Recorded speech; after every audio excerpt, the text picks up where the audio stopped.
on me, then I hate to keep them waiting. Let's go. I'm backs to the wall, but they counting on me. They waiting for the fall, but the parachute's free. Just south of Orlando, Florida, the biggest car collectors have gathered here at Mecum Kissimmee. A cloud-covered Thursday, even some drizzle around this morning, but not even that could dampen our spirits. Things are really heating up inside the auction block. Hey everybody, great to have you with us. I'm Danielle Trotta. Ladies and gentlemen, start your engines. The best cars in the world are about to roar to life when they roll across that auction block. Pure American muscle, exotic masterpieces. We've even got some strong collections today, like the Apex in just a little bit, and celebrity star power is in the house. Chris Jacobs, who you got?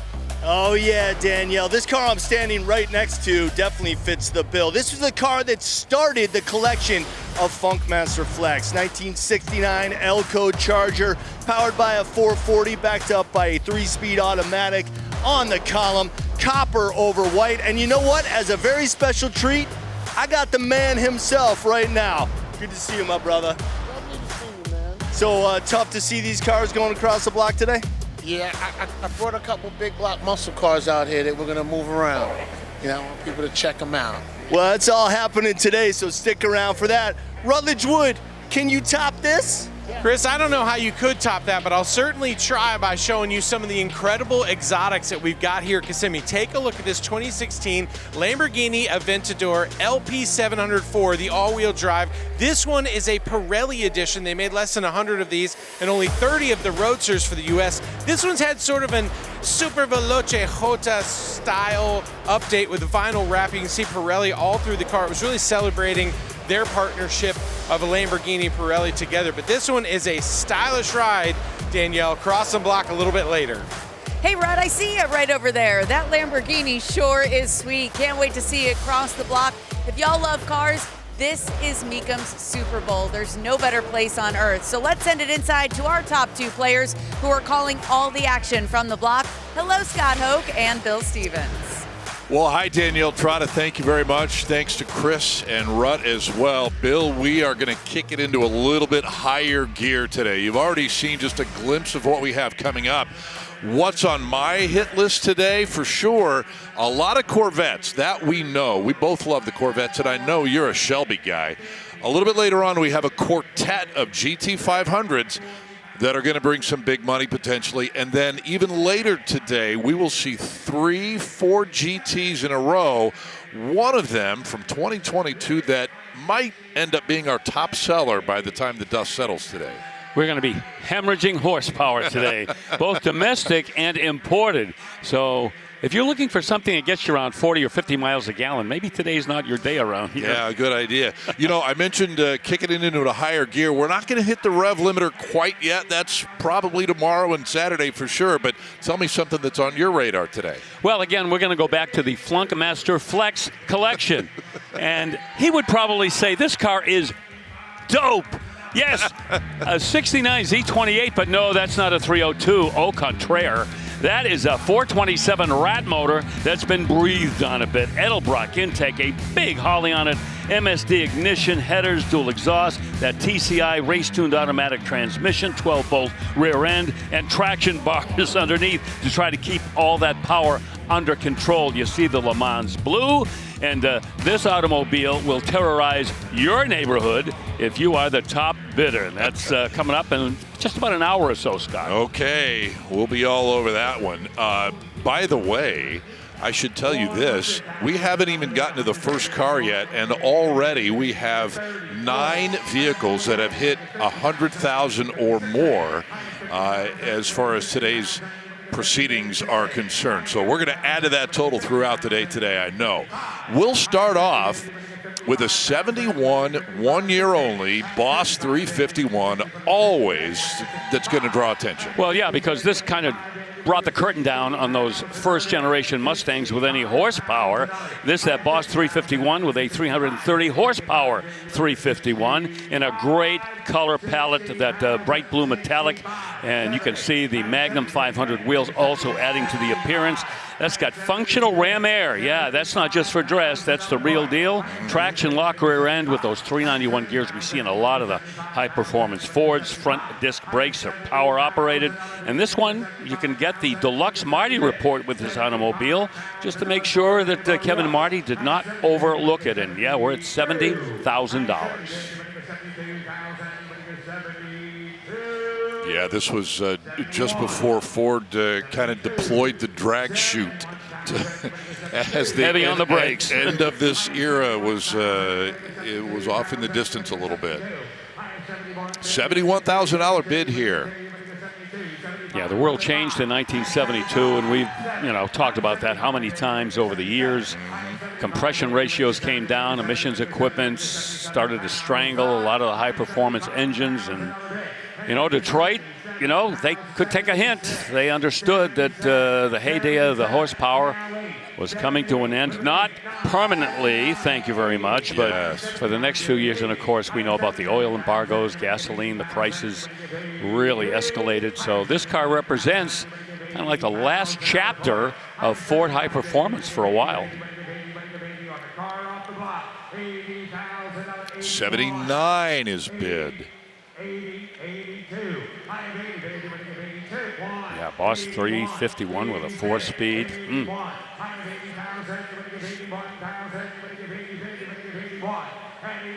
What do you think here, Bill? It's going to sell, I think. Mid-80s going to do it, or the reserve is off. So how about that at 80? Did I call that one or what? Yes. Nicely done. Okay. First car of the day sells for $80,000. I like it when that happens. Yeah. We will move on to a 2023 Challenger Black Ghost Edition. Yeah, did I say that in 1972 the horsepower from Detroit had come to an end, but not permanently? Temporarily, yes, This is you kind of did. what I was thinking of. Yeah. There it is, the 6.2-liter supercharged Hemi with 807 horsepower. This one with a torque flight, 8-speed automatic transmission, 21 miles on the odometer, and of course, at the risk of being redundant, a car that pays tribute to that original Black Ghost, the Hemi Challenger from 1970, that was a street racing phenom. This one here is already at $110,000. This was the it car, as the cars from Dodge, Plymouth, Chrysler over the years made that hemispherical combustion engine a legend. And the last call cars, well, at least at this point, brought that chapter to a close. And a high bid here of $110,000. Okay, that gator grain roof there was the most obvious call out to the original Black Ghost from back in 1970. So we move on to Superformance Shelby Cobra Replica here from 2004.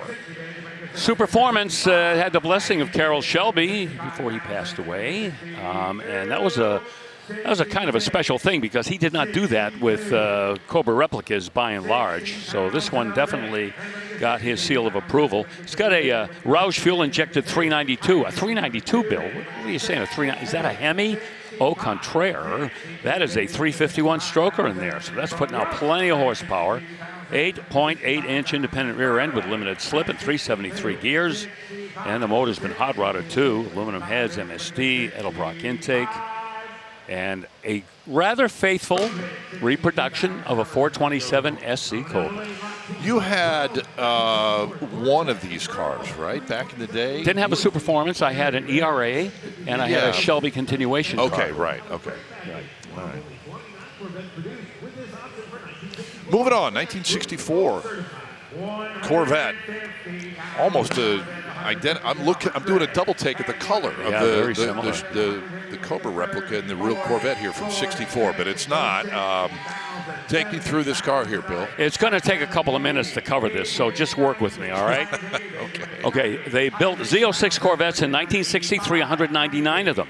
This 1964 Corvette convertible has, you might say, received the Z06 makeover, okay? It's got the sintered metallic brake package that was common to the Z06. It's got the fuel-injected engine the Z06s came with 375 horsepower, 327. This one also has some of the front and rear suspension pieces that you would find in a Z06. So a lot of time went into the build on this car. And this was not done as an aftermarket car. This was a car that basically was done with these parts that were ordered by someone who could still get those parts.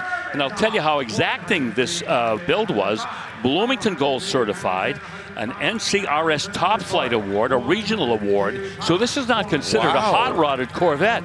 This is a real 64 Corvette that's received factory-correct Z06 parts and components. And you almost can't call it a replica, can you? I don't think so. Well, of course, they didn't make convertible Z06s. And secondly, it has all but not, it has a lot but not all of the Z06 specific parts. Right.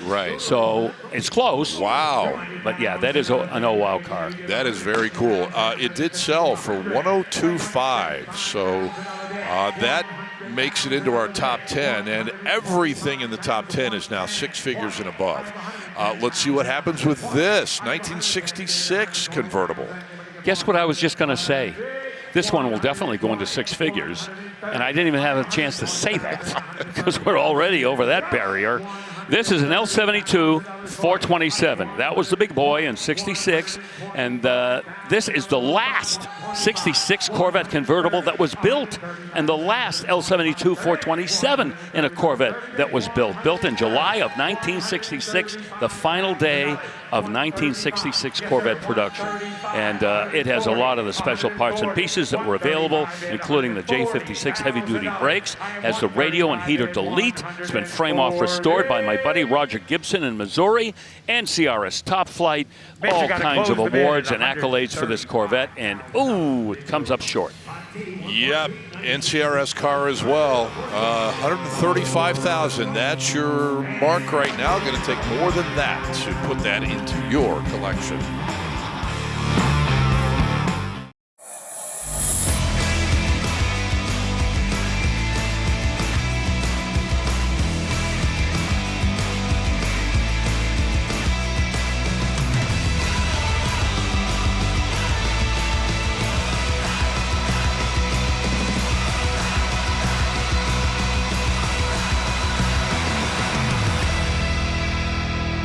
Well, nobody draws a crowd like Dave Kindig and Kevin Shelby. Kev Dog from Kindig-it Design.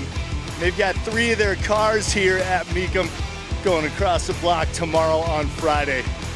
Try to squeeze in here, get a word with the man himself. Dave, good to see you, brother. How you feeling? Well, I'm feeling pretty good, you know. What's up, buddy? Kev Dog, good to see you, man. Got in yesterday, got acclimated to the weather. It's exactly the same as it is in Utah. You didn't expect that, did you? No, I was not expecting it, but no, it's been beautiful. People are inside. It's warm inside. Beautiful cars, great ambiance. We're very excited for this weekend. A lot of excitement. I feel it. Yeah, we've been gearing up for this for 6 months, a year maybe, and now the time is actually here. It's happening. Kev, how you feeling? Oh, I feel great. We keep getting a lot of compliments on the car, so I'm excited to see what they're going to do over the block. I asked you this when I visited you at your shop in Salt Lake City. CF1 #1 is going across the block, man. I mean, it's got to be like, I don't know, watching your kid graduate from college or something. What's it like? You know, I was actually about to say it. It's like watching your kid graduate from college. Honestly, you know, we've always had good faith in what people thought of our cars, and I think that the proof is going to be in the pudding this week, and I think it's going to be wonderful. So, I mean, three just absolutely stellar builds. You got the 66, what's this one? The 62. Yep. I mean, just, dude, you guys knocked it out of the park, but I want to get back to the CF1 because this is really kind of what set the standard for what you're doing these days. Orders are still coming in. You guys are up to what, car 30? Car number 34 is the next one available. Yep. Wow. Yep. We have contracts actually out right now up to car 37, but until they come in, the car numbers are still available. First come, first serve, baby. Well, back in 2023, we saw a CF1 number 5 go for $770,000. I just have to giggle when I say that number. You got to think that this one's going to top that. Well, you know, I never jinx myself, so I certainly hope so. But we're expecting that the cars the cars have been attracting a lot of attention, and you know, it is what it is. And So we'll see. One number one. That's right. Only one number one. Exactly. There's only one number one. I love that. Kev Dog Dave, man, enjoy your time here. I'm not going to hold up your line, which is constantly growing. And good luck on Friday, man. Great to see you, Kev. Great to see you. Scott, Bill, back to you guys. All right, Chris, thank you very much. And we bring you back into the Silver Spurs Arena here at Heritage Park with a 69 Z28 that's on the block, and they are trying to get this one sold, get the reserve lifted right now at 91 grand, Bill. This is a great Z28. First of all, the garnet red with the white interior. Oh, somebody help me. Yo. And the restoration on this without equal anywhere. I mean, through and through. Original GM parts were used in the restoration. This car has all the correct markings, all the correct tags on it. The 302, 290 horse V8 engine with a Muncie wide ratio M20. I go on and on. And I think you saw the line for Dave Kindig. I think you're going to see a line that the bid goes on for this car. Somebody is going to put their money down to own this. Okay, we'll keep our eyes on that. If something happens, we'll let you know. In the meantime, a 2023 Challenger SRT Demon 170. Yeah, this is the headliner for Dodge. Again, we talk a lot about those last call cars, and this one is, well, if I can use this term, the king of the hill. 1,025 horsepower when fed correctly with a 6.2-liter supercharged Hemi, and this one with only 17 miles on the odometer.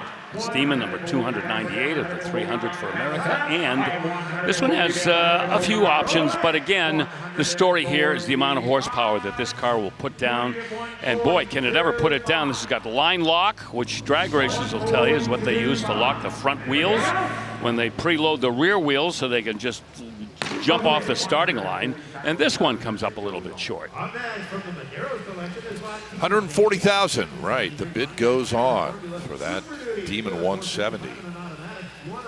I chuckled when you said 1,000 horsepower plus when fed correctly, and I remembered your line at breakfast this morning. Hey, I'm eating, I'm good. Yeah, that's right. Yeah. Can't get away from my appetite, sorry.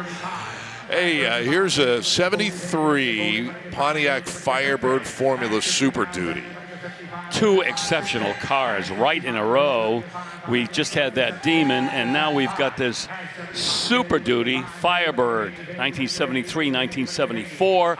You could get the 455. Horsepower fluctuates, depends on who you talk to, from 290 to 310, but there's no doubt that this really was the swan song for big block Pontiac horsepower with this car here. One of 43 Formula Super Duty Firebirds in 1973, and only 33 of them came through with an automatic transmission.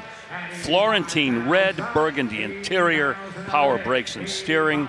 A big chapter in Pontiac high performance certainly would be devoted to these Super Duty cars. 80 grand is going to be a little bit short. You mentioned 33 automatics and the Florentine red. This is only one of 3 of those automatics in that particular shade of red. Very, very nice. Do not see it often. 1966 Charger is up on the Mecum block here next in Kissimmee. Yeah, the Charger makes its debut in 1966, and a couple of monster motors were available. That's one of them, the 440 Magnum with 375 horsepower. And of course, you get the Hemi that year, too. That was the year that the Street Hemi became available, and Dodge did not waste any time getting into this new body style. It's got scorch red for paint, white interior, and a 4-speed with a correct Chrysler shifter in there. All restored right back to originality. Magnum 500 wheels. Put a new clutch and pressure plate in there as well to handle all that horsepower from that 440 wedge. And Bill, this is a car that drew a lot of eyes out in the staging lanes. You know, that shape of this one was so unique. The sort of 4 buckets in there that kind of gave everybody their own view to the party. Yeah. Right. You can see why people love this one so much. That full-length console, it goes right through the interior, absolutely. If you're a little kid back in the day, you take your Hot Wheels and put them up on the top and roll them down the back. Yes. That's big fun, man. But I got to tell you, the guys at American Motors who designed the Marlin, I know that that they had their eye on this car. Yeah, right. They did. They almost too close for comfort. And the reserve does come off at $41,000. 42, bid, you better get 3, bid, you better get 3, you better get 3, you better get 4. Good color combination, too. Kind of like that Z28 we saw a minute ago, the red with the white interior. 44. Boy, this will be well bought if we stay in this neighborhood. 45,000. He said no. Anybody else? $45,000. 44, 45. So, $44,000. And there it is, $44,000. Good work, Charger. Yeah. And we will move on to a Shelby GT500 KR, not the one that I was talking about at the beginning of the show. There are going to be four GT500s in a row, but a little bit more modern. This from 1968, when we first got our first look at this GT500 KR halfway through the model year. I won't rant about horsepower ratings. I won't do it. A 428 Cobra Jet engine rated at 335 horsepower. Come on. You want to buy a timeshare in the Yucatan? I'll give you a nice deal on it. This is just crazy. Fabulous restoration you're looking at right here. 4-speed car behind that 428 Cobra Jet, which debuted in the KR. Prior to this, we had the Police Interceptor 428. Dashboard signed by who else? Carroll Shelby. Power brakes with front discs and power steering. It's got the GT Equipment Group as well. And these cars right here are leading the way for the 1968 Shelby, especially the convertibles. Oh, yeah, those 4-speed convertibles are big paper cars. Ooh, baby. 130. 130 as they still talk it over a little bit. $130,000. Norm, raise your bid to 150. You can have it. Oh, okay. Well, do it. Do it. 10-spoke wheels. And it still might be a deal, even at that, right? Yeah. Otherwise, The restoration on this 150 is breathtaking. That is a reserve, yes. That's candy apple red, by 150. the way. Let's do it. Yeah, Ford color, not the aftermarket brand. Wow. He did it. Super. Good job. My goodness, that is fantastic when that happens. And you know what? You cannot fault him for that. Congratulations for taking advantage of the Mecum rule. In a perfect world, they should all go that way. I agree.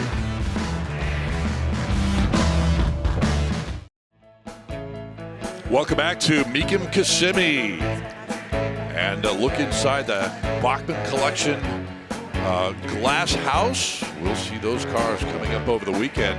Really cool moment here that's coming up for us here in the Silver Spurs Arena. We've got a 76 Cadillac Eldorado Bicentennial Edition on the auction block.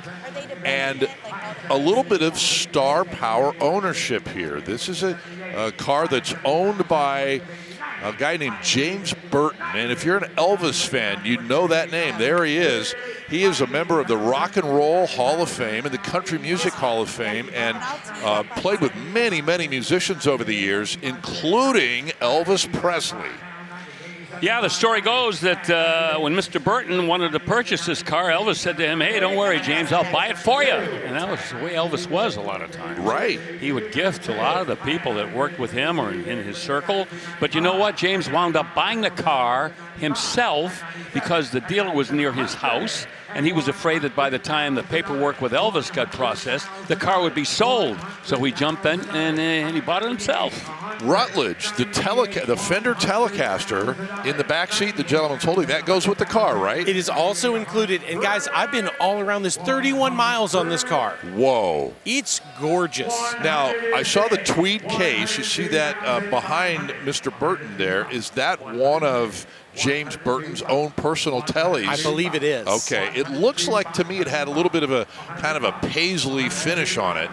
Hard to tell in the lights, is it? It looked like it. I mean, when you look at that kind of custom inlay that they've got going on there, I mean, it's amazing because not only is it a piece of Cadillac history, but you get this beautiful guitar. Yes, you're right. Paisley inlays there with the wings. It says the Angel on it. Yeah. And I think he really preferred to play the Telecaster, which you know as a musician, that's a tough guitar. It's got such a small neck. You have to be so talented at your finger work on that one, but what an amazing setup together.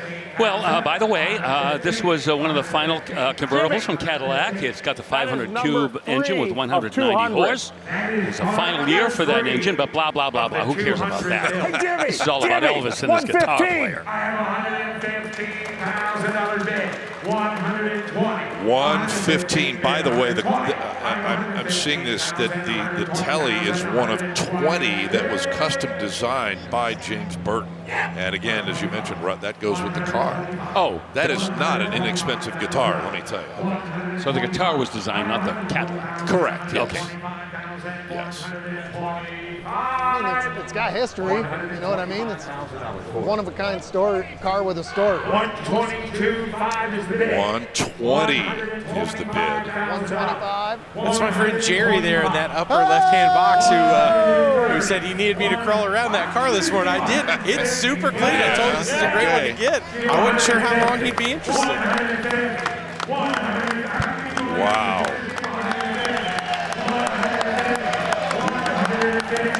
125 is bid. 130 and do it sometime today. 130, 125, 130. Yeah, go ahead, lay down, take a nap. 75. $127,500. 130. You want to give 130, sir? Give 130 Yes. if you think you're going to, because I'm going to make them roll this thing in about a heartbeat. You want to give 130, 135, 135. There's your guy. He's still in. 135. Jerry's got a real fun collection. I think this would be a great one to add to it. $135, 135, 135. Does he collect guitars too? I think he's about to. I get the feeling. Once, Okay. twice, last call, 135.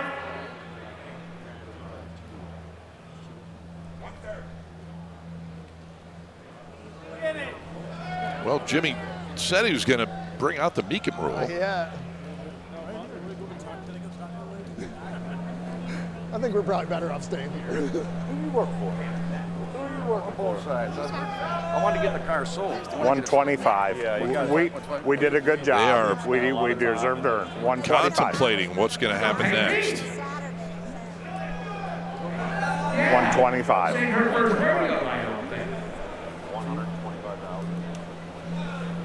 We'll take it home. Okay, hurry up. Close the bid, 130. It takes 150.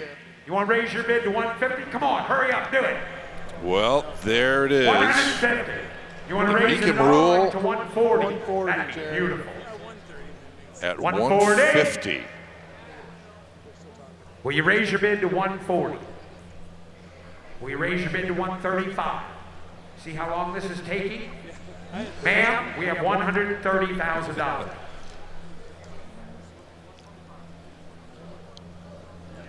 I think we should sell it. Yes. Okay. $130,000 once, twice, last and final call. I think that's going to do it. So, 130,000. All right, Jerry. Wake up, Russ, it's your turn. $130,000 for a terrific Cadillac with celebrity history. You know, when Jimmy put the Mecum rule in effect, I almost said it's now or never.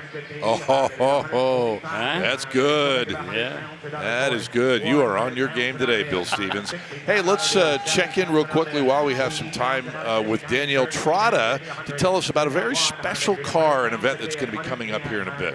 With a very special lady, Scott Hoke. Yes, I'm here with the CEO of Operation Healing Forces, and that is Carrie Irvin. Carrie, we have some cars that are going to cross the block to hopefully generate money for your cause. In just a minute, we'll show you those. But first, Tell folks at home, Carrie, about Operation Healing Forces and the great work that you do. Absolutely. It's one of my favorite things to talk about. So Operation Healing Forces is a national nonprofit. We are headquartered out of Tampa, which is the home of U.S. Special Operations Command, and we serve all of our nation's Special Operations Forces heroes, those special ops warriors that have been wounded, injured, ill, and we also serve the families of the fallen. We have a couple of different programs that we do. We do therapeutic retreats for them, as well as immediate needs, really lean into crisis and hardship support. And let's look at some of these cars. They're just outside of the room here in staging. When we cross the block here, Scott, we hope they go for big money because it'll certainly help your cause. It absolutely will. We are so excited about partnering with Johnson's Horsepowered Garage. Jason Johnson comes from a military family, so I think he truly has an understanding of the sacrifice that comes along with service. So he has 7 amazing vehicles that he's put together, and if you know anything about Johnson's Horsepowered Garage, you know that they have some really incredible talent and skills. So I'm excited to see these cars go across the block, and just knowing that 100% of all of the proceeds go to serve our nation's wounded heroes.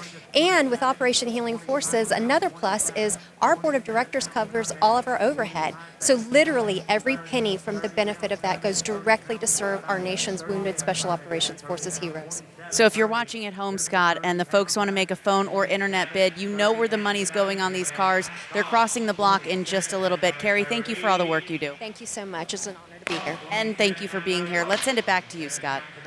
Okay, ladies, thank you both very much. And you're right, Danielle, maybe a dozen or less lots away. Keep those cars in your sights. And you saw the website there where you could go to visit and find out more about Operation Healing Forces. And we will continue with the auction here now. And Bill Stevens, a 1962 Continental convertible has arrived. Oh, this has had the makeover by that old Rich Liana Restorations. This is right in his wheelhouse. A division winner at the 2023 Lincoln Continental Owners Club Eastern National Meet. That's how good it is. Look at that engine room. Oh, that is dust-free. Rebuilt 430, you just saw, 300 horsepower from that big V8. Automatic transmission, of course. Wood grain interior, of course. Look at the color of that interior, the red. The retro look radio we've talked about with Bluetooth. All those little extras. But I'd say the story here is just the appearance, the level of restoration, and the curb appeal of this 62 Lincoln.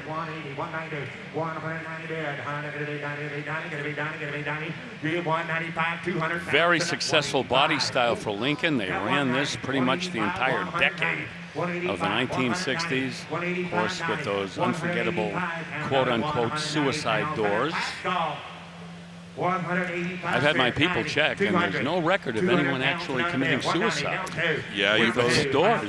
mentioned that. They need to change the name. $190,000. You know, you mentioned the curb appeal. That was like a standard option on these cars. You know, you can't get away from it. They are just such a statement. That's what they are. Oh, you got it. How many beauty queens, prom queens, miss this or miss that would ride on the back of one of these cars in the July 4th parade, whatever? Reserve is off. A little bit of breaking news. We're pushing $200,000, and this car is our #1 seller of the day today so far. You own that vehicle. There you go. Yes, sir. For $195,000. What a car that is. It is. Wow. Outsold to the Elvis car. True. It was 130, I think. It was 150. Well, the reserve was 150. Did they make 150? The Mecum rule came in, and let me get our. It was 130. Okay, they did mention one. Okay, yes, 130. It did outsell the Elvis car. Yep. 1970 Cuda is up next. Yeah, 440 car. One of 902 V codes. That is the 440. 3 2-barrel carburetor, 6-barrel setup, but aha, with a Tremec 5-speed. Look at that, with a pistol grip shifter. That's pretty trick. Other upgrades, Willwood, power disc brakes, got vintage air in there, coil over front suspension. Has the original Dana 60 rear end with 354 gears. I like those wheels. Those are aftermarket repops of what the original wheels would have looked like on that Hemi. The optional wheels on the original Cuda Hemi or 440 back in the day. Yeah, I was scoping those wheels, and they look really sharp. Yep, 17-inch diameter upgrades. 145. That's the current bid. Get used to seeing big numbers today here at the top of your screen. There will be plenty of them. Boy, I like having that extra gear too, that Tremec 5-speed. Oh, sure. It's going to be a joy to play with. Near the high bid. No, not yet. They're close. They're talking. They're close. He's working them. Got 155, They got 160. 155 now, Lance. 160's the ask. 160. Yep. 165. 160 down 5. Down 160 down 5. 165. Yeah, we're sliding closer. Lift the reserve. Did you mention the tunes in this car? The tunes, the stereo? The Bluetooth. The Bluetooth. Yeah. I think I did, but if I didn't, then now we have. Yeah, you've got the original numbers matching engine. You got the upgrade wheels. You got the upgraded tranny. You've got the upgraded music, and let's go. Yeah. You got it, man. That's one of those retro radios, too. Looks original. Right. Has all the extra electronics. And I think those wheels, those original style, but in a little bigger setting, better rubber right off that. To me, that's the just really what sets those cars off. Should have done that back in 1970.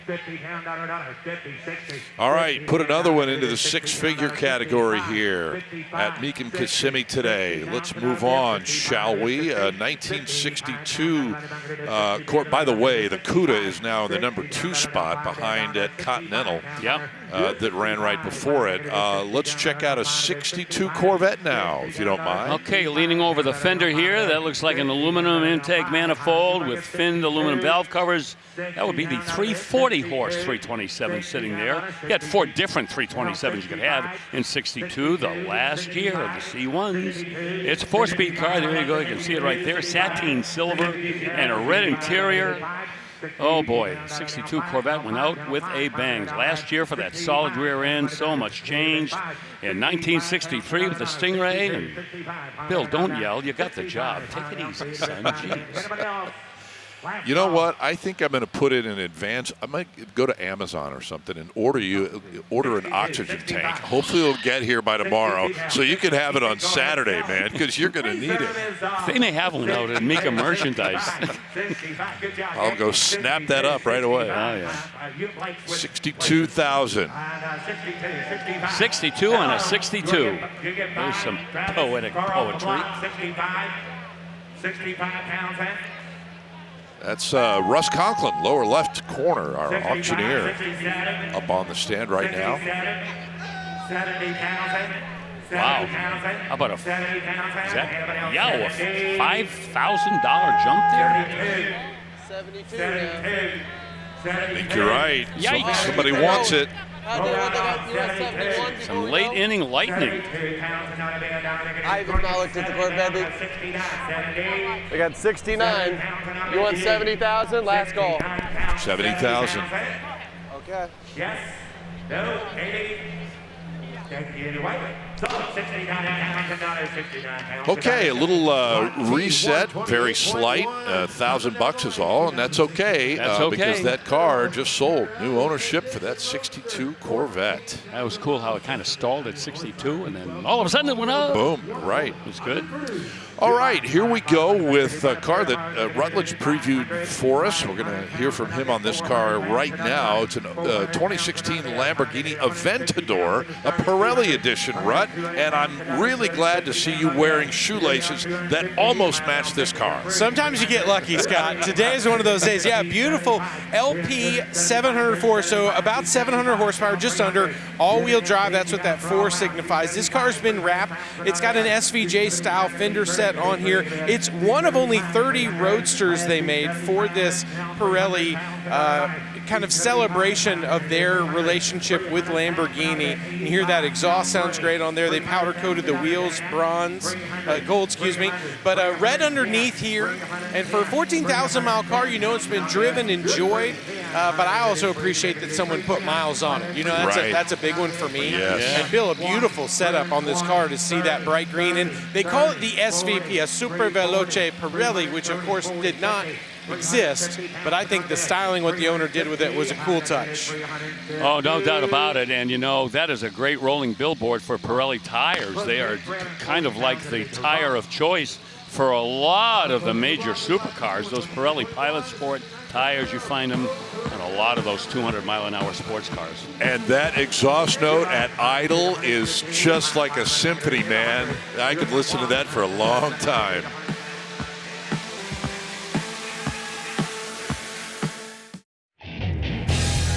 We are back at Mecum Kissimmee as we take a look down the 303 staging lane. Glad to have you with us here on ESPN Plus. Not quite an hour into our program today, and you know what? As we get to the red carpet here, Bill Stevens, you want your 55 Bel Air to look just like it did or even better than it did when it came off the assembly line? Here's one for you. Oh, that is an advertisement out of the old Life magazine right there. That is the kind of picture that you would see for 55 Bel Air. This one with a 265, debut year for the small block, 205 horsepower. And the Power Glide automatic. And, of course, that color scheme, boy, does that ever work. Black with the India ivory and the gray and ivory interior. Power top, Continental kit, full wheel covers and white wall tires. That is a beauty queen. 63, now 65 to you. 63, 65, 65, 63, 65. 60, I got 3, 4, 5, 64. 65, 65, 65 pounds out of that line. 64, 65, 65 pounds out of line. 64 pounds out of line. 265 would endure for another year, 56, and then in 57, the 283 came in, 62, the 327. Just the evolution of the small block and how many of those engines have been built over the years. Didn't they just celebrate their 100 millionth anniversary of that original small block engine? Last call. 65 pounds and so 64 pounds. 64 pounds. Well, $64,000. No question about that. No question about that. Oh, by the way, let's go to the Department of Corrections before I get the hate mail. Okay. Michelin built the Pilot Sport, not Pirelli. Pirelli built the P0, still does. So I wanted to clean that up before my tires got slashed. Something bad happened. Okay, in the meantime, here we go with a Ferrari that is not a part of the Bachmann collection. That's okay. This is an important car. Look at the number already at $450,000. This is a 2022 SF90, and that stands for Scuderia Ferrari, basically celebrating the 90th anniversary of the racing division of Enzo's empire. This is the Spider version. They also had the Stradale version. But here we are, over $500,000 for this car, Bill. Yep, no surprise. These cars, again, an important chapter in Ferrari high-performance street history. And, of course, the Scuderia Ferrari is the racing division. And, you know, there's a lot of DNA that gets exchanged between Ferrari's race cars and their street cars during this time period. Now $600,000.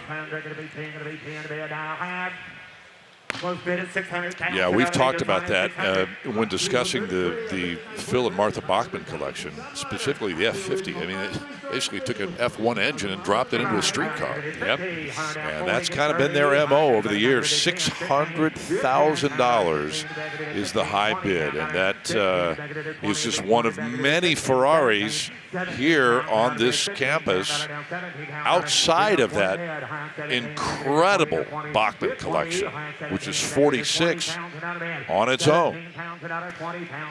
Next up, 1959 Ford Fairlane 500 Galaxy Sunliner. Well, if you read the windshield, you'll see that's original and unrestored. Odometer reads over 41,000 miles, but this car looks like it's barely got 41 miles on it. There's the interior. It's got that FE, yes, the debut of the Ford FE engine, the 352 cubic inch V8 with 300 horsepower, and a 3-speed manual with overdrive. Torch red, and the red, black with white seat accents inside. The way it was done back in the 1950s. The inside of the car, a lot of times, maybe even more colorful than the outside. Spotlights, fender skirts. Look at that! Look at that grill. Oh yeah, how massive that is! But that's what we saw in the 50s. We used to call those cabinet knobs. Right. This car comes with the original window sticker, owner's manual, got the ownership history as well. 1959 was the year that all the designers in Detroit should have had proper ventilation, because something was happening in those design studios where everybody was trying to out-wacky the other guy. How big a fin is too big? I don't think there's such a thing. No. I was going to say it's excessive excess, right? I mean, anything goes back then. Look at the 59 Cadillac. The El Camino. The El Camino. All of it. All of them. Yeah, the whole line of full-size Chevrolets had the bat wings, the cat eyes. I mean, I think taillights. Chrysler may have had the most wild fins on some of those cars that could probably fly on their own if they had to. Oh, DeSoto's and Chryslers. Anyway, yeah. This was actually pretty mild compared to what was happening everywhere else in Detroit. 20 bed, 25, 20 pound out of now, 5 bed, 5 pound, get it 20 pound out of now, 20 pound bed. All right, 37,000 for that Fairlane. Okay, on to 1956 Willis Jeep pickup truck here, fellas. Has that little Super Hurricane 134 cubic inch 6-cylinder engine, horsepower 70, 75. Take your pick. All factory sheet metal on this. And that kind of matte finish. There's the inside. Very utilitarian. Not out to impress anybody like those 1959 Detroit automobiles. In fact, the opposite direction. Yeah, almost. this would be the antithesis of that. But anyway, did we sell? No. Bid goes on. No, high bid at $35,000, and we need to check in here real quick with Chris Jacobs. Thanks a lot, Scott. Well, it's Kissimmee when a car like this is selling on a Thursday.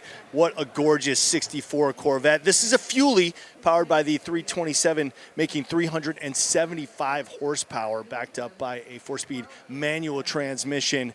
Now, we all know the NCRS, and when they give a rating of 97.6, it's a good one. It's a rare color combination of silver blue exterior over a white and dark blue interior. Incredible car, second to last year of the fuel-injected Corvettes, as it was discontinued after 1965. The car has been owned in the same collection for the past 18 years, and it is going to be going home with a new owner today. It is part of the Apex collection.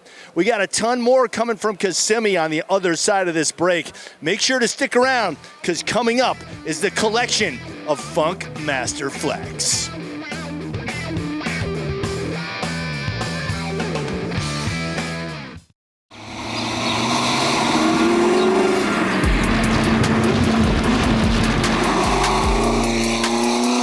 Hi folks, my name is Steve Matchett and I am joined by Peter Kloot from the Apex collection. Peter, thank you very much for coming down and joining us at Kissimmee for this fantastic event. We are standing alongside one of the cars that you're consigning for the auction. the lightweight GT40 Mark II. Tell us a little bit about this colossal car. Really special car. I mean, all Mark IIs are super special. There's 11 built, a couple were destroyed, there's 9 left. They're all in the hands of Simeone, Colliers, Kaufmans, Millers. Like, they're all in the hands of great collections. They're not coming out. And then of the 9 cars, 3 were lightweight cars, which is really cool. My background is in Formula One engineering and Ferrari restoration before that, and I know that lightweight is a very important aspect for all automotive engineering, most especially for motorsport. If you can get the car lighter, you usually end up with a faster car. Of course, you always have to make sure that it's not too light that something breaks. You've got to find that sweet spot. Boy, oh boy, did they ever find the sweet spot with the Mark II GT40. That's in terms of engineering, but of course, there are very few of them. 3 lightweight cars built, and what they did is they had thin gauge metal for the entire chassis. So the entire chassis is lighter, and then they did an aluminum roof. So it was significantly lighter than the rest of the cars. It was a really special car. Collectors love lightweight cars. We all know that. We see it all the time at Kissimmee and other Mecum auctions. Of course, we're going to see it this weekend. There's no question about that. In terms of the collectability, what do you think is going to affect the price difference on this? How much more do you think this car is going to be worth as a lightweight car? It's really hard to say. Yeah. I can tell you on a Gullwing, a great Gullwing is $2 million. Right. An alloy Gullwing, a lightweight Gullwing is $8 million. It's fourfold. Yeah. A great 4-cam is $3 million or whatever the number is. A lightweight car is double again. And those cars, like you said, 29 and 16, here there's 3. Right. They only built 11, only 9 left total. It's really hard to say. I don't know if it makes a huge difference. It should, but it's really hard to say. And I mean, the interesting thing is Simeone owns the other one, and it's never coming out again. So this will be the last time, I think, to buy a lightweight car. The other one we're keeping in our collection. So literally, I don't know of another opportunity that a lightweight car is going to come up. There's a fabulous opportunity for the collector's market. It will be wonderful to see it cross the block. Will you be on the block when the car crosses the block? Absolutely. Yeah, I'll be there with you. I'd love to talk about it and see your reaction when it sells. But again, because there are so few of them, it's going to be a delight for the new owner, whoever that new owner is, to say, I own one of the 3 lightweight GT40 Mark IIs. And not only the lightweight car, but the most original out of all of them. I mean, it is such an original car. It really hasn't had any trauma ever. It's a great car. Well, for all those reasons, that car will command a lot of attention and a lot of bidding energy and money when it gets to the block coming up on Saturday here at Mecum Kissimmee. In the meantime, a 31 Model A 2-door sedan here for charity, and we talked about this a little while ago, Bill, to benefit Operation Healing Forces. And so the first of 2 cars in a row has sold, this one for $25 grand. Yeah, one of the rattiest rat rods we've ever seen, too. And it's so good to see it sell for Operation Healing Forces. God bless everyone over there. Absolutely. We heard from their director along with Danielle a few moments ago. Here is a totally custom International AW1 from 1931. That is a 1931 International AW1 custom. We had to identify it through dental records because it's absolutely impossible to tell what they started with. But this is all from Johnson's Horsepowered Garage Collection, and this is the kind of real kinky stuff that they build. Well, and you saw Kerry Irvin, the CEO of Operation Healing Forces, riding shotgun in that car. And so happy to sell both of those machines to benefit Operation Healing Forces. And now you can see the logo in the windshield on this 1971 Chevelle. The Funkmaster Flex collection is on the block for the first car here, guys. Yeah, featured in an episode of Ride with Funkmaster Flex. He taught Lil Kim how to do a burnout in this car. What a nice man to teach a friend how to do a burnout. It's a factory SS396 car, but it's anything with factory original right now. It's had engine swap, 502 crate motor, about 500 horse there, aluminum heads and intake, big 4-barrel underneath there and an Aeromotor fuel pump. You know, all of the best speed equipment that you can buy went into this build. And for the purists, Bill, Funk is giving the original 396 engine to the winning bidder. So if they want to swap it back out, make it a pure car, they got that opportunity. Yep. And guys, he's here. So cool to get to meet him this morning. I was like, hey, I'm Chris's friend. I was very jealous of you guys getting hanged. But somebody that's so important to so many people in the hip-hop world, to see a fun collection like this. And he said he's not done with cars. He's just ready to kind of change it out, mix it up a little bit. He's going to purge and refill. Well, and car number 1 in this collection goes to that gentleman right there. You saw with Jordan Hunter, $47,000, your hammer price. There he is. You know, and I wish you'd mentioned to him that in 1977, I was a morning disc jockey in Hollywood, California, and if it wasn't for people like him, there's no way that he would have been able to reach the heights that he has. You were the West Coast Funkmaster, weren't you? Yes. I didn't want to have to be the one to say it. Hey, no more fuel on that fire, man. Okay, here's a 69 Chevelle Super Sport. No reserve, 40 grand, now 45. Yeah, pretty much the same story we just saw in the previous Chevelle. This one has had an engine swap. Boy, I'll tell you, Funkmaster loves those 502 crate motors. This one has it with aluminum heads and the Edelbrock Pro Flow fuel injection, Hedman headers, TCI automatic transmission. Did some work underneath, tubular A-arms from Hotchkiss, and a Hotchkiss rear sway bar. All premium stuff. I mean, no Mickey Mouse or bottom shelf parts on any of these cars. Yeah, he told me when I went to visit him in the Bronx that the 502 is his favorite crate motor, so that's why he dropped one in each of these 2 Chevelles. Go ahead. Who was going to go? Raise your hand. The floor is yours, Bill. I was just going to say, anytime we get a car with the SSBC disc brake setups on them, those are really, they're beautifully finished. They look as good as they work. I always like to see those. And this green is really popping under the lights here. You can see why people love this one. Just sold for $41,000. I want to get Funk and Bill together and have them rap against each other. Have a funk off? Yeah. Yo. That's all you got? I'm going to go with a tasty flow for the people, yo. See? I'm ready. Guys, how about you thought you were going to get your tires slashed before. Yeah, I know, yeah. Here's a Z28, as you mentioned, Rut, and no engine swap here, it looks. Oh, it is. Oh, it is? Yeah, it's a Z with a wrap motor. In fact, this was the car that I told you about earlier today to begin the show. Okay. Yeah, it's got a rat motor in it now with Edelbrock and Holley parts, MSD, headers, TCI automatic, 12-bolt rear end, all the top-notch speed equipment that you'd want to put in your build. That motor may have been in there for a while because it had some patina on it. Yeah, quite possibly. And boy, when you see it sitting right on those Krager SS's with the tri-spoke there on the end, I mean, to me, that's just a cool period-correct build. Absolutely. The American Racing mags and the Krager SS's, I think, are 1 and 2 in muscle car lovers' books for aftermarket wheels. Yeah, and you know, they were making the wheels back when these cars were being built, and a lot of wheel manufacturers weren't around back then. All right, $42,000 for that Z28, and 68 RSSS is next. Yeah, with a 396 in there, and that has received some upgrades as well. We'll get a look at it in just a second here. Edelbrock, big 4-barrel, big Holley. See, that's that high-rise Edelbrock intake, aluminum, MSD. We got that aluminum radiator in there. That's a good idea. Automatic transmission, Hotchkiss, upgraded suspension pieces as well. And it's a fast car. Look out.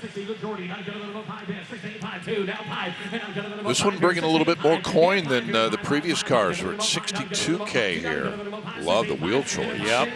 Yeah, those Budnicks look really good on that car. It's a nice wheel and tire setup. Great stance, too. Just big enough. I think that's about the max diameter you can go with the 68. Without any kind of crazy tubs on there. And that rear spoiler, to me, is kind of the thing that sort of sets this one off. Gives broke it it a out, little 71 different too. style than the others we've seen come through of his.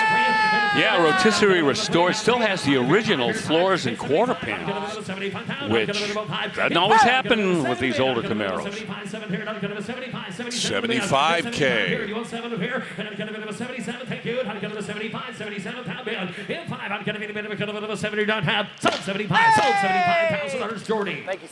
Alrighty. Matt Morbeck hammers it. Jordan Hunter helping out. $75,000. And now to the 69 Charger RT. Yeah, Scott, this is where it all began for Flex. This is the first car that he purchased from his collection. Really cool combo of copper over white with the white vinyl top. You're looking at the matching numbers L Code High Performance 440. It's backed up by an automatic transmission on the column. And I'm particularly fond of this car because when I went to the Bronx to visit Flex to preview his collection, I drove this car around the Bronx, and it was getting so many eyeballs because it was like a tarantula on a wedding cake, just something that you do not see every day.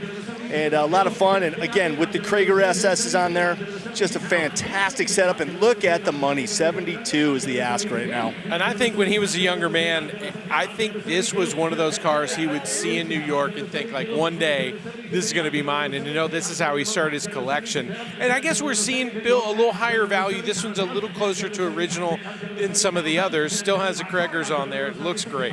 Yeah, and this is a car that has that 4-barrel 440 to begin with, 375 horse, but with what he's done to it, I'd say we're pushing over 400 horsepower now in the car. So, people are going to want to love to drive this car just like Chris did.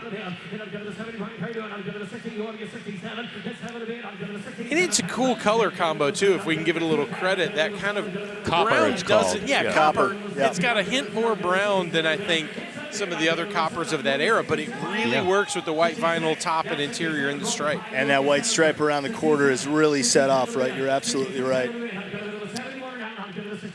Still working on it, 66,000. See who else is going to jump in here. 11 cars, by the way, total in this collection. And this one hammers at 66. 143 is 69 Plymouth GTX hardtop. Well, let's stay with model year 1969 for the next car, and it's a terrific piece. 69 GTX now from Plymouth. I like the fact that the Funkmaster didn't do too much in the way of exterior modifications on these cars. They all have the original profile and exterior sheet metal, things like that, but it didn't keep them from playing with the mechanicals on these cars. That's the 375 horse 440, which the previous car had when it first left the factory. That means it's the 4-barrel car, torque flight automatic with the air grabber hood, and the blue on blue. Yeah, this is the L Code 440, like the last one, but it has that 6-pack in there now, or 6-barrel, because it's a Plymouth. And yeah, you're right to point that out. He did not do a lot to the exteriors of his car, and despite the change in the carb setup, he didn't do a whole lot to the mechanicals of the car as well. It's a really good, solid example of that, just the mastery that Mopar was slinging in 1969. Thank you. Now offering T144 65K for the GTX. Kind of off the beaten path just a touch with a 55 Chevy 210. Yeah, Flex told me when I was out here visiting him for his collection that he had to put one of these in his collection to pay some homage to his dad, who was a big Tri-5 fan. Okay. And he was very, very close to his dad. His dad passed away, I think, about a year or so ago. And so, having this collection go across the block, his dad is here with him in spirit because his dad really was the one who gave Flex his love of cars. Right. Good for him. And what a clean example, Bill. Really nicely set up again. Budnick wheels on this one as well. And it's really, this is kind of, to me, this is sort of a mild custom, but really well done. It's not too wild that people are going to worry that, oh, can I not take it back to stock if I want it? But this is a driver. We could get in this cruise to dinner, have a great time. Yeah, when you have a black paint job like that, that's got that kind of gloss, it's a mile deep with the chrome wheels. Can't beat that. This one, you just saw the little small block on there. Nothing radical. Put a Nettelbrock 4-barrel on there and a set of headers, and pretty much that's it. You saw, I think, a quick shot of the interior. It's an automatic transmission on the column. And yeah, that's a classic 55 Chevy Day 2 automobile. Very cool. 53 buys it. And now a K10. 1970 Chevy pickup truck. Yeah, this one, frame off restoration on this, short bed, 350 small block, Edelbrock induction system, including the intake and the carburetor, 4-speed manual transmission, and 4-wheel drive. Yeah, we didn't go too much off the originality on this truck, as you can see. Just a few upgrades and modifications, but overall still a very original-looking ride. I think Flex's philosophy in putting his collection together was just acquire what he liked, what appealed to him, and leave it pretty much as is. You know, he swapped out for some of the engines that he preferred, those 502s and the Chevelles. And with this one, just picked it up, left it alone, enjoyed it. You know, that's a really good piece of advice to anybody, and I've shared this with a lot of people who come to me and say, hey, you know, I'd like to start collecting some cars. What should I buy? Buy what you like. Buy what you like. And in some cases, buy the best of that, whatever model that is that you can afford. But really buy what you like, because guess what? You're going to like it. Problem is, liking a lot of different things. Now what do you do? Well, one car at a time for the newbie might be the best extra piece. Yeah. Now, bring team 140. Well, the bid goes on this 1970 K10 pickup truck. A couple more. And a 65 Impala will be the 10th of 11 cars in this collection. It's a super sport. Yep. Yeah, real super sport. And I like this. You know me, big cars, big engines. It's got the 396 in it. It has got the base 396, the 325 horse. There you see the cast iron intake manifold, low rise. Also, it has an automatic transmission. Original sheet metal, too. So you can't say that this thing has been to the collision shop during its lifetime. It's got AC in there, too, air conditioning. Front disc brakes, power operated with Willwood calipers. Aluminum Guys, radiator too. I like Funk's style. I really do. This is a perfect wheel and tire setup on here. The stagger, everything about this one, to me, this is probably my favorite thus far in his collection. Just those 5 spokes are a kind of timeless classic, but an updated wheel. That is mean. I'd love to push that around the Bronx. You know what I always say, if you pick the right paint and the right wheels, you're almost to the finish line. That's it. That's it. That might look silver from your television set, but that is it's almost like silver blue, I think, Bill.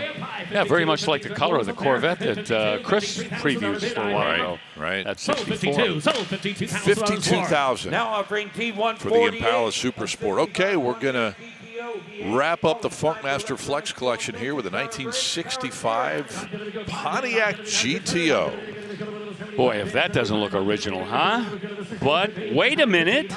We've made some changes to this. It does have the 389 V8 in it, but once again, Edelbrock intake, Hawley Sniper electronic fuel injection this time, Mallory ignition, aluminum radiator, and an American powertrain 5-speed manual transmission. Look at the beautiful way that engine compartment has been finished. And Bill, if you're looking for a way to modernize your muscle car, I'm telling you, that American Powertrain group, what they do, man, it just makes your car so much easier. I use them on my 70 Charger, And it totally changed everything, the characteristics about that car.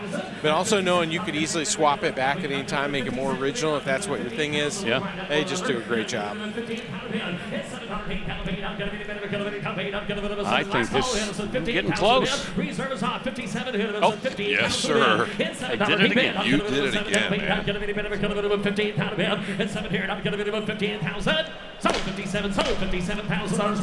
And there it is, $57,000 for the 65 GTO, and that is the last in the line of the Funkmaster Flex Collection. Let's check in with Chris Jacobs with Funk. All right, standing by right now with the man himself. How you feel after that?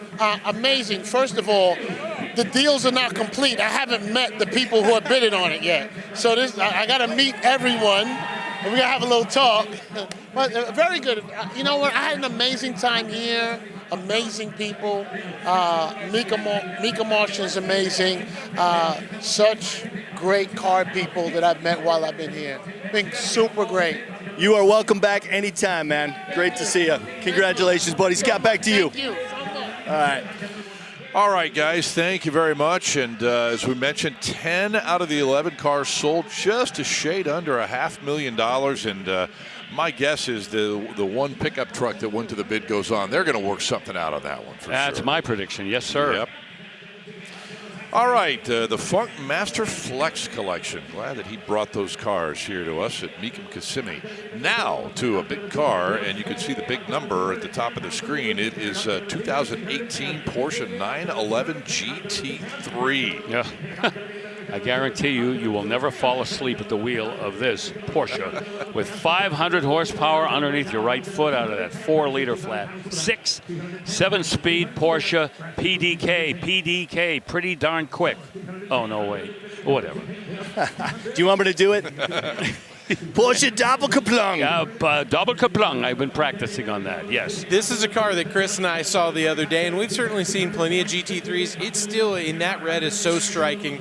Both had to go over and check it out. Guards red, you can't beat it. I mean, classic Porsche color. Yeah. those wheels, too, the kind of anodized gunmetal wheels with the center locks. This car checks a lot of boxes for us. 991.2 I believe version so. at this point in 2018 might be a 0.1. I got to look. 19 would have been the last year for the 991 overall.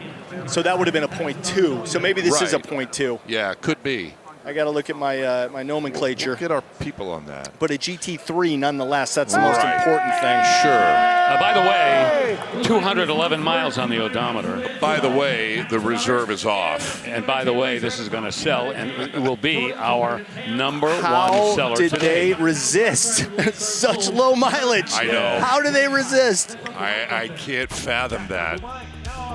My goodness, yeah, the 911 GT3, $200,000, our top seller thus far here on this Thursday.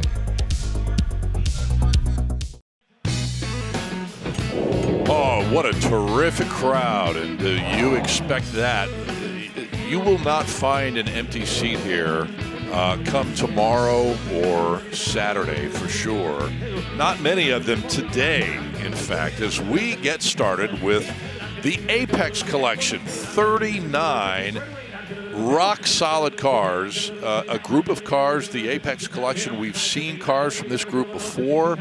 Other cars, I should say, not the same cars, but they are all rock-solid, as I mentioned, Bill, and we start with a $50,000 hammer on an 82 Collector Edition. Yeah, an 82 Collector Edition is never going to trade for that kind of money unless there's 275 miles on the odometer, like this one.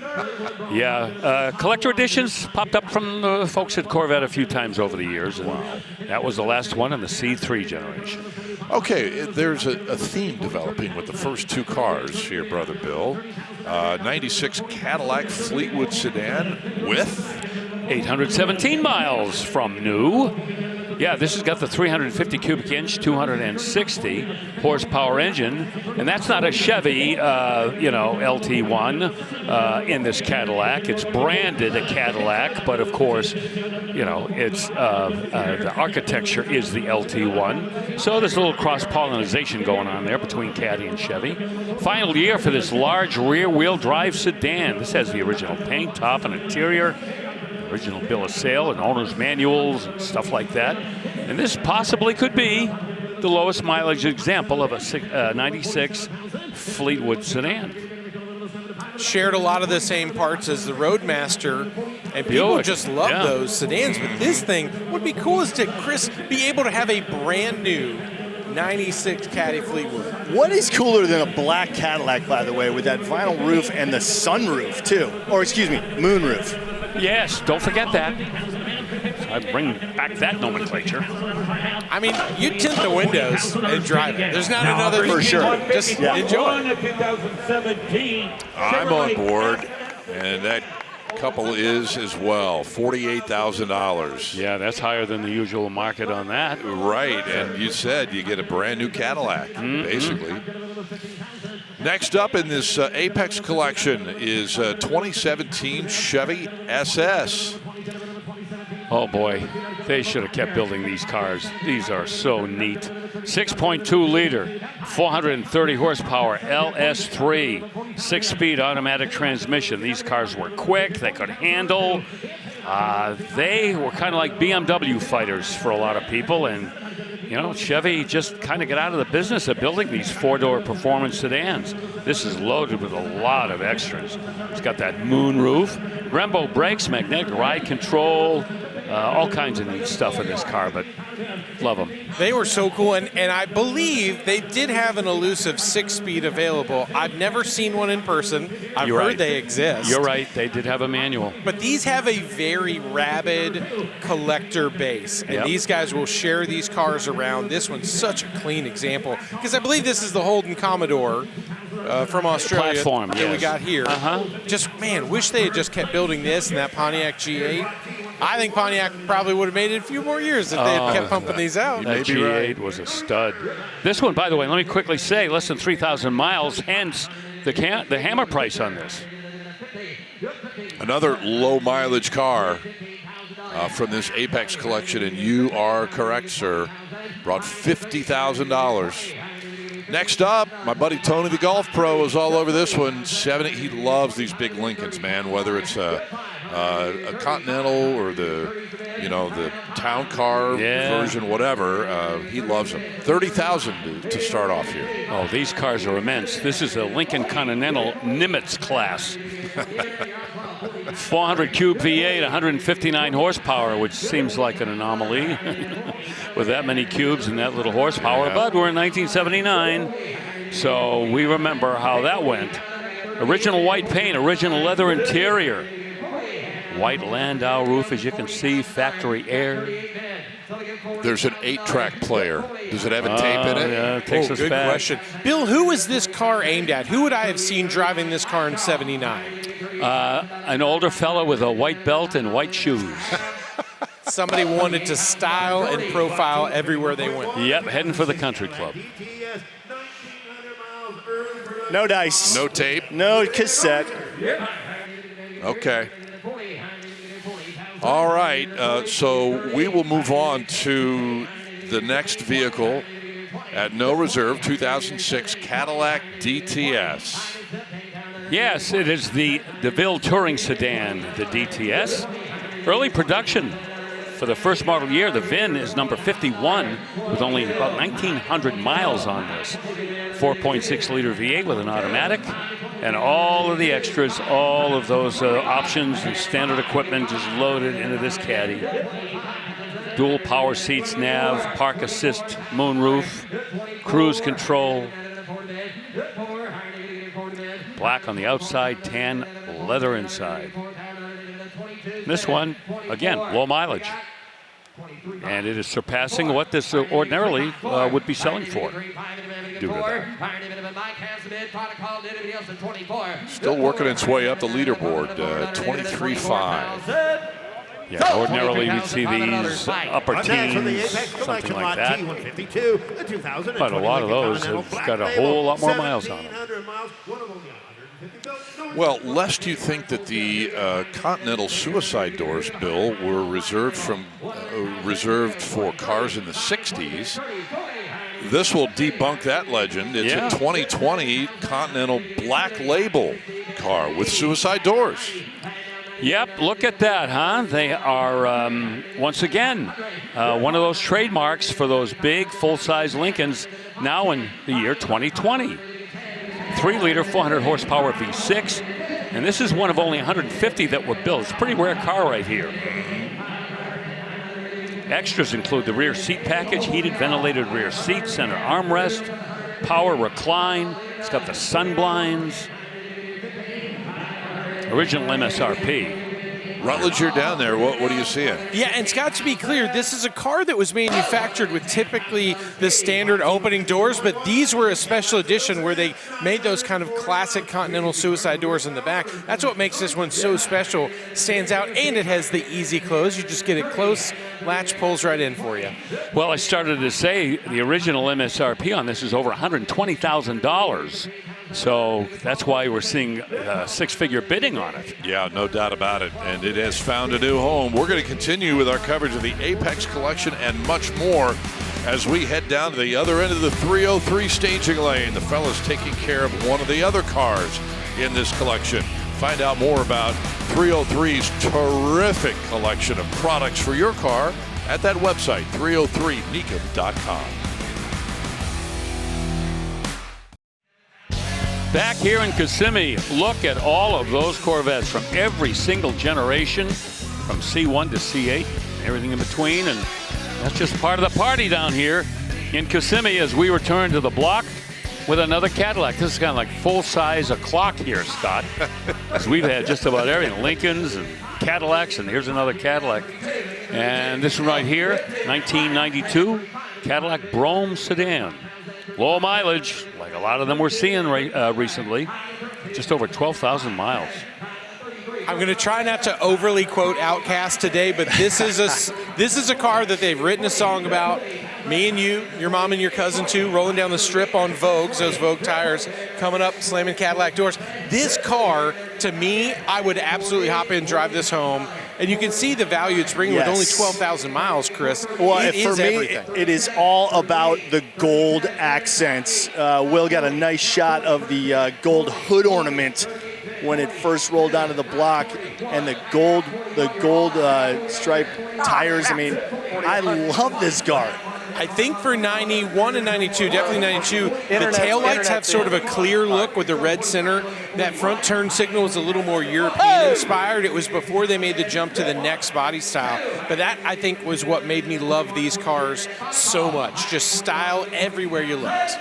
Well, you know, just about every car in the Apex collection is distinctive for some reason. Right. And you just explained why that Cadillac is kind of like so special. $41,000, the 92 Brougham or the 96 Fleetwood that we had a little while ago. You guys dig this Brougham because of the gold.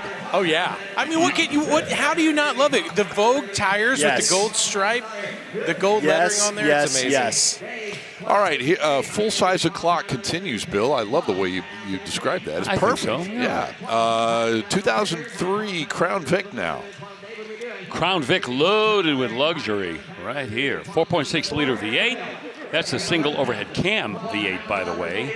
Boy, it's really hard to find these cars in this kind of condition. About 8,400 miles from new and optioned out. Power windows, mirrors, seats. Got AC, power brakes. And this is a little more puffed out than your average taxi cab or police detective's car, which was a big percentage of the Crown Victoria business over the years. Just to let you know, too, 17? on this car, $16,000, no reserve. It's not all, the Apex collection, not all about full-size cars. Coming up, we have some really cool Corvettes and those 4 consecutive GT500s that I told you about at the beginning of the show. Those are part of this group as well. We'll continue with this collection when we return. Stay with us.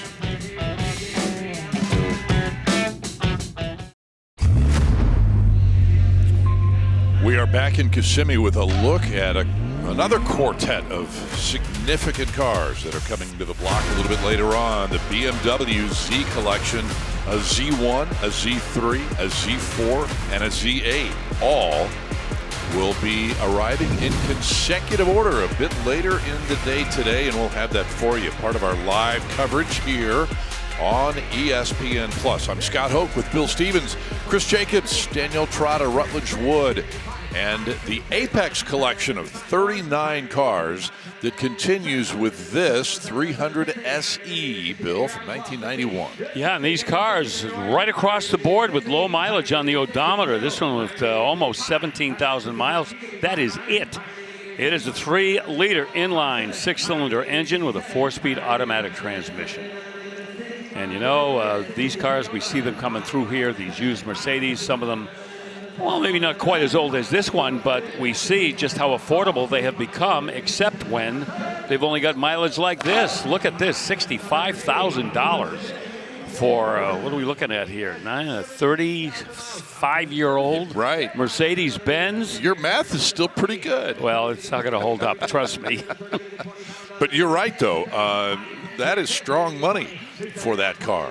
Yes, sir. And we're seeing kind of a theme, low mileage, excellent condition, and we've kind of moved off of the full-size o'clock theme, and now it's a 1986 Porsche 928S. In Guards Red. I think this Guards Red goes all the way back. I want to think to the 70s, could it be? Or maybe I know the 80s, but maybe even earlier than that. This has been such an important color for Porsche on their entire product line for such a long time. This has that 32-valve double overhead cam, 5-liter engine, and only 17,000 plus miles from new. Black leather bucket seat interior, automatic transmission. Manuals were also available in these, but those are really rare. When one of those hits the block, everybody sits up a little higher in their seat. We're at $30,000, and the reserve off. 33 internet. We got 30 to 33. What 300? 35. Right down 5. 35. $33,000. Yes, sir. 35. 34's been 35 internet. You're out now. I get 34. To answer your question about Guards Red, Bill, go all the way back to the mid-70s, 1973 and 4, I think. Yeah. And the 911 is when it's made its Porsche debut. Yeah. You know, I thought that it went back quite a ways. A little later in the 928, however. Right. That's okay, though. I mean, it's been around forever, and you're exactly right. Every Porsche at one time has had that color on it. Trying to get 40. Just get 40. Jay to get 40. $40,000. So that mean they're all repaints if they're not red? Yes. Resale red. Right. Got 38, 39 internet. I get 89. I have 3. He's 38, 39. I get 38. Bid down 9 internet. Final call. Got 38, 39. Anybody else? Trev Morvett gave the final call, and then the hammer drops. Right on the margin, a well bought there. You know, right in that 39, I think is or 38 for what it hammered for. It's a good price for a clean 928 like that. Okay, we continue with the Apex collection with Tuscadero Pink Jeep Wrangler. This is a Rubicon, actually, a Rubicon 392 from 2022, and that's the money end right there, Bill. Yeah, exactly. That has got that 470 horse, 6.4 liter Hemi. But getting back to that color, very rare. I don't have the numbers in front of me, but that is a really rare color on this Wrangler. Yeah, our friend Brandon Schaub actually bought one of these at the Glendale auction last year. Yep. Same color that he does these giveaways. He upgrades the vehicles and then gives them away. And this is what he ended up going home with from Glendale last year. And Mopar actually lent me one of these 392s when they first came out. And man, it's a lot of motor for such a high center of gravity. Yes, it is. You really got to take it easy and get used to the throttle on these. Yeah, that's the same engine you'll find in SRTs. The Grand Cherokees have the 6.4 in them. 65 is the bid. Chargers, Challengers. That was an all-purpose, high-performance Hemi. And this one hammers at $65,000. Yeah, very popular crate motor, that 392. You see a lot of swaps from the kind of the mid 2010s and beyond using that motor. Let's wind the clock all the way back to 2005 now, and a Rubicon edition of the two-door before the four doors were even out on the market. Boy, the 4-liter inline six, the engine that wouldn't go away. My, oh my. Talk about classic, legendary engines in Jeeps. This Jeep, by the way, a Ruby, a 2005 Wrangler with only 14,000 plus miles on it. One of only 229 that were produced in this color. It's called Electric Lime Green. 4-speed automatic transmission, factory air, those indestructible Dana 44 front and rear axles. And the matching bead locks on there too, picking up that the wheel. That's really nice.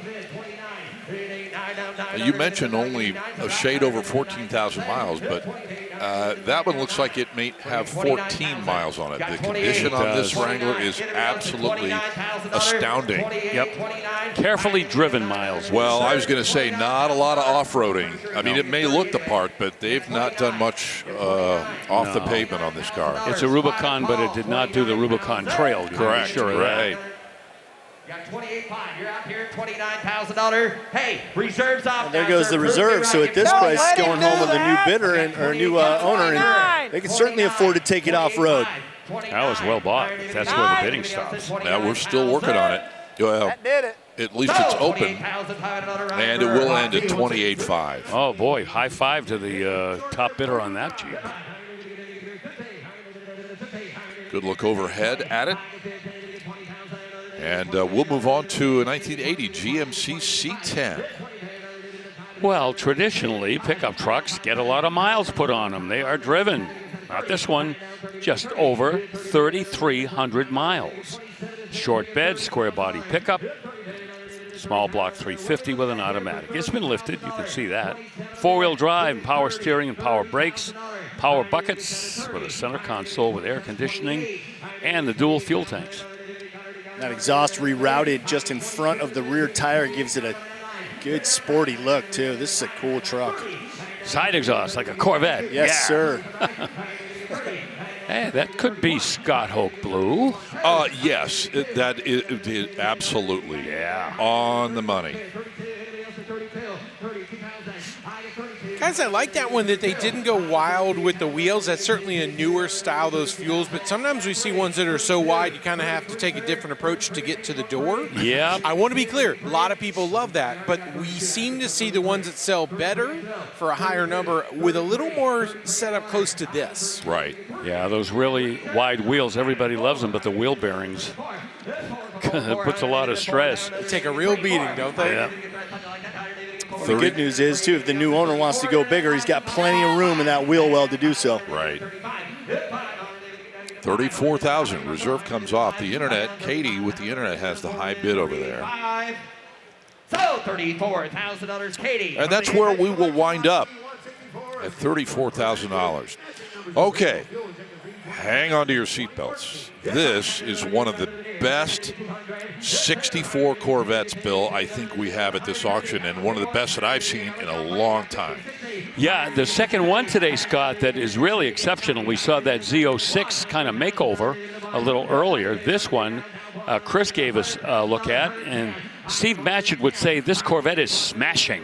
Yes, he would. It is everything. It's got the Fuelie engine, the 375 horse, 327. That was the first year they went up to 375 horse on the Fuelie motor. NC RS Top Flight with a score 97.6, as Chris pointed out. And they are fussy. So when you score that high, you have earned it. Matching numbers on that engine and transmission. It's the wide ratio M20, 370 positive traction rear end. 47,000 miles plus on the odometer. That beautiful silver blue paint's a rare color. And it's got a lot of those factory designations on it that proves exactly what it is, including the VIN, of course, and the trim tag, things like that, all pass muster. Man, you're going to have to be a lot more than 120 to buy that car. Speaking of color, how rare is this? The silver blue and the white interior. With the blue carpet kit. Exactly. Yeah. All of that is the most unusual for a 64 Corvette.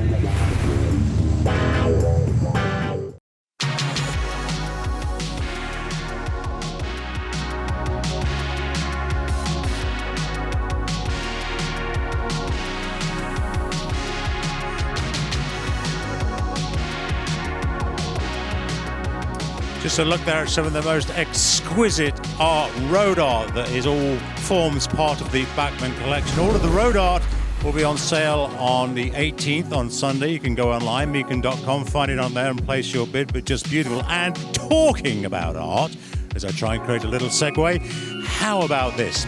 This beautiful 2003 Ferrari Enzo is just loaded with exquisite art beyond the V12 650 horsepower. But just look at the badging around the car. The prancing horse on the flanks of the car, the Pininfarina badge. And as we come round to the rear of the car, I think this is the most exquisite badge work that Ferrari have ever produced. It's a facsimile of Enzo Ferrari's name himself on the car dedicated to Il Commendatore, the Ferrari Enzo. It is stunning artwork from the creators from Maranello. Back to you guys. All right, Steve Matchett, thank you very much. And we bring you back still in the Apex collection and the first of the quartet of GT500s that we promised you.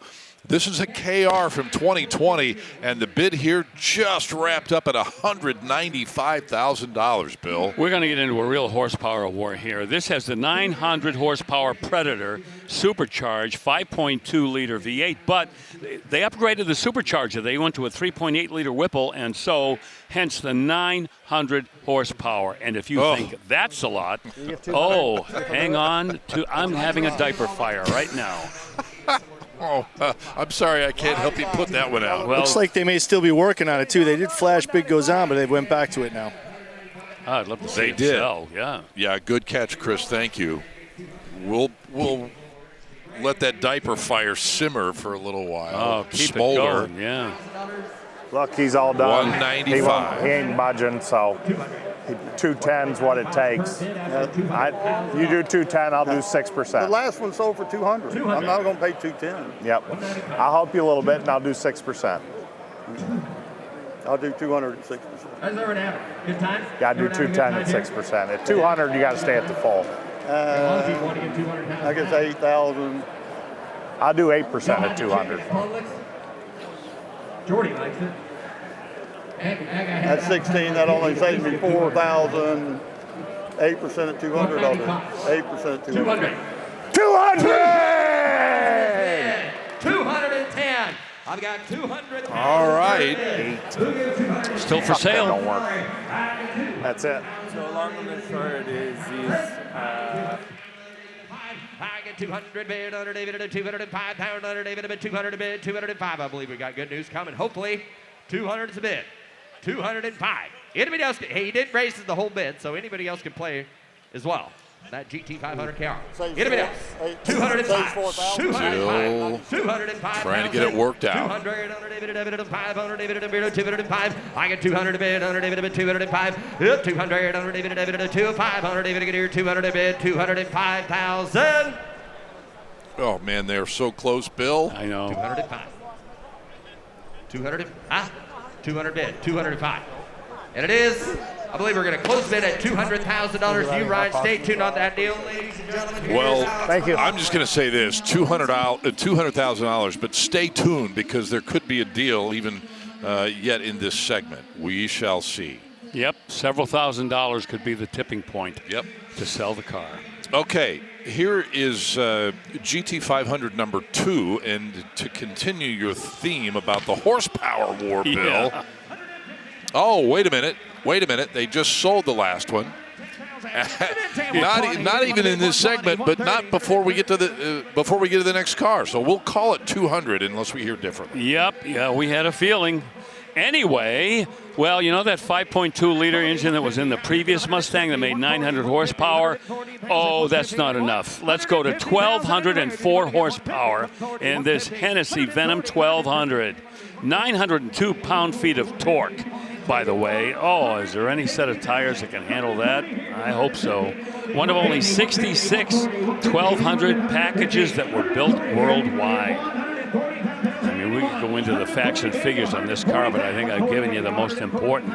1,204 horsepower in this Mustang. It does have the technology package. That includes the Bang & Olufsen 12-speaker stereo, the carbon fiber wheels, and a 7-speed dual-clutch transmission is on the other end of that Venom. 1,204 horsepower V8. Well, second only to the horsepower number, Bill, that you've shared a number of times, thank you, is what the hammer price is going to be, or in this case, what the bid goes on number is going to be, and that is $150,000. So we will cross our fingers for a quick sale on this car after the bid goes on hammer falls, right? Yep.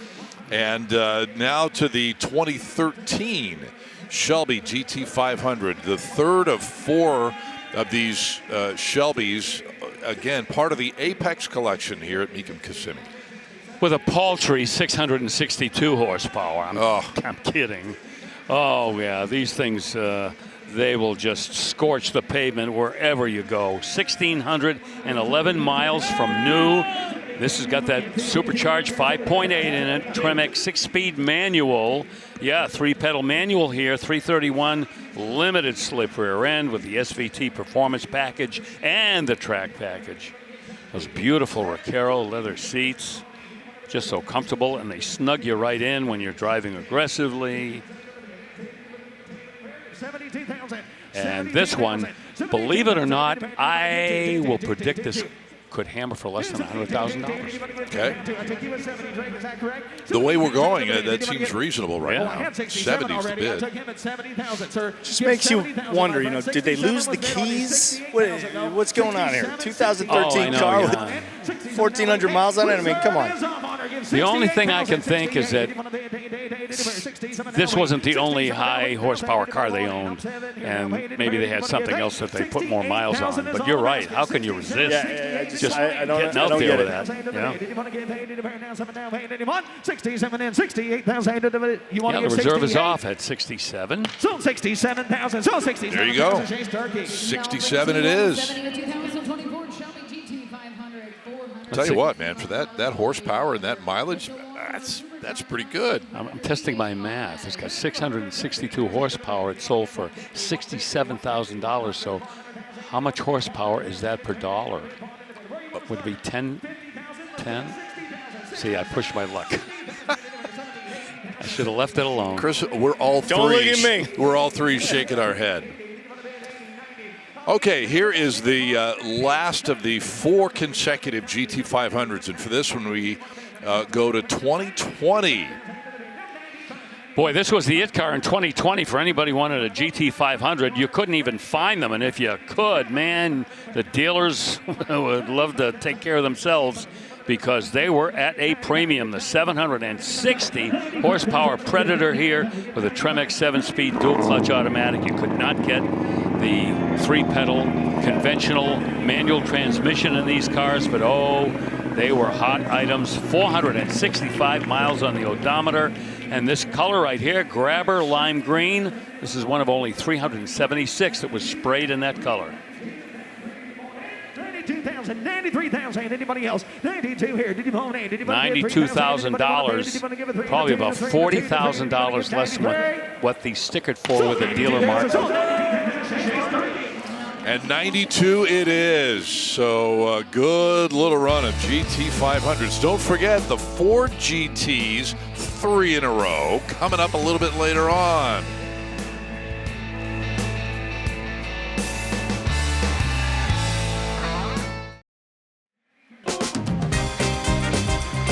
Welcome back to Kissimmee, and you're looking at a 63 Corvette built by the guy who helped come up with the design for the original 63 Corvette, but this is kind of a second chance opportunity for the legendary Pete Brock.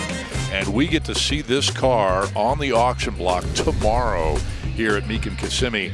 And there's some video right now of that car over in one of the display buildings. Bill, you know this there's car. Pete. Yeah, no, there's Pete Brock right there in the beige jacket there. And Chris and I did the reveal of this car at the McCacken show in Chicago back in November. What a beautiful creation that is. And that'll be selling on our block tomorrow. Can't wait. 35th anniversary Camaro Super Sport. That is what we have in front of us now. Yeah, this one only has 1,320 miles on the odometer. It's one of 1,398 convertibles built with the 35th anniversary package. So each and every car we've seen here in the Apex collection pretty much has got a certain distinction to them, whether it's mileage or rarity or even condition. And this one is going to sell. Reserve comes off, and the bidding at $40,000. 2002, last model year for that 4th generation Camaro. 92 to 2002. 325 horsepower LS1, by the way, providing the power. Reserves off on the car, as you can see. Sold $40,000. Sold $40,000, John. And there it is, $40,000 straight up for that anniversary Camaro. It's a little bit more than $1,000 per year of the. Oh, boy. I think. Yeah. Well, don't take me there again. Okay. We'll stay away from that now. We'll make a deal. I'll make that with you. Thanks. 2008 CLK 63. This is an AMG Black Series car. AMG. You know, you see those 3 letters, and that's Achtung Magadala. Not really. But this is the high performance department at Mercedes-Benz. Used to be an outside vendor, and they took it in-house. And this is a Black Series car, extremely rare, Arctic white color, back in 2008. And the 6.2-liter V8 with plenty of horsepower, well over 500 horsepower, 7-speed automatic transmission, and a lot of options. This is the 3rd model year of, I believe, the first Black Series iteration. They've had 6 of them overall, but man, you are talking about, you're right, Bill, rare air. Yep. For the AMG Mercedes-Benz group. Yeah, and those Black Series cars usually come fully equipped. They will come with just about any desirable option you can think of.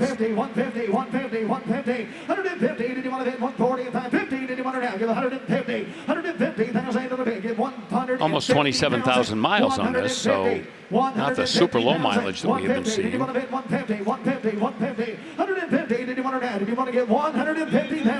150,000 is all. 150,000 anywhere. Did you want to get 150, 150, 150, 150, 140 is up here. Get 155, 155, 150 bid, 155. You are out the back. Quick correction, this is the second in those series of 6 Black Series models. Right. And the reserve is up. And the reserve comes off, says Alex McLaughlin, at $150,000. Anybody else? 150's here. Give 155. 150 here. Did you want to bid 150? Super exclusive.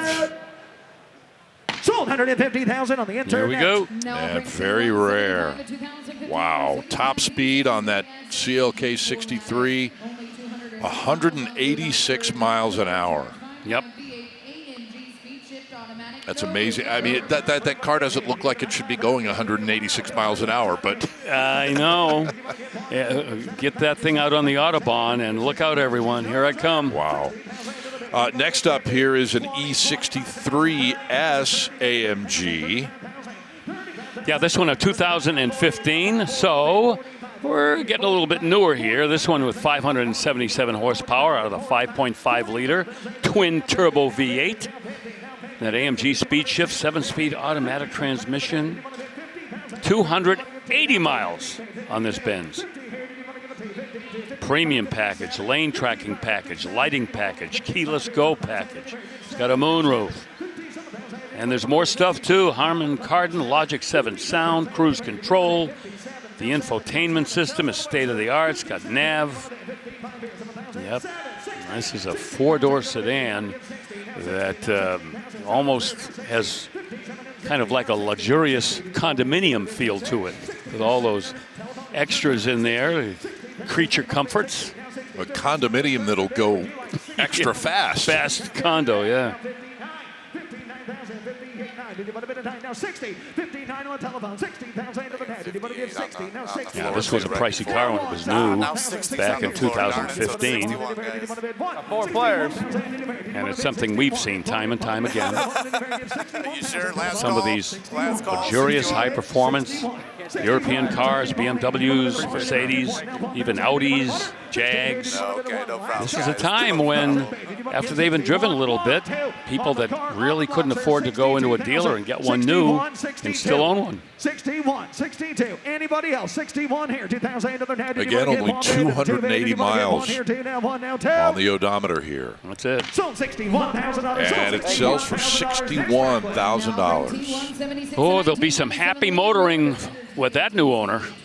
I think so.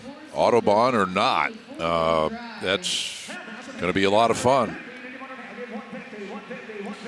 97 Land Rover Defender is coming up on the block now. Diesel-powered 2.5-liter turbo diesel and just rugged. This is totally dude, man. Solid axles, high ground clearance, 5-speed manual. And boy, you go back so many years to the tradition of these Land Rovers, whether they be for civilian or military use, whatever it is, boy, they could handle it.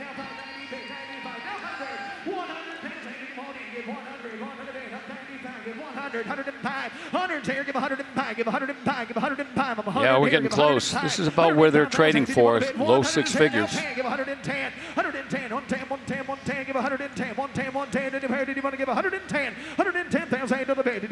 308 miles on the odometer. You mentioned that. Looks at 2. 110 telephone. 110. I've got 110, 115,000, 115,000, 110 on the internet, 115,000. This is a restoration done by the guys at TATC Defenders. And the reserve just comes off. They do restoration work. They do bespoke, custom order Land Rovers. So they know their stuff, and you can plainly tell that here. Sold $110,000 on the internet. $110,000 for that TATC Defender. All right, we still have a few more cars to go in the Apex collection. Here comes another Superformance Cobra replica, Bill. This is a Mark II, 1962. Yeah, we're so used to seeing the 427 powered Cobra replicas, the 427 SC. Here's a little small block street version of the Cobra, 289. By the way, a couple of very well-known and well-respected Cobra replica constructors. We've mentioned Superformance, but this car was assembled by High Tech Automotive, another company that has specialized in some very exacting replicas of the Shelby Cobras. This with a 5-speed manual, unlike the 4-speed the original cars came with. Fiberglass slab side body, Wimbledon white. Boy, that's a color that extends back into the history of just about every Shelby-built car. 85, now 90, 85, even the frame in this now, this is interesting too. The frame is Tejero style. The Tejero was a car which preceded the AC cars in terms of giving Shelby the inspiration to build a 2-seat sports car. So they've replicated the Tejero style frame under this, which I think is kind of clever. 92, now 95, 92, now 95, give 95. Now 100, 100,000, 100, now 100. And it's bringing the bids. 40 miles showing on the Odo. 95 bid, give 100. Give 100,000, 100,000, 100,000. Yeah. Well, 1962, that was the debut year for the Cobra. Almost wound up with a 221 cubic inch V8, but they decided to go with a 260 when they went into production. And then shortly thereafter, went to the 289. 65, the 427. Boy, I'll tell you, what a legacy of performance these cars have created. 97 is bid, give 100,000. Even money give now. 100,000, sir. 97 is here, give 100. 100,000. That's like your, it's impossible to do, but that's like your leadoff hitter hitting a grand slam. Right. You know what I mean? Yes. I mean, from the very beginning, that car was an instant hit. It really was. Never built a lot. Shelby never wanted to build a lot of cars. That was not his plan. He didn't want to become the Ford Motor Company. But as soon as those cars started to become publicized and people found out about them, and then the racing provenance these cars created early on. Even around 100. The floodgates open wide. Domestic championships beginning in 1964, just 2 years after the car debuted. Of course, the Daytona Coupe, winning the World GT Championship in '65. So you are that close. That car achieved everything and more that Carroll Shelby ever wanted. You know, the thing is, Bill, when you talk about how good the car was, the cars are, but you can't overlook the fact that old Shell kind of kept the production numbers down on purpose, and that has done nothing but add to the legacy of these cars. And in the beginning, he really didn't want to build street cars. He didn't want to build anything that you weren't going to race. He was a racer. That's what he wanted to do. Sure. But you had to build the street cars for two reasons. One, because he wasn't getting enough money from Ford to really do what he wanted to do, so he was able to sell the street cars and use that. And the other thing is that the Ford Motor Company would only promote his cars, but not bankroll his cars, and that made it a little more difficult. Right. And he had to homologate the cars too. Exactly. Yeah. So $97,000 for that Cobra, and a '69 GT350 will be the next car on the block, still from this Apex collection.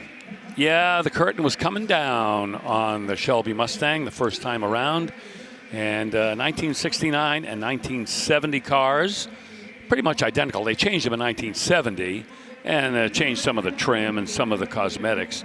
But this is a car that was the last time that Carroll Shelby had really used his name on any of these automobiles. He kind of fell out with the Ford Motor Company for a while. Anyway, this is a GT350, not the GT500.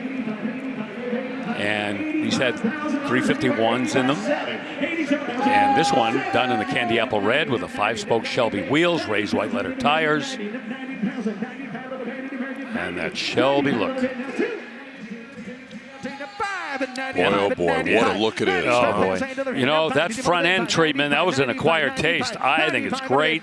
Some people disagree, but I found it very attractive. 97, the reserve is off on this car. $100,000 bonded to bid. 100 is big. Give 105. Give 105. Of 100,000 bid with Dexter. Give 105,000. 100 here. Give 105. 105. 105. 105,000. 100 is here. Give 105. Anybody? Do you want to bid 105? 105. Says he's done. Anybody else want in for 105,000? 100 is here. Give 105. Well, I've lost count on how many six-figure cars we've had today. Yeah. But I will tell you that $100,000, that's not even going to get you into the top 10 today. And there will be more big ones to come for sure. We've got to take a break, and we'll continue live on ESPN Plus coming up after the timeout. Have I mentioned we have Corvettes here today?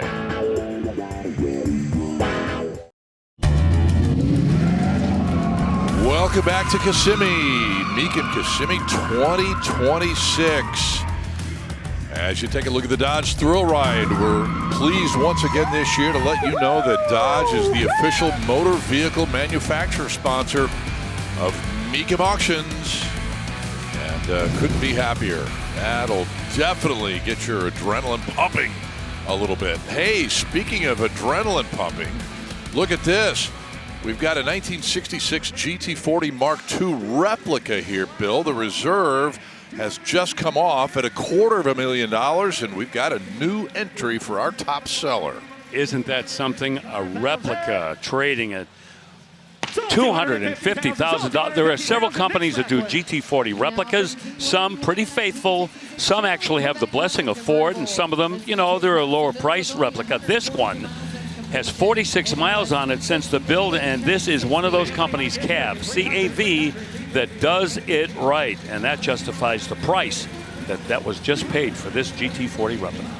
Certainly smells authentic. Yeah, yes, it the does. Racing fuel, yeah. Yes, it does. Okay, we've got to move on to a couple of good Corvettes here. One of them, this one, 1966 custom convertible, already into six figures and then some. You know, we talk a lot about our friend in Indianapolis, Jeff Hayes, and the kind of work that he does, Scott, on these C2 Corvette customs, and this one is right up there in terms of the quality of build. 142 miles since they finished it. LS2, 6-liter, 400 horsepower. Tremec 6-speed manual. Suspension all reworked. Tubular components front and rear. Adjustable coilovers. 4-wheel disc brakes with Willwood components. It's got side exhaust on it. There you see that 6.0-liter V8 in there. Dakota gauges. And they estimate the build cost on this around $300,000.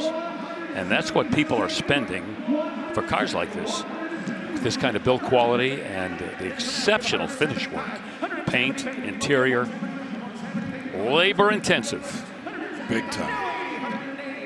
Yeah, I went to an event, small event, downtown Indy last summer, I think it was, with Jeff, and he had one of his cars there, and just talking about what he does and what his thought process is, and pretty regular guy and unassuming guy, but boy, does he know his cars and his Corvettes. And to be clear, this is not one of his cars. I'm just saying, you mentioned his name and thought I'd throw that out there. This is reminiscent of the kind of work that he does. Very true. Very true. Threw a little 67 touch in there, too, with the reverse light above the license plate there. And he deleted the Corvette script on the hood, which you would find on a stock 66. All right, guy up there in the upper deck. A $180,000 hammer price for that custom Corvette. And now one from 1957, and this will bring the Apex collection of 39 cars to a close today. Well, somebody may be writing a pretty fat check to buy this. Opening bid was 70, already 280. This is a 57 fuel-injected Corvette, 283 cube, 283 horse. And Chevy, they made a big deal out of that. 1 horsepower per cubic inch. Onyx black, silver coves, and of course first year for fuel injection and the 4-speed. And later in the year, the positive traction rear end. 283 horse, 283. That's math that the three of us could even figure out. That's pretty good. It is, but it's actually a little bogus. And I think I've told this story. It was the marketing department that wanted the 283, because that would be easy to promote. These engines actually are closer to 300 horsepower. In fact, the 58 fuel-injected car was rated at 290, which was certainly closer to the truth. Mm-hmm. Wonderbar radio. Full-size wheel covers, as you can see. And a little interesting touch that you found on the 56 and 57 Corvettes are these little scoops here on the fenders. That is actually a callback to the Motorama Corvette that debuted at the Waldorf Astoria Hotel in 1953. That car had them. They did not appear on the production 53 Corvettes, but they did make an appearance on the 56 and 57 models. Well, that's because Zora came in after the Corvette debut, just about the time that these cars went into production, and he wanted them because they could be adapted to cooling scoops when they went out and started racing the 56 Corvette. So, yeah, didn't make it to the first one, but it certainly made it to ones thereafter. So $120,000. And in terms of the Apex collection in total, 39 cars sold for, or I should say this, of the 39 cars, the total sale was just a little over $2.3 million. I noticed you didn't ask me to add it up. Well, I didn't have to add it up either. Look, it's right there. We have that auto calculate feature now on our TVs. They didn't take any chances with us. No, our graphics team back in the truck put that together, and we thank them. They always do a terrific job. So we'll take off here post-Apex collection and roll out another significant Chevrolet.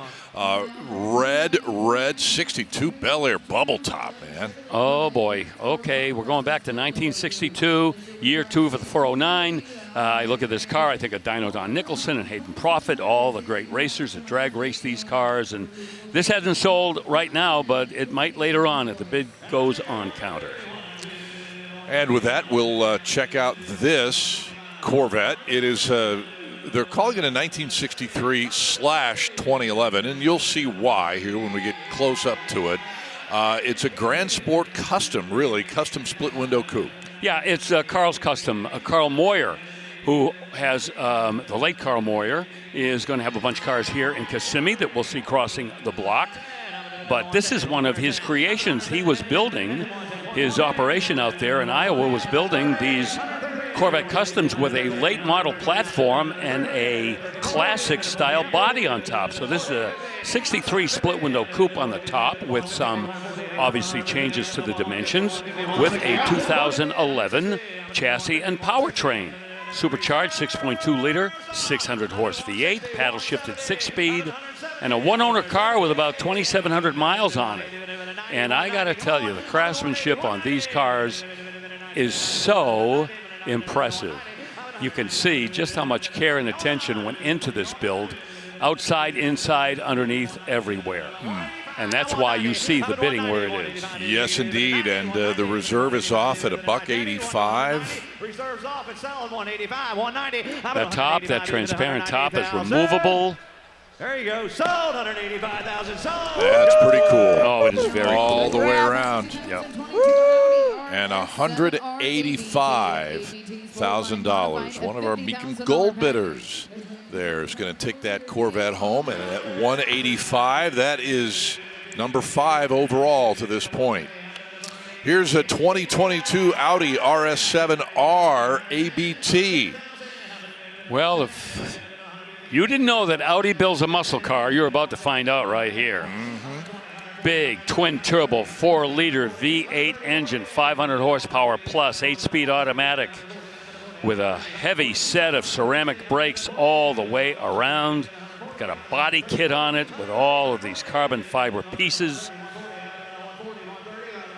And Bill, ABT is a German tuner that a lot of people know from the Volkswagen Audi world, and this was a special ABT package. We saw those wheels with that red ring there on the inside. Really cool, tasteful way to bring some color, a little pop, highlights those brakes you were talking about too. But this car on paper is such a monster already.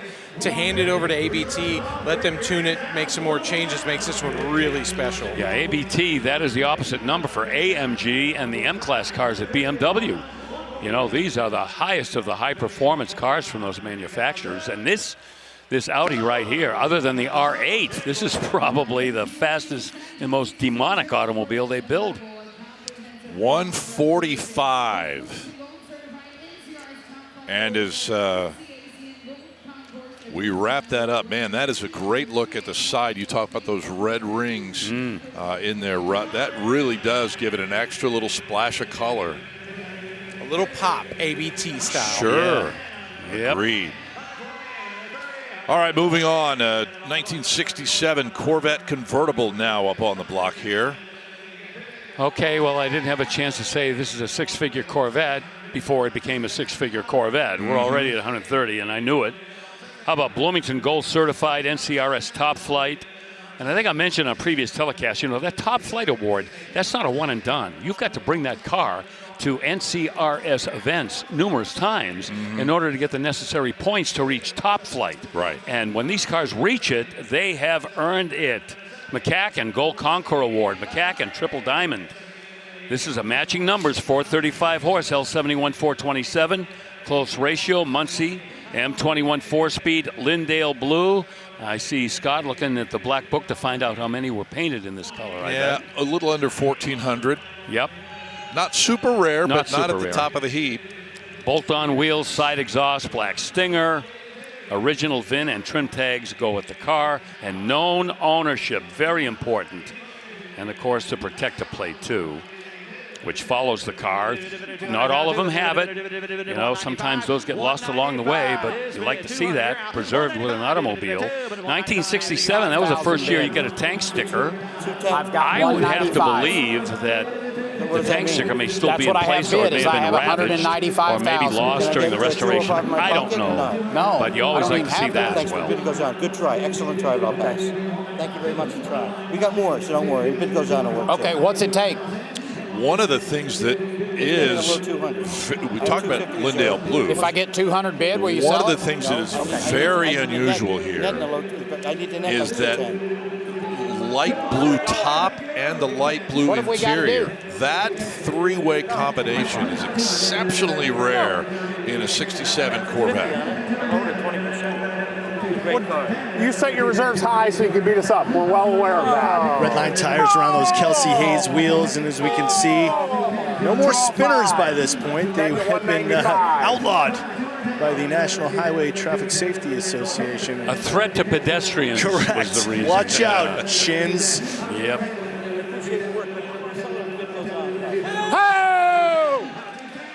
205 is bid. Did you mention the ownership history on this? Okay, good. Yep, everybody knows just where this car was purchased, and who bought it, and who's owned it. 20 and I'll get him done. One of the great ways to spot the different mid-year Corvettes is the gas cap. They changed each year from 63 to 67. In 67, they were all painted body colors. So if you're looking down at the gas cap, you wonder what mid-year it is. 67's body color.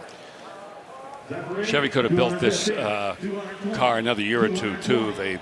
They were so hot to get that Mako Shark Corvette, the 68 Corvette, in production. And then afterwards, they probably had second thoughts because there were a lot of growing pains in that C3 generation. That's fair. And this car right here, there was no reason why they couldn't have just kept going for at least another year, and maybe two. Of all of the C2 Corvettes, other than the split window coupe, by and large, the most popular. What's going on? He's been on the wrong phone. Okay. Last call. Fair warning. Yep. Well, a lot of the, correct me if I'm wrong, Bill, but a lot of the internals, the stuff that you can't see in this car was carried over to 68. The bodywork was obviously the biggest change. Absolutely right. Small block cars, the big block cars. Not a whole lot of difference underneath the skin. Well, 205 is where we'll leave this 67. And so keep that in the back of your head, 205,000. So 1966 Custom will be next with a big block 67 hood. And oh my goodness, look at that modern paint application. Now we have our latest inductee into the Paint Hall of Fame. Big time. Called Razzleberry. That is an aftermarket paint right there. And that, I would guess, is a candy apple color, probably a gold base coat with that translucent Razzleberry color sprayed over it, and then a nice heavy coat, a clear coat, and sanded and buffed to a high gloss. 427 LS7 crate engine in it. Tremec 5-speed manual. They've stiffened the original frame. Hot Use, by the way, is the manufacturer of that Razzleberry, a CFX high gloss Siebert custom paint. Oh, the reserve is off. 255. Got to go, guys. 255. You know what? I'm going to call this cream and crimson. And I say that because that is the official colors of Indiana University playing in the national championship game on Monday night. You're a contortionist to work that in. Wow, guys, Paint Hall of Fame for sure, up and close. It is flawless. What a gorgeous paint job and a gorgeous job in the interior, keeping it stock appearing, but using upgraded materials all over the place. That looks like it's a mile deep from here, man. It's beautiful. Yeah. Wow. I like how they stayed with the OEM side exhaust. Those are billet specialty wheels. Every choice they made in that build, I think, is 100%. Well, speaking of 100%, we've got to take a look for a number of reasons at a 1935 Auburn 851 SC boat tail speedster. Oh, this was a hero car back in the 1930s. All of the players out in Hollywood had to have one. I've seen pictures of Jimmy Cagney driving cars like this, Gloria Swanson and Gary Cooper, you go right down the list, Clark Gable. This is a real one, by the way. We know that there are replicas out there. This is a real boat tail speedster.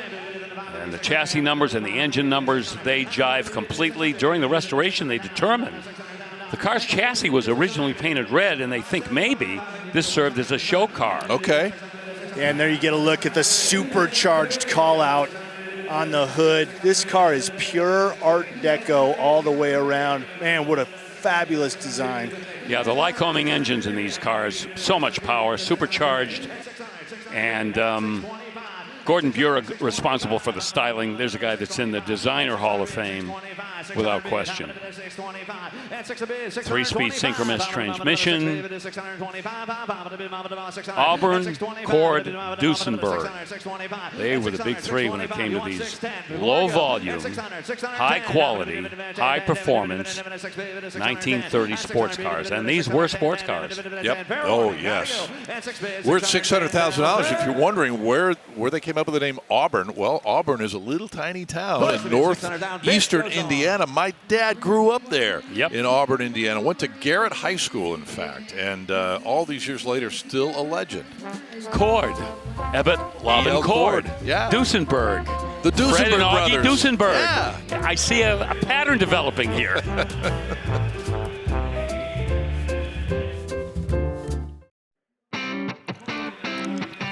Oh, there's a quick flyover of what we've got going on here at Mecum Kissimmee, the Midway Silver Spurs Arena, normally the home of the Osceola Magic. It's our home this week, and we've got a lot of activity going on in here. W30 Olds 442, man, from 1970, and look at the money here, Bill. How often do we see them trading this high? Not very often. But it is a very unique 442. It is a W30, but look at the way that it's finished in that gold color. Also, this one has got, I mean, the W27 rear end. That is that very rare aluminum rear end in this car that so many of them did not have. Rally gauges, tick-tock-tack, and it's an award winner, as you can imagine. National award winner. Oh, my God. Sold for $137,500. All right, here we go next. 1967 Corvette. When the hood is hydraulically operated, you know it's a custom. That's all we needed to see. And there it goes up all by its lonesome. Yep. Billy Dawson, a Corvette correction, he handled a frame on this, and the rest of it was Roy's restoration that went the rest of the way with it. LT1 direct injected crate V8, 6-speed manual. But you know, when you talk about these cars, the powertrain kind of gets lost in all of the other finish work, the paint, the interior, and things like that that really set them apart, like this one. Alnock interior, the best in the business. Dana 44 rear end. They put ABS in this. That is an aftermarket electric system that went into it long before ABS became OEM. QA1 adjustable shocks, vintage air. 18-inch Corvette Z06 aluminum wheels. Look at those. OEM side exhaust, silver stinger, and $175,000 where we are, but we're going to have to go a little more upmarket, I think, to get it sold. Interesting here, too, I was noting on the previous 67 we saw across the block, this one has a gas cap from a 65 on it. So, customizer's choice on that. Reserves off. Hey! Whoa, here we go. Reserves off. On the red Corvette, the reserves off. We've got another you're in. six-figure Corvette in the sold column. That's what I call a motivated consigner. Let me tell you, I thought that would be north of 200 to sell. Nice job. Congratulations. And an excited buyer to get that car for that price. Oh, my. All right, 175. A little bit of breaking news for you kids here. Remember that 67 that we had a little while ago, the previous segment, the triple blue, Lindale blue, blue top, blue interior. Here it is. It was a bid goes on car, but we've just been told that car did, in fact, sell for $210,000. Wow. So that is going in the sold column as well. Number 3 overall, and a fantastic car. Oh, not a custom. No, that is an NCRS Bloomington Gold Corvette that's been restored to perfection. Gorgeous color. $140,000 on a 59 Impala. You know why? It's a 348 in there. That is the beginning of the big block era for Chevrolet. This is the 4-barrel carburetor version, not the tri-power, with a Power Glide automatic and A restoration that absolutely blows you away. Look at it. Tritone interior. Glad the top is down. We can drink that in. If the top were up, it would be white. Be pretty, but Sure. would rob us from enjoying the interior. You're right. Look at that. How cool is this? On the rear bumper, a Goldwater for President sticker. That's fantastic. Really? That's pretty cool. Yeah, that would have been the time period, wouldn't it, huh? Pretty close. Bill, you were And talking about it looks patina 1959. enough. Sorry, Red. It looks patina enough. It might just be original. I don't know. Yeah. Bill, you were talking about 1959, what an influential year that was in Detroit and in automaking, how many people were following those same trends.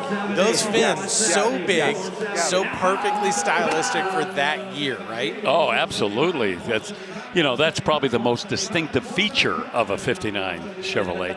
By the way, there was an urban legend going around. It was not true, but I used to hear it all the time that some of the state police pursuit cars, 59 Chevrolets, in a high-speed pursuit because of the fins, the rear end of the car would come up. And boy, that story made the rounds for so long. Absolutely untrue, but it was just fun to tell that story. People love a good story. That's how it starts. You got it. Hey, the reserve is off on this Impala at 172.5. Look like a bid. That looked like a bid. Sold 172. There it is. As I said on that Apex Collection Corvette, if this was Vegas or Kansas City, this is a Saturday car all day long. But it's Thursday, people. It's got to be Kissimmee. Right on. Well said. Yeah, and you know what? None of these six-figure cars that have sold have been deserving of anything less. They have all been cars worth whatever people are bidding on. Yep. You know, I was talking with a guy, longtime customer, Mecum customer, terrific shop guy, dealer as well. Talking to him this morning, and he said, man, you know, he had a couple of cars that he was getting ready to bring to Kissimmee. As we take a look at a 66 GTO, he said, this is the right place to bring these cars because you know that the buyers are going to be here and they will recognize quality. Oh, yeah. There's a trickle down from the Bachmann collection, the 62 GTO, 250 GTO. They have attracted some of the most well-heeled collectors in the world. So, yeah, everybody benefits. Yep, you are correct. It was a great story. Reserve is off here, by the way. Now go. I got to tell you this about the 66 GTO. It is the optional 360 horse 389, but this was originally ordered by the owner of Century Pontiac in Beaverton, Oregon, for a dealership showroom display. And the owner was so fond of the car, he kept it in storage after the display was over until 2001. And that's when it was sold for the first time. Wow. How often do we hear that story? Never. Guys, the window sticker, the original sale price, $4,573.63. I knew you were interested. That was big money and that for was a GTO then. Yep. It had the optional 360 and a lot of other things, AM/FM radio and the rally gauges with attack and things like that. So that puffed up the price a little bit. If you wanted air conditioning, which this car has, cost you $343.20. Air conditioning would have been more than a 4-speed if it didn't have a 4-speed. That was the highest ticket item on that window sticker. Wow, that is super cool, man. $85,000 bought it. Here's another significant Corvette, Bill, in the history books of this American sports car legend. It is a 69 L89 multi-award-winning C3 Corvette. Yeah, 427 aluminum heads. That's the L89 designation. Only 390 L89 option Corvettes produced in 1969 and triple black. Look at this triple black. And a 4-speed. And 435 horsepower. Comprehensive restoration. Awards? How much time do you have? Plenty. Go ahead. Bloomington Gold certified. NCRS Top Flight, McCacken Concours Gold, and McCacken Triple Diamond, and why not? Look at it. Man, that thing should win Miss Universe. All the original documentation goes with it. This has a tank sticker on it, and that's pretty much the birth certificate for a Corvette. Tells you just what that car was equipped with coming down the assembly line. 180. AM/FM radio, transistor ignition. 175, that's correct, right? 180. I put you at Unreal. 175. You're 175 is where I put you. 175. I think you were mentioning yesterday, Bill, that 69 was really the first year of the high-quality C3s, because 68 was kind of that litmus test.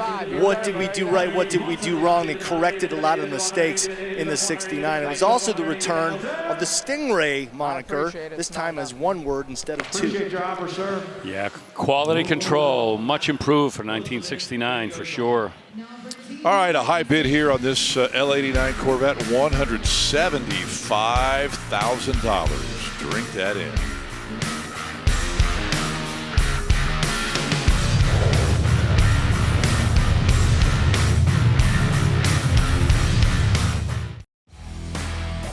Welcome back to Mecum Kissimmee.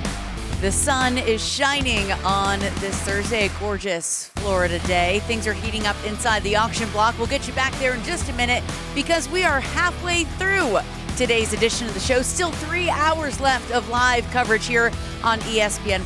And the next 2 days are the biggest in the car collector world anywhere for the entire year. So we're giving you a bonus hour of coverage both days. Join us tomorrow, noon to 7 p.m. Eastern Time, and again, noon to 7 on Saturday. Let's send it back inside the arena now and join Scott Hoke and Bill Stevens. Oh, thank you very much, Danielle, Trotta. It is Silver Spurs Arena, indeed, here at Heritage Park in Kissimmee. And as we roll on, man, it is six-figure car o'clock. It continues here all afternoon, and we love it. This is 1965 Corvette on the block here, Brother Bill. Scott, just a fascinating story behind this car. I really don't have time to get into all of it. Let me try to hit the high points. First of all, it is an NCRS 5-star bow tie fuel-injected car, the 327, 375 horse fuel-injected engine, one of 771 produced with fuel injection in 65, but this has received special designation from NCRS. Only 383 Corvettes have achieved a prestigious award from the NCRS, the bow tie star judging level, and there's more to the story than that. All I can tell you is that it's not going to sell for $115,000, and rightly so. Yes. How good is this car? Well, in addition to what you've just described, it is from the Pro Team Private Reserve Collection, and Pro Team Corvettes, a guy by the name of Terry Michaelis, who is widely known as one of the top Corvette experts on planet Earth. That was one of his cars. So bid goes on at $115. And Rutledge Wood, tell me a little bit about this 72 VW van that you have found. Guys, this is the Fridolin. This were originally used as a post office vehicle for Germany. It's a cool combination of van parts, Beetle parts, even Carmen Ghia. You see, that's a 2332cc engine in the back. They've got a freeway flyer transmission set up on there, air-cooled with a KEWLD air ride system on here, custom wheels. This thing is gorgeous. It's got a Lamborghini orange paint job on there. I've loved these for years as a big VW guys. I've never seen one in person before here. Incredible build, guys. I haven't either. No, I'm drawing a blank, but all I know is that it's at $100,000 with the reserve off right now. Wow. Yeah. And you can tell the build quality. We see those jail bars inside there, a lot of custom touches. We also saw the drawers that make up those custom seat mounts in there. Just a lot of attention to detail paid. You can see, if you just kind of close your eyes, that back half looks like the back of a VW bus, right? Using the kind of classic rails there for the door opening. But again, a few parts from the Beetle, from the Carmen Ghia, and the van, put it all together, and you've got the Fridolin. People are loving it. billet specialty twisties really work well on that too. It gives it a nice modern touch. Absolutely. And this is one of those ones, because you don't see it very much, to see that use of the 3 different colors of paint there with the colors of the interior on a build that actually is stout. That's some real power in that 2332 in the back. 132.5. Oh boy. Boy, I think the reserve came off at around $90,000. And the bidding just keeps flowing in. I'm just laughing because at 130 it has passed that 65 fueling Corvette that we just had. Something's wrong with the world. Well, it makes you wonder. Scott, maybe something's right. Because again, when you see the rarity of a vehicle like this, imported, fixed up, how cool is that? 135,000. I'm just messing. But you are absolutely right. The rarity and the quality of this construction on this little Fridolin or whatever it's called. That's right. Yeah. And kudos to Rudd. He nailed this car during our production meeting. Yeah, well he done. did. Thank you. Thank you very much. I like the weird stuff. What can I say? All right, $135,000. Let's get you now to the Thoroughbred Mustang collection, one of 45 collections in total here at Mecum Kissimmee, Bill. What a way to get started here. 1966 GT350. This is the only Shelby GT350 from the 1965 and 66 vintage to win both the Shelby American Automobile Club Premier and the Mustang Club of America Thoroughbred Gold Awards. Also awarded the MCA Authenticity Award. And it's got what you might expect, the 289 4-barrel high-rise aluminum intake, the 4-speed manual transmission, the only transmission you could get in the 65 GT350. And there you see the stamped steel wheels. Those are the standard wheels on these cars. They did have optional wheels. I mean, you get the 5 spokes on them as well, Kelsey Hayes, Kragers. But, boy, this car is original right down to the last nut and bolt. And Chris, I guess you had an up-close and personal look at this and the other cars in this collection. I sure did, and this obviously was one of the features of the Thoroughbred Mustang collection, being a carryover due to the rarity that you just described, Bill. And these cars are restored to such a high level, and the collector's curator told me that their focus is keeping these cars as original as possible and as low mileage as possible, as we'll see as the cars come across the block. Now you're wondering about the Shelby stripes. They were not applied at the factory. For the most part, they were dealer installed on these GT350s in 65 and 66. There were some that were done at the Shelby factory per request of the purchaser, but by and large, the large percentage of these first 2 years of the Shelby GT350 had to have the Shelby stripes done by the dealers. 425, Gus, you want to get Look at this, $425,000. Close a bid at $425,000. Yeah, not too long ago, that was our model money. Wow. The racing version of the GT350 in 1965. Man, oh man. All right, $425,000. That's the number to keep in the back of your head. The next GT350 is from the year after. This will not be an inexpensive car either. No, it will not. 289 small block, 306 horsepower.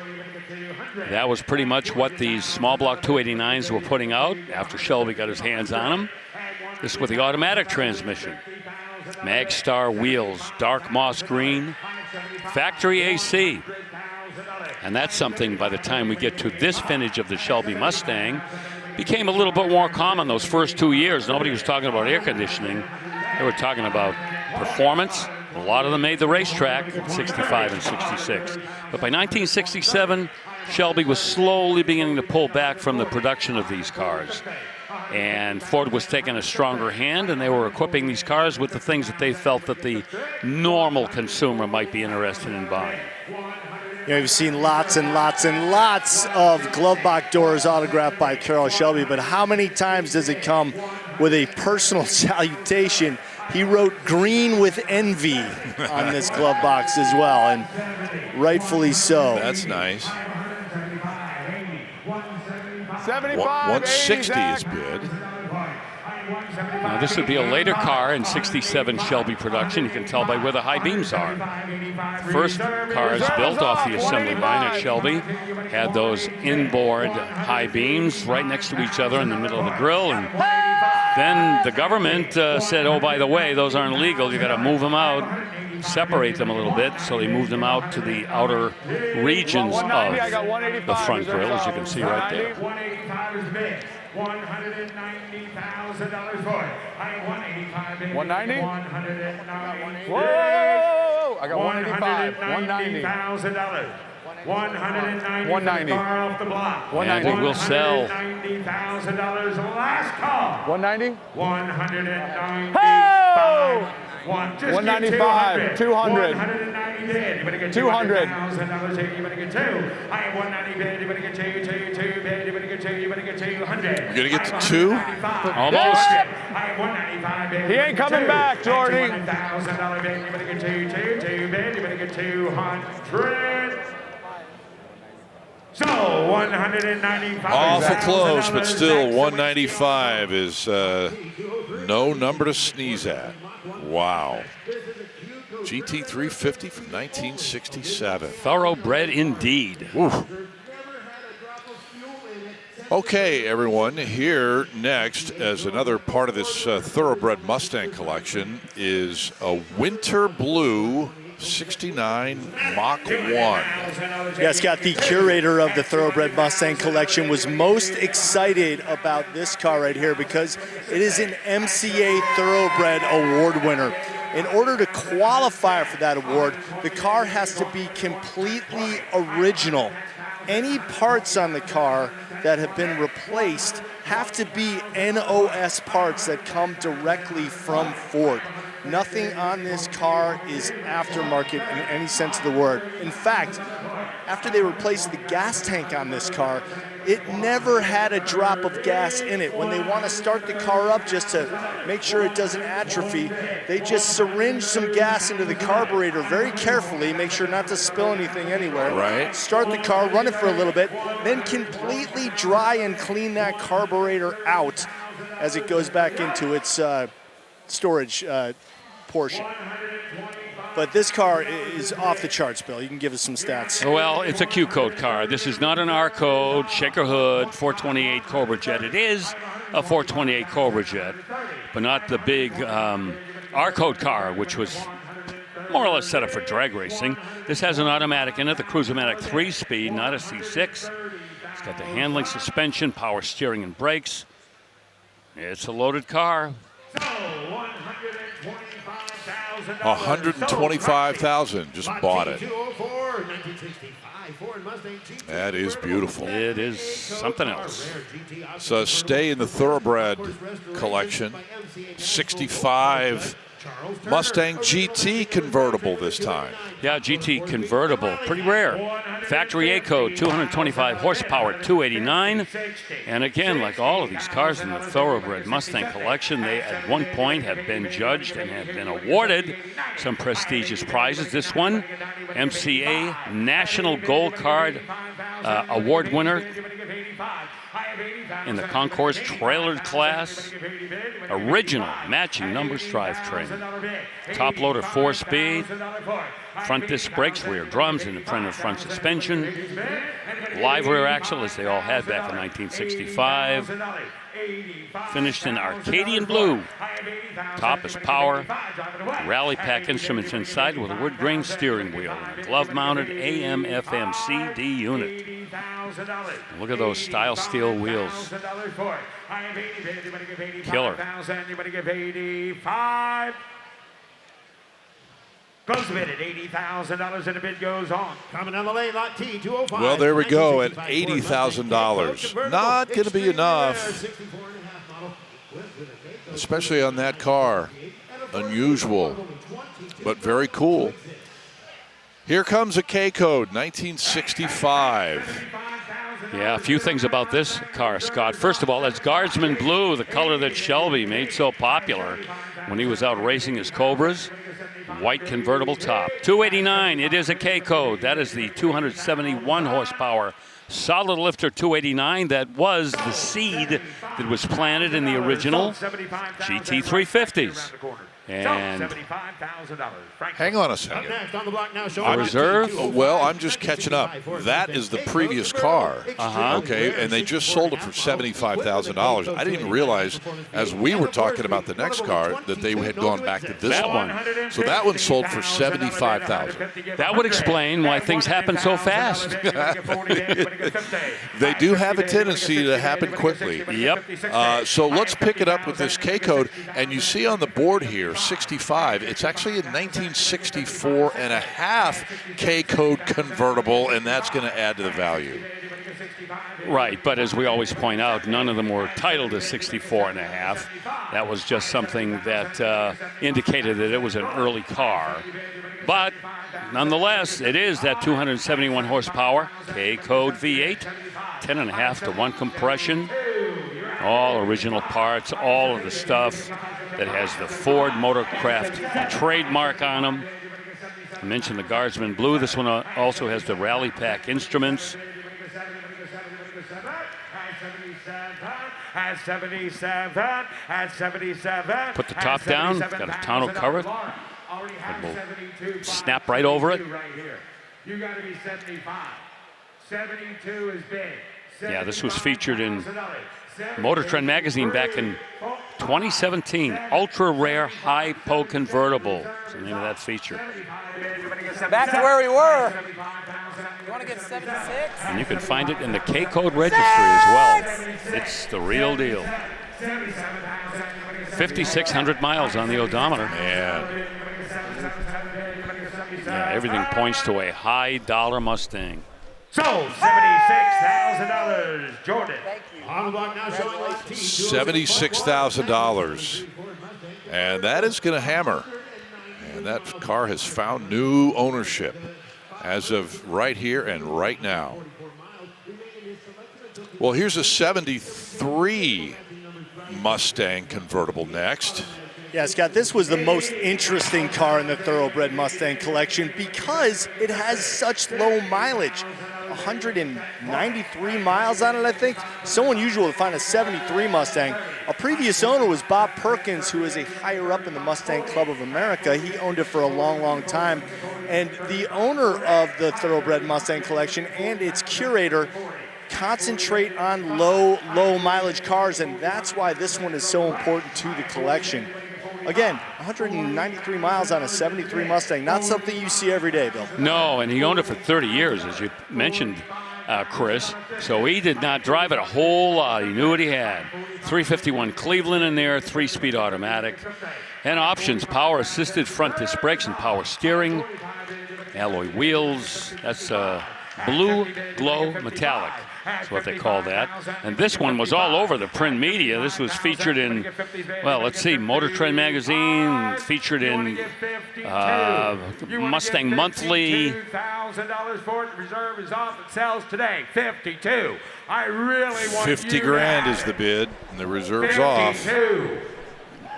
55. 52 bid, you're going to get 55. I have 52,000, you're going to get 55,000. At 52 bid, you're going to get 55. Last call, 55. Sold 52,000. As we say goodbye to the first generation. And say Ford hello Mustang. to Jim Wicks there, picking it up for a client of his, I'm sure. And at that point, Bill, you got to wonder, is it like, is the appeal the preservation or the low mileage? Or probably a combination Probably thereof? a combination of both, yeah. With all of the magazine appearances that car has made. That tells you just how exceptional it is.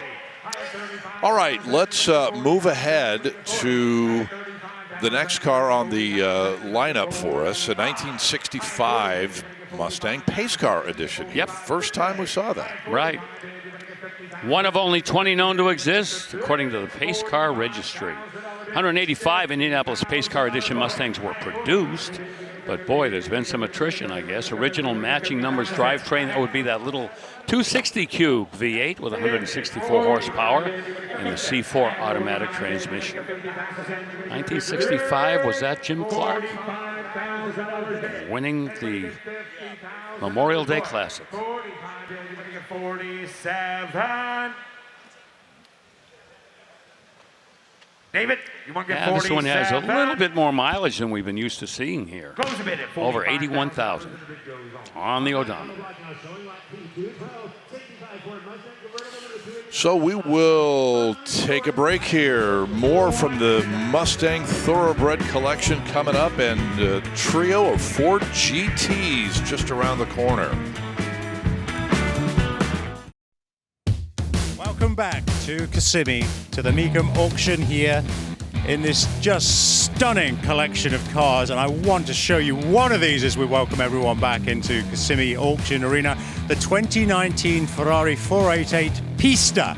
This is sort of the end of the line, if you like, in terms of performance of the 488 series of cars. But I do want to draw your attention, talking about artwork and art in motion. Have a look inside that engine bay. The 90-degree V8, you might just be able to make out the red crackle covers on the cam covers inside that engine. How low they have managed to get that thing to the ground, but all that carbon work, it is absolutely beautiful. A stunning piece of automotive art. Guys, back to you on the block. Oh my goodness, Steve, thank you very much. That 488 is just unbelievable. And to see it here and have the opportunity to see that car under the lights here in a couple days is going to be magnificent. We are back with the Thoroughbred Mustang collection in the time being, with a $100,000 bid and the reserve off on a 66 Mustang GT. And not a K code, it's an A code. 225 horsepower, 289. But the awards keep coming in. The Antique Automobile Club of America Gold Medal. The Antique Automobile Club of America Grand National Award winner. The Mustang Club of America Grand National wins. Oh my, oh my, oh my. It's won everything. That's why we are over $100,000 on the bidder board. Got factory air in there. Automatic transmission. Documentation. Everything. It's got everything. Yes or no? Everything except the new owner. Yeah. Well, there now it we is. have it. Oh, that's nice. Was that Highland Green? Did you mention that? It does not say it, but it is. Okay. Highland Green. Okay. Yep. And I asked because the next car is Highland Green, and for a really good reason. I'll let you go through the details. Yeah, it's a Bullet Mustang from 2008, and boy, that's the car that made Highland Green famous, the original Bullet Mustang that we had the pleasure of selling some time back. This is a Roush Stage 3 car with a supercharged 4.6-liter V8, so we're dishing over 500 horse on this car. Original window sticker is still on the car. 5-speed manual with Roush gear lever and knob. Officially licensed Roush gear lever and knob. Odometer reads 1,957 miles. It's got that Shaker 500 audio system, air conditioning, tilt column. Bill, it's amazing how that color and that sort of shape profile can still have that same timeless look of the original. Oh, yeah. Really takes you back. You absolutely can flash back to the movie and that car and everything else when you look at this. Boy, I flash back to when it was here and left its glass case across the midway, and the crowd of people, it was like Arnie's Army or a group following Tiger Woods at a golf tournament. Unbelievable. 37,000 on that Mustang Bullet. Okay, here is the first of 3 in a row, 4 GTs, and if you've been paying attention, you know that the 2005, 2006 editions have been steadily increasing and are bringing big bucks. And this one from 05, Bill, starting at $500,000. Yeah, only about 2,600 miles on the odometer. One of 14 that were produced in this midnight blue and striped Elite. It does have the Macintosh stereo. It does have the lightweight wheels. And it looks like it has the gray painted calipers. So it's got 3 out of 4. But I'll tell you, this market, Scott, we have seen it go through the ups and the downs, the low mileage, ultra low mileage, higher mileage. How would you track the market on these 2005 and 2006 Ford GTs? Because it seems like each one has its own pluses and minuses, you might say. Exactly. And the mileage factor seems to have become not as big of a deal as it was 10 or 12 years ago, right? So here we're seeing a car that has 2,600 miles at $600,000 back in the day. And when I say back in the day, I mean 10 years ago, we'd say, wow, that's a really high mileage car, right? Yeah. But now it's not as much of a factor, but yet the prices and the values have continued to go up. Well, you know, the longer time goes by, the harder it is to find those super low mileage cars too. Right. Because people are going to be more inclined to drive them. Right. As long as, they don't go crazy. So, yeah. I think what's driving the price of this particular one up is the rarity of the color that Bill talked about. And also, in my heart, I believe striped Elite is more valuable than with the stripe. I would agree 100%. The other thing, 2 other things.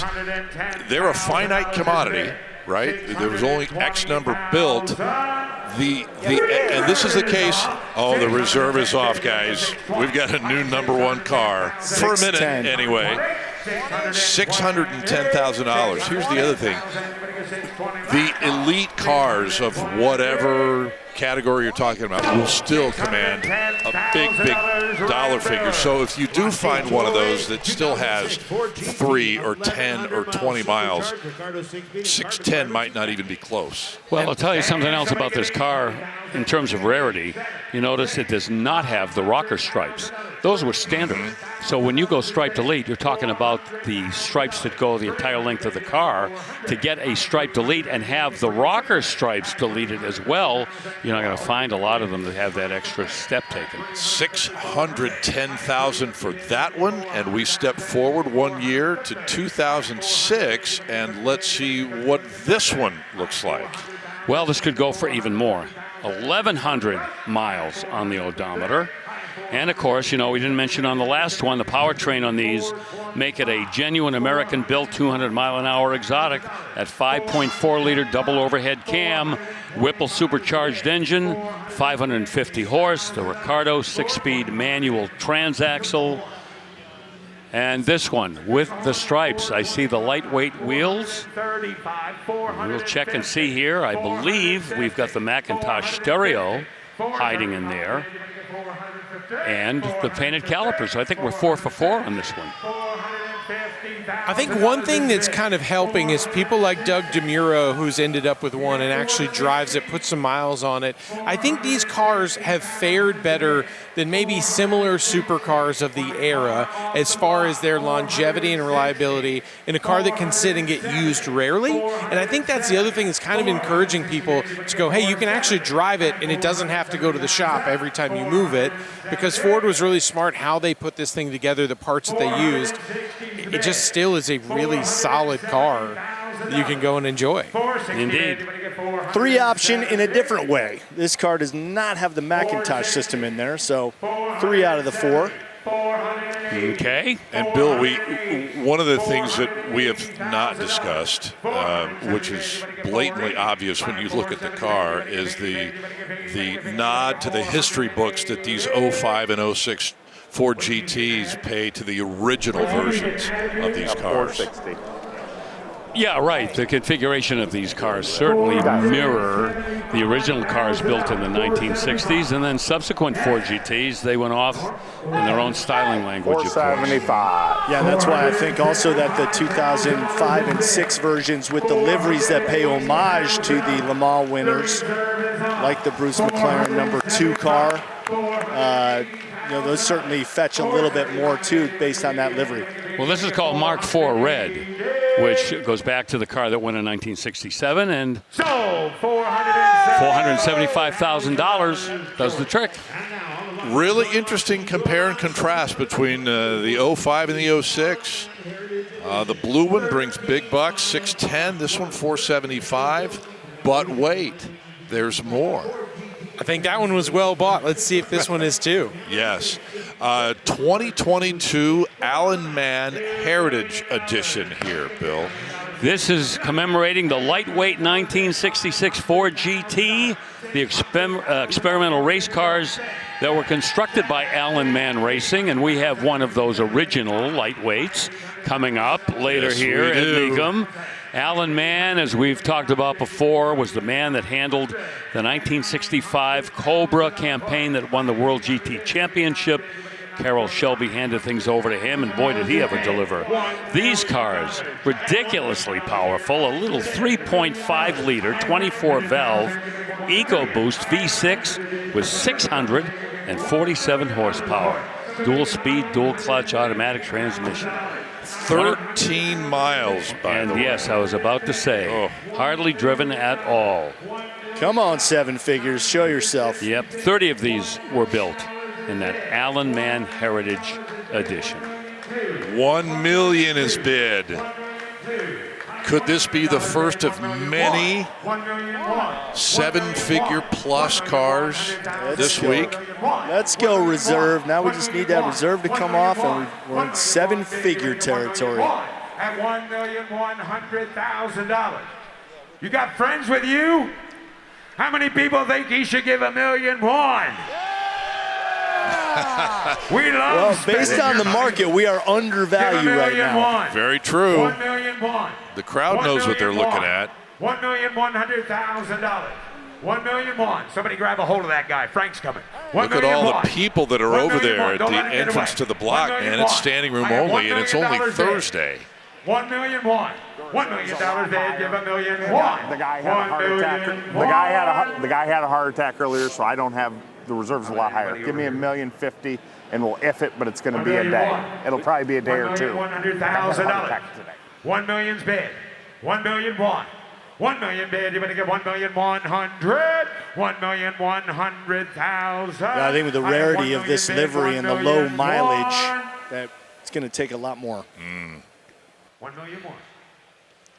Well, Frank's still talking, so that's good. $1,000,001. $1,000,001. Frank is over there in discussion, and Frank's done talking. $1 million is bid. okay, $1 million is bid. $1,000,001. Oh. I'll tell you And what, I that's think $1,000,001 that's sound right there. where it's going Give to end up here. $1,000,001. Well, folks, we're going to get our chance to see $1 million cars get sold yet before this day is over. We're going to close the bid at $1 million. Jimmy Landis hit the nail on the head. Yeah. It might not be $1 million car here, but there will be others to come. So we'll leave this one at an even $1 million at the bid goes on. And certainly we'll bring you any updates should we get them. Okay, next up for us, 1967 Corvette convertible. Yeah, another one of those OMG Corvettes here. Numbers matching, 427 big block, the 390 horse version. Okay, this would be down from the 435 horse engine. That's the 4-barrel right there. So this is the L36. This would be 390 horse. These are the ones that a lot of people ordered if they wanted to get air conditioning from the factory. And not all of them did. Not all of these 390 horse V8s had it. This one, beautifully restored from bumper to bumper, 36,000 miles plus, Goodwood green. Very popular color right up there with the most popular color in any Corvette, actually, any Corvette vintage. Got the tank sticker and the bill sheet. That tank sticker, that's still on the tank. Al Grenning has given this car the once over. Same owner for 29 years. 4-speed, 336 positive traction. You see the factory side exhaust, bolt-on wheels, and red-line tires. All the good stuff. Saddle tan interior. $125 is the bid. 435 available in 71. The L70. I'm sorry, in 67. The L71. And they had that tri-power hydraulic lifter engine, 400 horse, the L68. And of course the L88, the first year for that engine.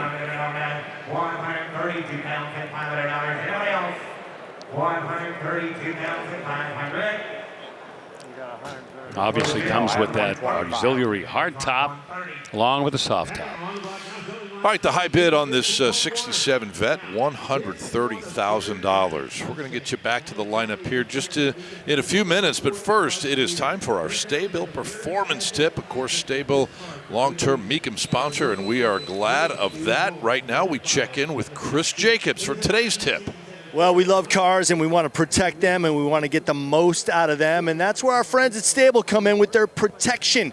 Just put a little bit of this in your gas tank when you fill up and it will protect your car. It'll maximize its performance. And let me tell you something about performance right here. This is a 1967 Plymouth Hemi Belvedere 1, and this car is completely unrestored. Now, the Hemi was not supposed to go into the Belvedere in 1967, but a few did slip through. In fact, 4 of them did, and this is the only one that was sold to the public. The other 3 were in race cars. Look at this gorgeous red interior, red exterior, red line tires, color matched wheels with the Plymouth wheel covers. A 4-speed car, of course, backing up that Hemi. You wouldn't want to have it any other way. What a gorgeous, gorgeous piece of Mopar muscle. And this car is going to be going across the auction block today. So you want to stick around and check out what this car is going to go for, because it is certainly a showstopper, even though it's only Thursday here in Kissimmee. Stick around. A lot more on the other side of this break.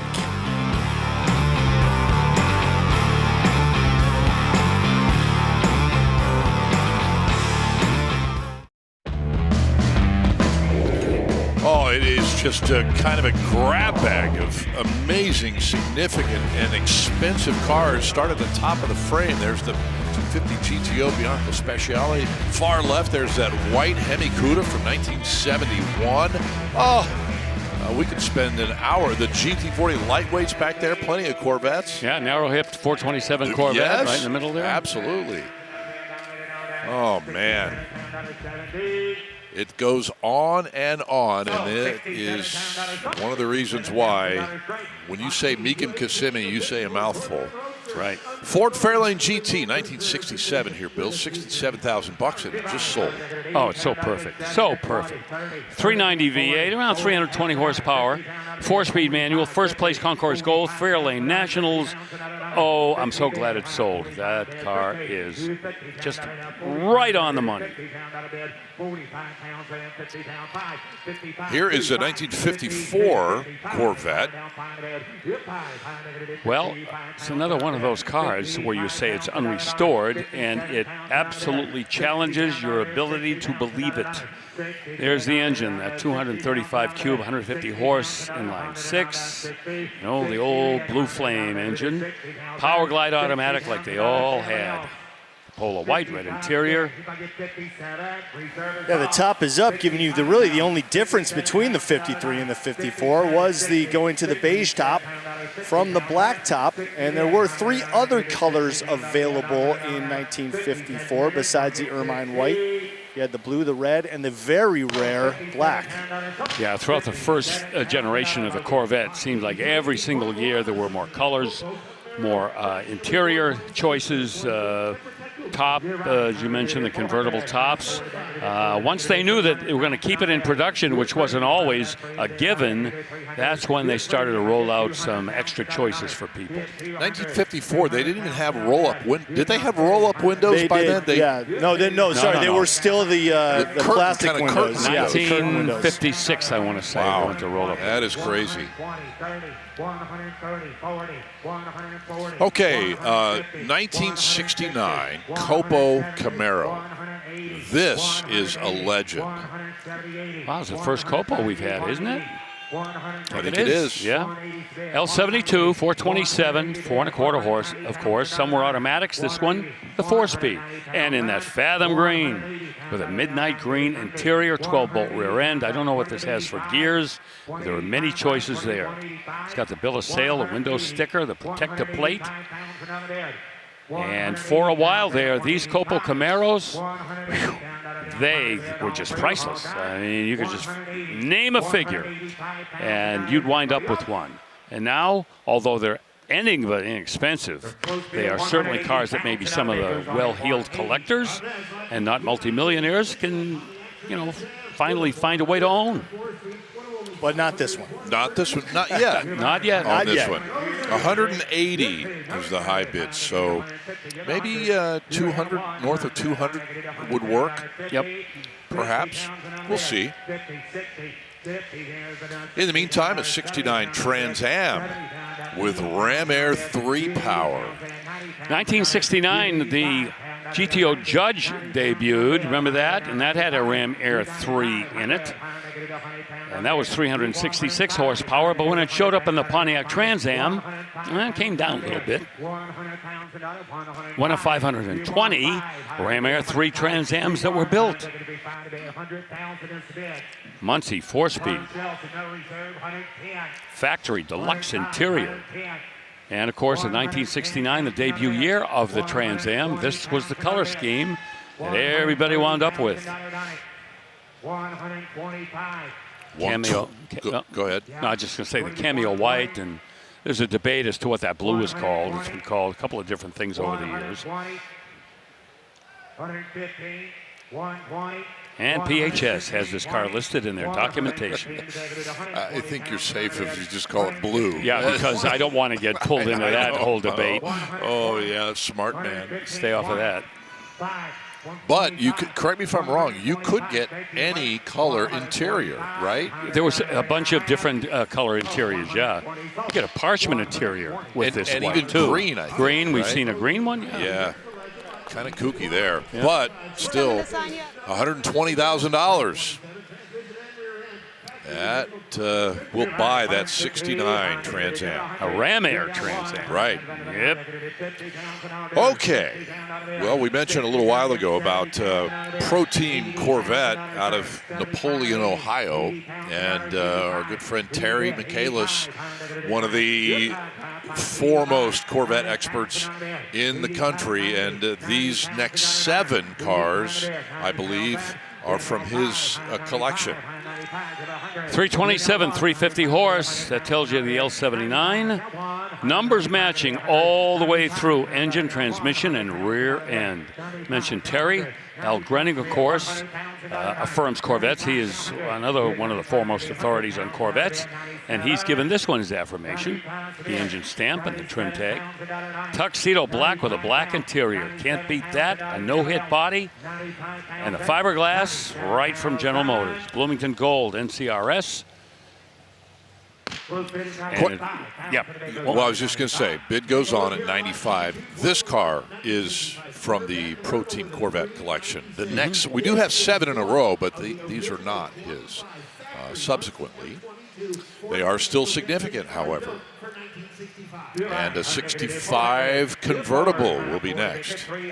An award-winning Corvette, and this is the debut year for the 396 of the Corvette, the L78, 425 horsepower. Bloomington Gold and NCRS has lavished their praise on this Corvette. Also a Hilton Head Concord Elegance award in 2013. Frame-off restoration, you bet, by Bill Skinner, an NCRS judge. I know Bill. Do you? Yep. Original, correct, date code, block, factory numbers, 214 numbers away from 16694. That's all documented and very important to people that document Corvettes to know little facts like that.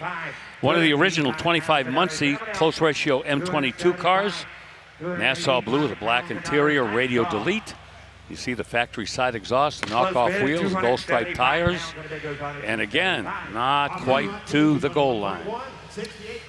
$275,000 is where we will leave that Corvette. More coming up from Kissimmee.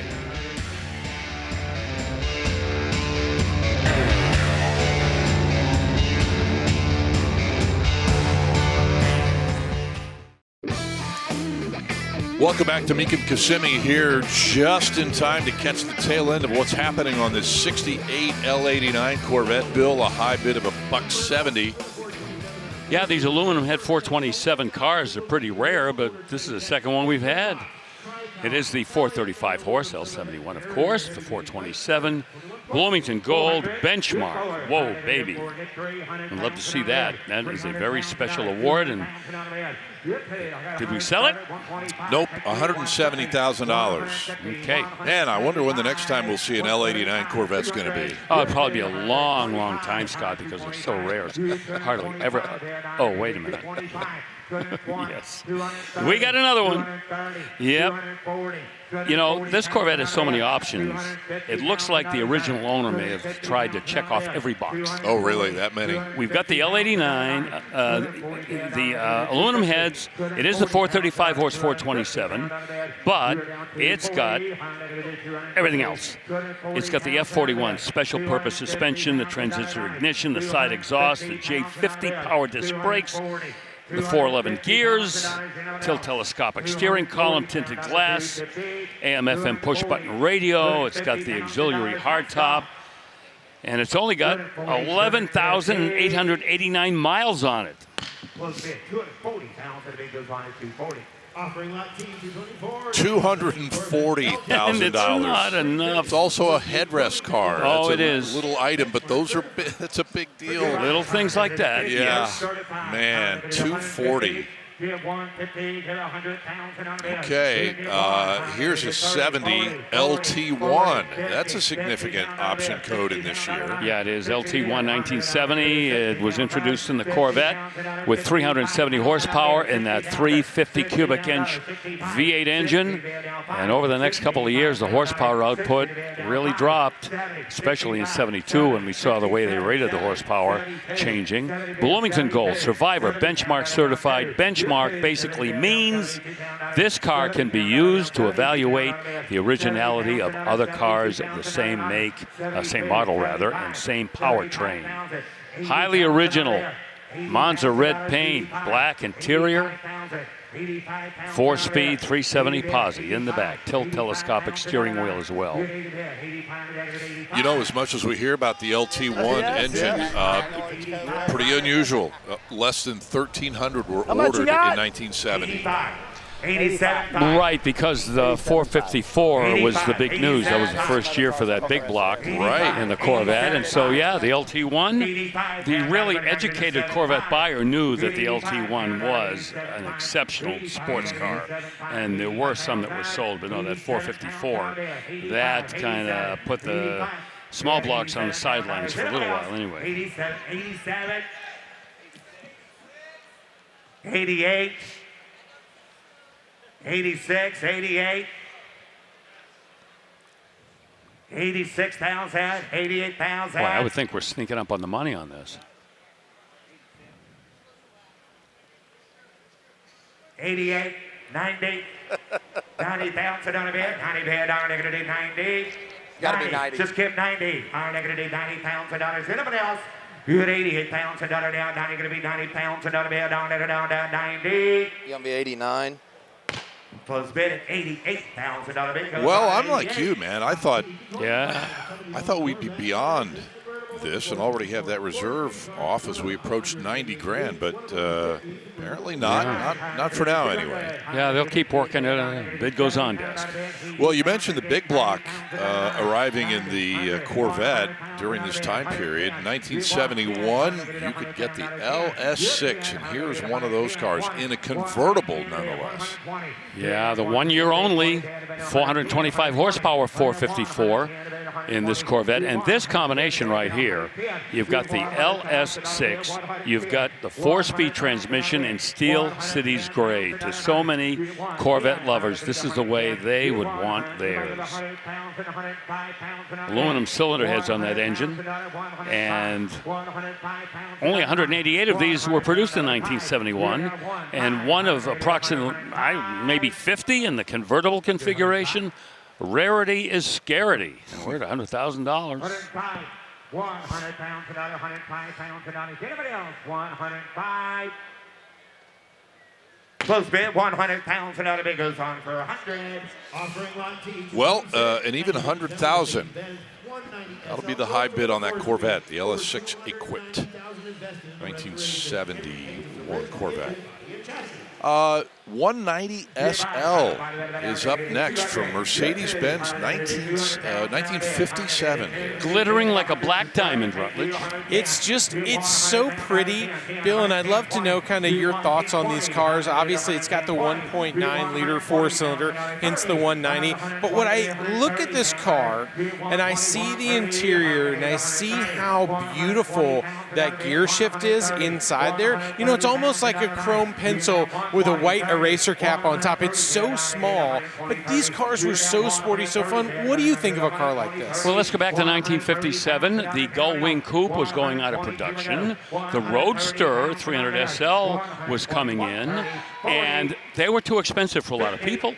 So Mercedes-Benz went to this particular car, this series of automobile, and wanted to appeal to people that wanted the look and the prestige and maybe the image of the cars that they could not afford, and still kind of show off a little bit. So yeah, they definitely achieved that mission.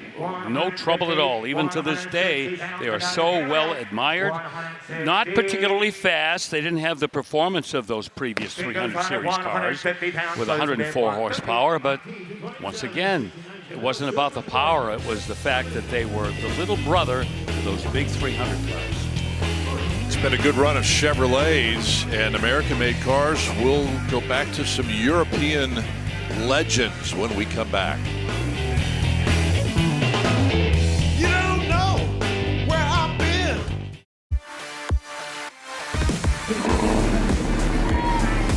Take a look at this.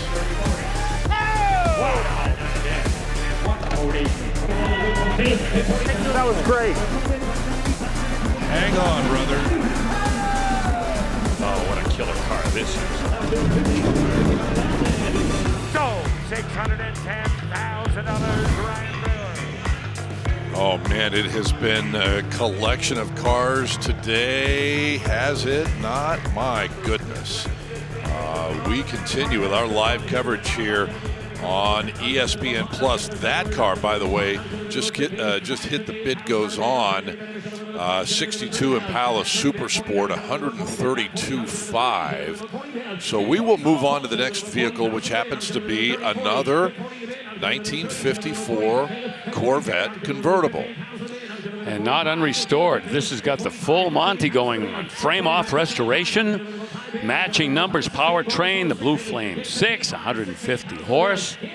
They did boost that to 155 horsepower in 1954, later on in production. Side draft carburetors and the Power Glide automatic. Onyx black, red leather, grained vinyl upholstery. Yeah, that's look-alike leather, by the way, not real leather. Made it look like leather. And that is, you could call it look-alike Onyx black, because if this were one of the 4 original black 54 Corvettes, the number would be out of sight. Mm-hmm. Put at least a 1 in front of that 65, yes. Possibly a 2. Yeah.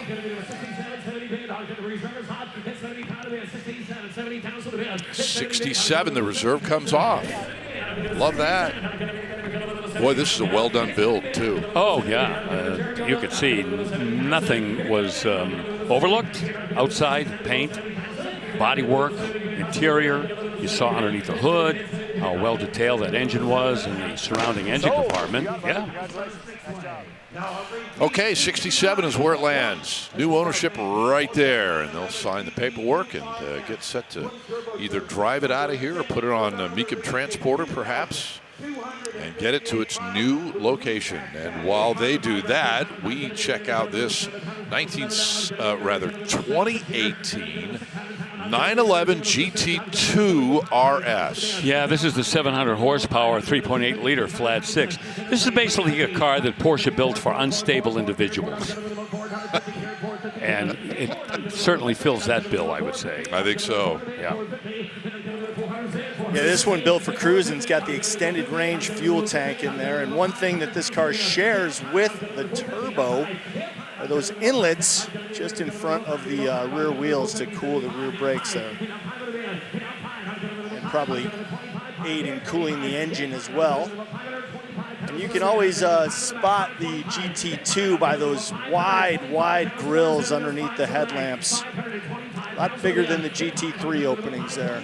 This car is pretty much a street legal track beast. We are at $500,000. Cards red, guys. There we go again. Black interior. Y-Sock package. Sport chrono package. 20-inch and 21-inch center lock mag wheels. Yeah, you mentioned, Chris, good car for cruising at 195 miles an hour. Yeah. Why not?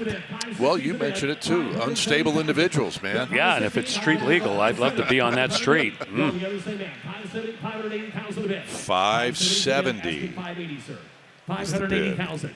580,000 a bid. 570 bid. 580. 580,000 a bid. I'm going to bid a 70 bid. I'm going to bid a 580 bid. And I'm going to bid a 580. I'm going to bid a 580. 75. 575. 585. 585,000 a bid. 575 into 585. 585. Got a turbo coming up after this here, Chris. So I see it lurking back there. More unstable people can just take a number. Yep. Built for them. That Y-Sock package, as Bill mentioned, all about performance and lightweight materials. A lot of carbon fiber on the body of this 2018 GT2 RS. End of the 991 generation, or nearing the end of it. And I think we clarified that earlier, that 2018 is a 991.2. Well, 2019 would have been the end of that entire generation. Yes, so we're in that neighborhood. And the reserve is off, everyone, at $575,000. Wow. What a car. Let the hammer drop on that GT2 RS. Woo. You good with that? Very good with that.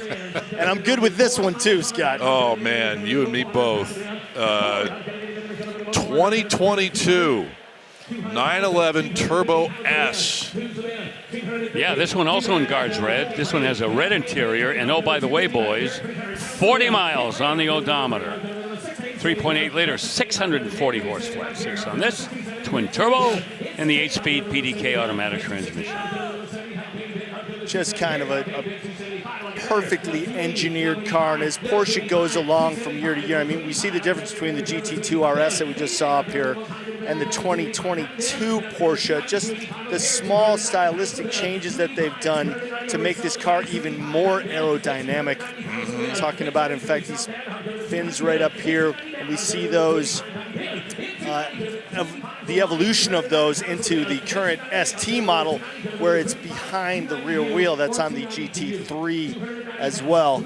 But these cars, doesn't matter what year they are, they look like they're just off the assembly line, because they're so well designed and produced. Visually not quite as out there as the GT2 RS, but still yeah, I mean, if you just saw the turbo, you'd go, wow, look at how out there this car is, and then you park it next to a GT2 RS. Right. You're like, well, wait a second. It's all relative. Yeah, and look at the number here. The reserve's off on this one at $285,000. Well, as we always say, you know, our favorite two words are Porsche and turbo, and you put them next to each other, and you get yourself a high-ticket item. Oh, big time. All right, $285,000. Speaking of big time, we have a 2022 Ferrari 296 GTB in the first year of this 296, and many, many things to say about this car. And let's call in our man down there on the floor with it, Steve Matchett. Hey, Scott, sorry, I was actually on my way to the staging lane when I saw this. I thought, I can't resist coming across the block with it.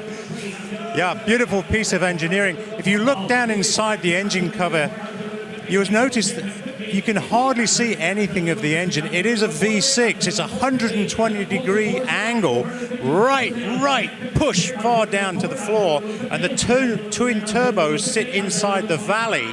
The orange cables you can see down here, they're all to do with the hybrid system on the car. But guys, I've got to say, I think when Maranello's engineers were looking at hybrid, they weren't thinking, you know, that's a good way of saving some fuel. We like that. Because when you combine the piston engine and the Kerr system, you're up to what, 820 horsepower combined? 830. Yeah, actually. 830. Well, there you go. Yes. I've got 819. So okay. Whatever you want to do. Yeah, we're looking at a bid that's getting close to $500,000 here, guys. And they call it the 296 because of the engine displacement. 2.96 liters, but then they're going to round it up to 3 liters anyway. Yeah. Crazy. Yes, it doesn't seem that long ago, Mark. I remember Maranello talking about hybrid technology. That is not for us. We will not go down that road. Yeah. Right? Yeah, but they had their fingers crossed behind their back. And then the engineer said, but wait a minute, you're missing something.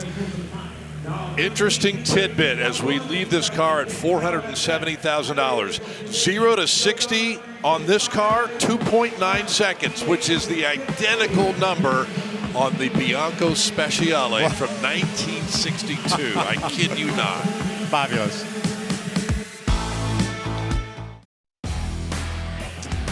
Oh, we are back at Mecum Kissimmee, and another one of the many buildings that house amazing collector cars. National Parts Depot on board with us this year again as one of our big sponsors celebrating their 50th year in business. And right now it's time for our NPD preview with Chris Jacobs. Thanks, Scott. Yeah, NPD's on board with us. I'm on board with this Chevelle. This is a 1972 model, and that is a 454 under the hood. So that would mean that's the LS5 under there. That is connected to an automatic transmission on the column. Gorgeous exterior color of Mojave gold. Black vinyl top, black interior, and just such a great high quality restoration. No flaws at all on the paint or the stripes. Let me open up the driver's door here so you might get a look at the flawless interior as well. What a fantastic build. Going to be going across the block just a little bit. As I said, 454 under the hood. Now, Bill Stevens, if there was a Chevelle aficionado out there who was doing a build and they wanted to take it to this level, or maybe any level, who should they consult? That's a sledgehammer lead-in. Well, they should consult that catalog right there, the NPD catalog. By the way, Rick Schmidt, the Chief Operating Officer of NPD, is going to be visiting with us tomorrow and Saturday, and we'll be getting his insights on some of the cars here. So if you're restoring your Chevelle, that's a book you ought to have. And you can find out more at nationalpartsdepot.com. They've got a dozen catalogs that are specific to maybe your favorite car. Yes, your many favorite collectible model. cars, right? Oh, let's pick up the action on the Frank Carabezos collection. We saw some of his cars yesterday, Bill, and a few more here today, and for good reason. A 58 Buick convertible, Buick Limited convertible, and you can see the bid right there. Oh, this one is kooky. This is a Buick that has all kinds of Western, Wild West touches to it. And I love this car because you remember the TV show Tales of Wells Fargo with Dale Robertson? Well, they gave Dale Robertson a Buick exactly like this one, and Frank wound up with its twin, and here it is. You saw the rifles next to the console and the 6 guns in the door panels, and this probably the only one of its kind left. I don't know if Dale Robertson ever bequeathed lost his to someone else, but old Frank got this one, and he is so proud of it too. I'm sure he's not crazy about having to part with it. But a 1958 Buick Limited convertible, which is pretty rare in its own right. Only 839 were produced in 1958. Hey, the reserve is off. That's great. And we always say, whatever's in the car goes with the car. Goes with the car. Oh, this thing is loaded with all kinds of extras, including Winchester rifles. $250,000. Wow, that's pretty cool. Yep, Dale Robertson approved. Way up there in the grandstand, almost up in the suite level there. $250,000. That's too much. Oh, man. That's a dead heat with that GT40 Mark II replica and a 66 Corvette. Yes. How about that? Yeah. I don't think those two cars had any weaponry on them. No. 61 Impala Super Sport. No reserve. Again, a Frank Carabezzo's car. Not a 409. That's a 348, although the 409 was available in 61. That's the W block. 348 with tri-power, 3 2-barrel Rochester carburetors, and a 4-speed. You can see it right there. A lot of originality on this car. Factory correct sea mist turquoise with turquoise vinyl interior. Now look at the names of some of these colors back then. 456 of these Impala Super Sports were built in 1961, bearing this powertrain. And away we go, 92,000. Cool. Yeah. Great visual. Yeah, top down, look at that interior. $92,000. A little flimsy 4-speed lever. I always get a kick out of those. It looks like they break off in your hand. Absolutely right. You know, like a plastic fork when you're trying to cut through a steak, a tough steak or something. I don't know. That may be an overdrawn comparison, but I hear you. Yeah. All right. Don't see these very often, Bill. I'm talking about the early Jaguar E-Type Series 1 cars. You are so right. Early cars, this is before they went to that bigger straight 6 engine, the 4.2. This is the 3.8, 265 horsepower, 6-cylinder, Synchromesh 4-speed manual. 265 horsepower, as I mentioned, was a lot in a little 2-seat Jaguar back in 1962. Of course, this had that rack and pinion steering that eventually made its way to America. A lot of European cars back then had that configuration.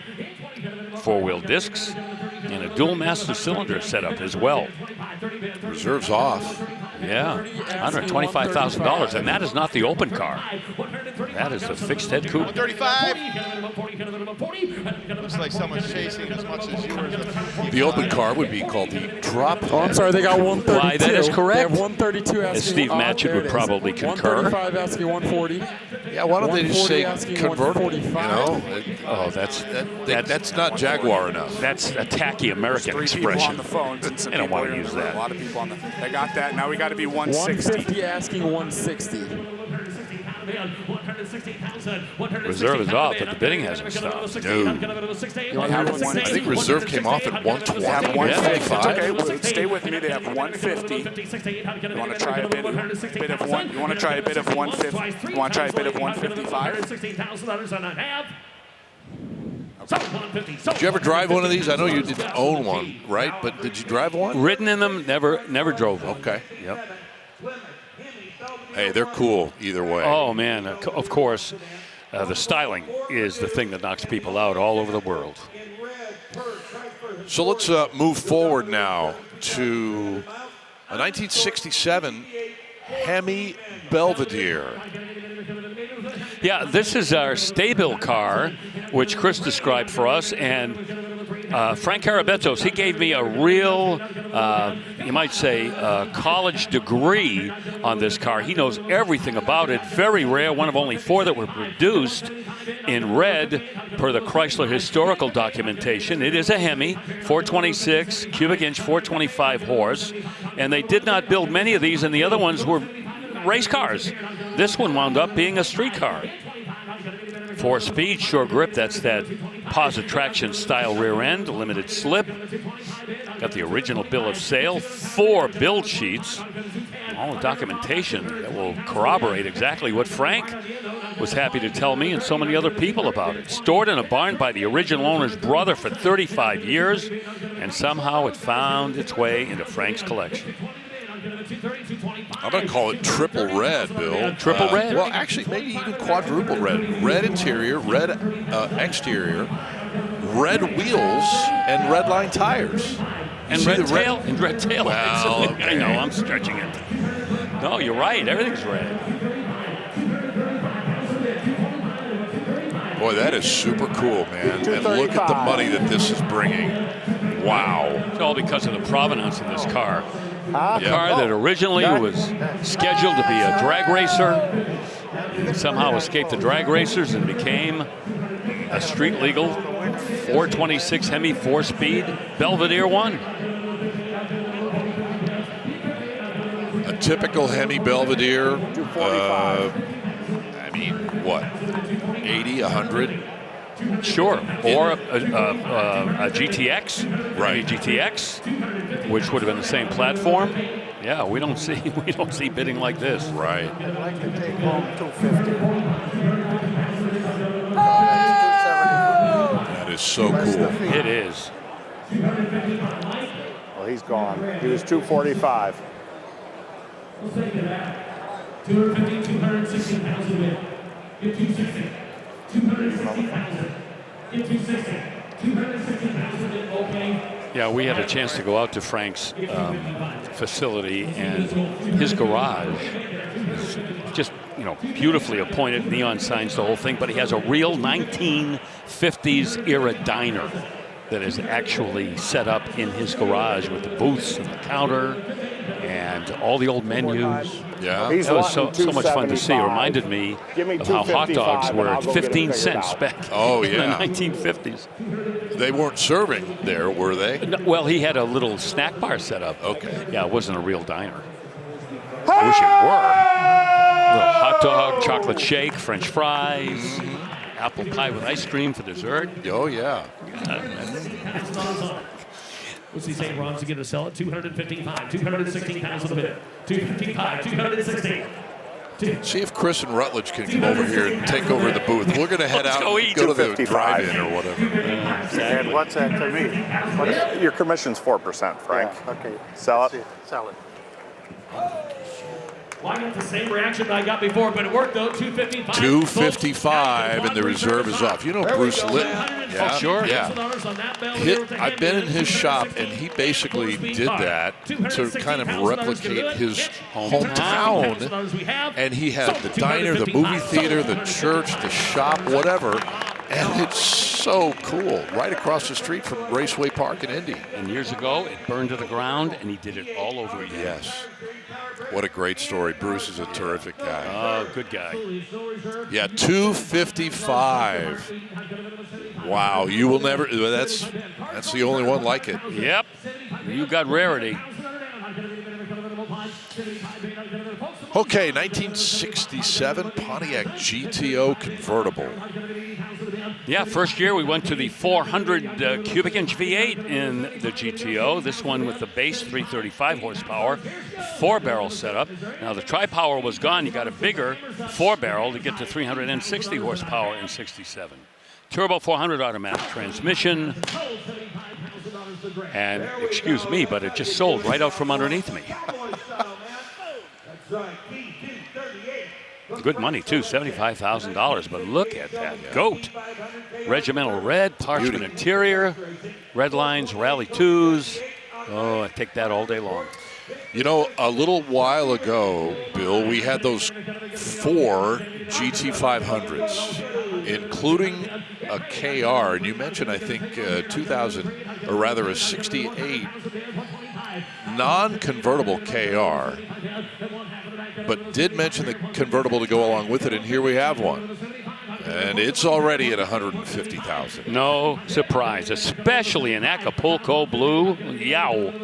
Black interior. Yeah, 335 horse, 428 Cobra Jet. That makes it a KR. C6 automatic, the high-performance automatic transmission from Ford. Power steering and brakes. Those front brakes are the front disc power brakes. It's in the Shelby registry. Top is power, glass rear window, tilt column, has the interior decor group. So a lot of tasty features, including those 10-spoke Shelby mags and raised white letter tires. And we have hit $200,000 on the bid here, and not surprising for a GT500 KR convertible. 215,000 on a bid. Hit 10. I'm going to go 15. Yeah, that color gets people fired up too. Sure does. One of the top colors on those Shelbys. 215,000 a bid. Hit 10. I'm going to go 15. I'm going to 210. 215,000 a bid. And I'm going to go 15. I'm going to 210. Might be a little farther along if this were a 4-speed car, but again, I've always said this. There's an old saying: if you're going to anywhere buy a good in the one, low 200s is where we see these things sell for. 210. Give me 200, sir. One time, give me 215. 215,000 on a bid. 210. I'm going to get 210 here. 215,000 on anybody else. 215,000 on a bid. In 10, I'm going to bid 15. And I'm going to bid 15. I'm going to bid 15. Bid down. I'm going to bid 15. Last call, I have. Folks, we're not far away. We're closer to Not far away. Right. Closer to $230,000 to buy the car. So, Now offering T, not far away. You heard Matt Morbeck mention 230. And so we'll leave it there at 210 for the time being. More straight ahead as we continue live on ESPN+.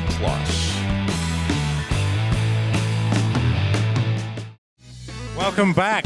We are standing in the staging lanes just outside the arena of the auction where the cars are getting ready to go in before they cross the block. Look at this piece of automotive artwork and jewelry. Ferrari 330 from 1964. And guys, we were looking at the modern technology of Ferrari's latest creations with the hybrid electronics. From 1964, I just want to explain a little bit about what's happening here with the old school electronics. You'll notice 2 distributors and 2 ignition coils. So the reason Ferrari do that is to allow the increase of dwell angle as much as possible. Every little millisecond extra you can give the coils to charge up their spark gives a more beefier spark down to the spark plug. So if you split the banks of cylinders into 2, you increase the amount of dwell, and that system gives stronger, more productive spark to the engine. It's a brilliant piece of engineering from 1964. I love it. What do you reckon to that, guys? The little things add up. Yeah. You know, I mean, that is a perfect example of that, Steve-O. Thank you. Hey, Steve, do I see 2 reservoirs for the master cylinder there, too? Yeah, it's two down here as well. So there's quite a lot of 2 of everything actually on this car. We've got 2 fillers here also and 2 oil filters.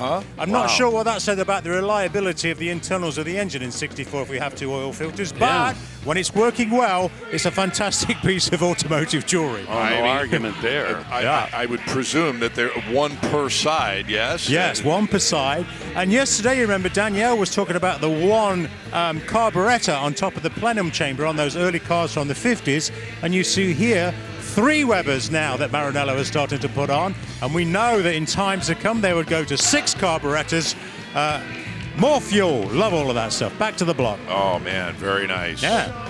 Always a terrific history lesson with Steve Matchett.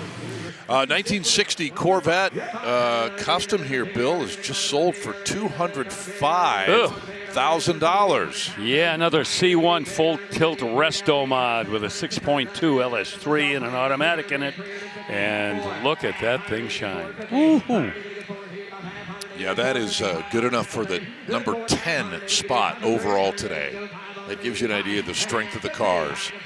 2004 Ferrari 360 Challenge Stradale.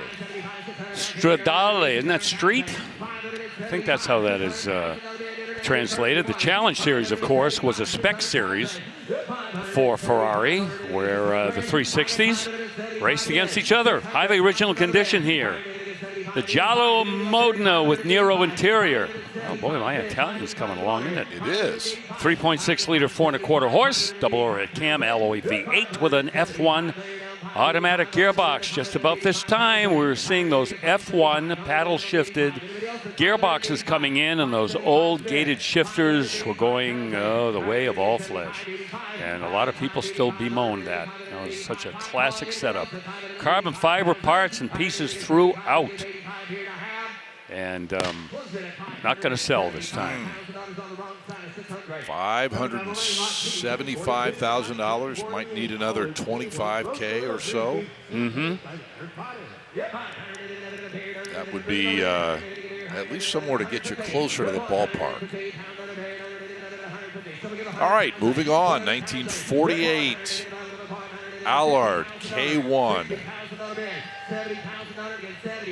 Yeah, Sidney Allard, a Brit, a guy who a lot of people say pretty much influenced Carroll Shelby to build the Cobra.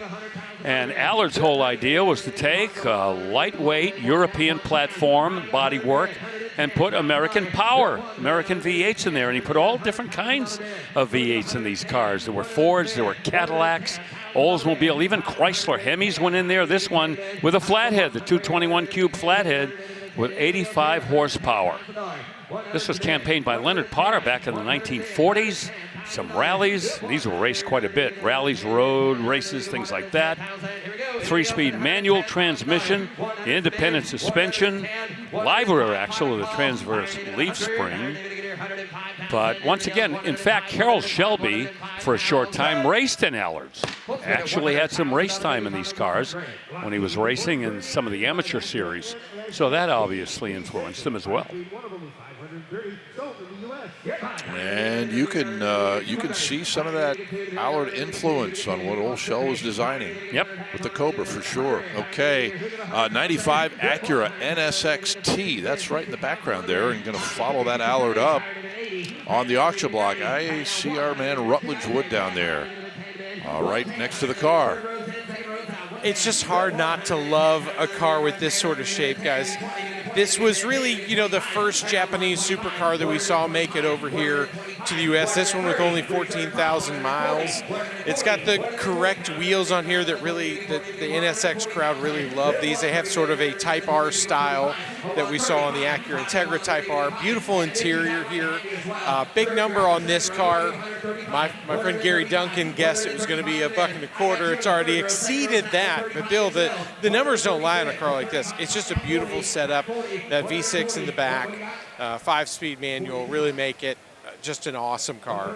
And you know, Rutledge, when these cars came out, one of the things about them was the horsepower rating was deceiving. They were only about 170 horsepower maybe, but they were so light and so agile and nimble, they could run circles around a lot of cars with more horsepower. Absolutely, and the styling just put them in a different kind of zip code than anybody else at the time over here, especially. Comptech made a supercharger kit for people who wanted a little more growl, but still that same kind of reliability. It was also the NSX was how we got VTEC, which is something that Honda took off in all these other areas. We're going to see it in another car in just a second, but it was their variable valve timing technology, which was to give you more power when you needed it and better fuel mileage when you didn't. And it sells. Yes, indeed. Love to see that, man, on these NSXs fairly early. $140,000. Oh, and this is another car that kind of unheralded unless people in the know understand what they're looking at. An 08 Honda S2000 convertible with a rev-happy 2.2 liter inline 4-cylinder engine, Rutledge. That's right. You know, this one revved to 8,000 RPM as the AP2 it was referred to. The first generation of the S2000 would rev all the way to 9,000 RPM, but this one, the CR stood for Club Racer. We can see that badging on the side. Also inside, you notice the yellow inserts there on the seats. These were available, I think, Bill, in 2 colors, the Phoenix Yellow and, of course, the bright blue. But these are really collectible to people that love S2000s. They only made 700, I believe, of these, Bill. And you can see the different styling of the wing there. It just, as far as S2000s go, this is the one that people who like to get out, run a track day, whether that's NASA, SCCA, this was the one they went for. And a beautiful example right here. They handled so well, they could make a better driver out of somebody. It was so difficult to really get into too much trouble. You don't have 500 horsepower under your right foot, so you know, you're not going to find yourself in a situation where you kind of overcook the car. But boy, responsive, and they would brake, they'd stop on a dime. And, you know, as we mentioned, that rev-happy engine, man, you just love hearing that exhaust note when you're going through the gears. And wow, $120,000, Scott, for that car, complete with a hardtop, lower mileage. That's a beautiful, beautiful example. That's kooky. Yeah, that club racer designation certainly helped that car to bid into six figures. All right, here is another significant Ferrari for us. Again, not part of the Bachmann collection, as we know, but it's amazing the effect that the Bachmann collection has had on folks bringing their Ferraris to Mecum Kissimmee. This is a 2015 458 Speciale.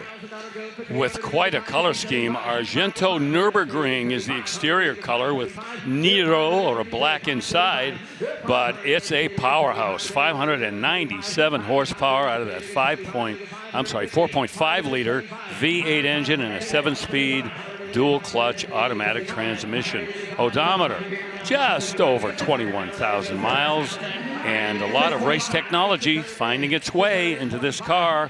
You got your carbon ceramic brakes and 20-inch and 21-inch light alloy HRE wheels. And Bill, these cars, they kind of don't make sense to drive them. When the 458 came out and we got to drive a couple on Top Gear, they truly made you feel like a superhero. You got in that car, Scott, and you felt like a much better driver than you actually were, because so much of that technology they loaded in the car, Bill, made you feel way better and way more secure with that kind of power getting down. And we saw a little dip in the price for a few years.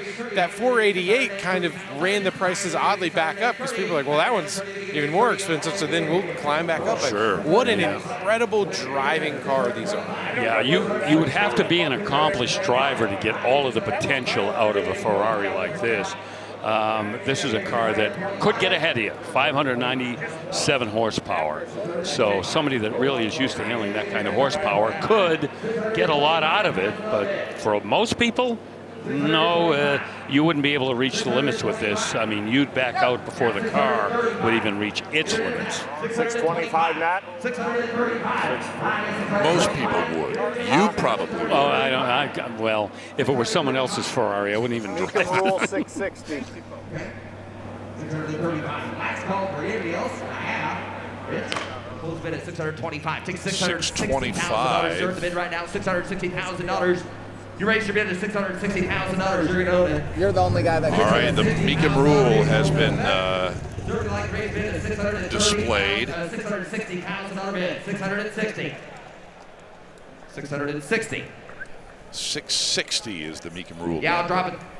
You're the high bid at 625, but it takes 660 to buy it.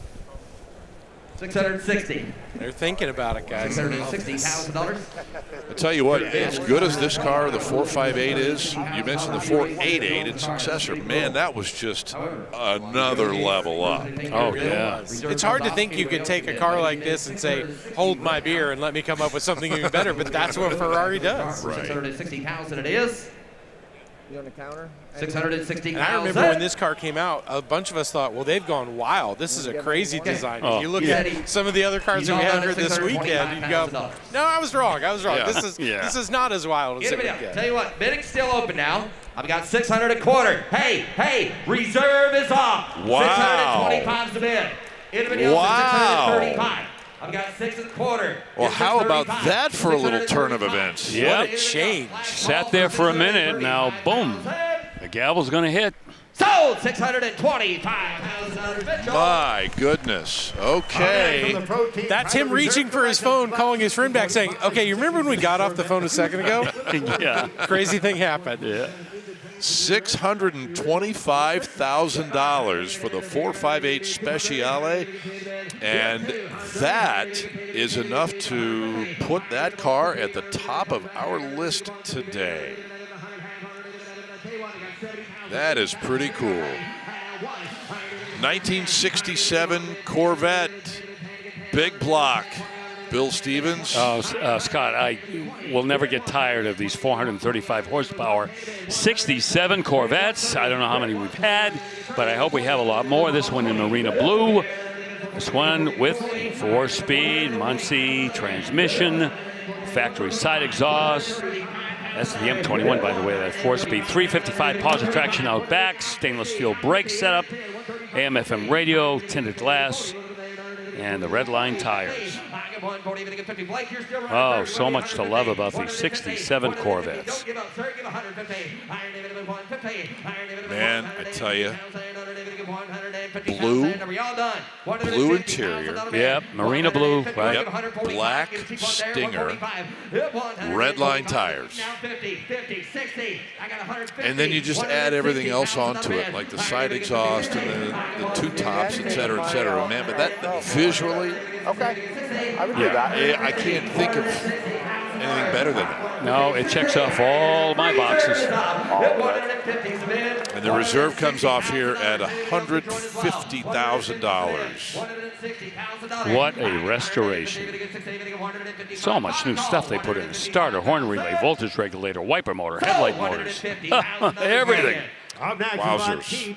$150 for a really special Corvette. All right, let's check in with Chris Jacobs now. Oh, Scott, it has been such an amazing Thursday, and there's so much more to come, including this 69 Satellite hardtop. Now, it's an F-code car, so it left the factory with a 318, but wait 1 second.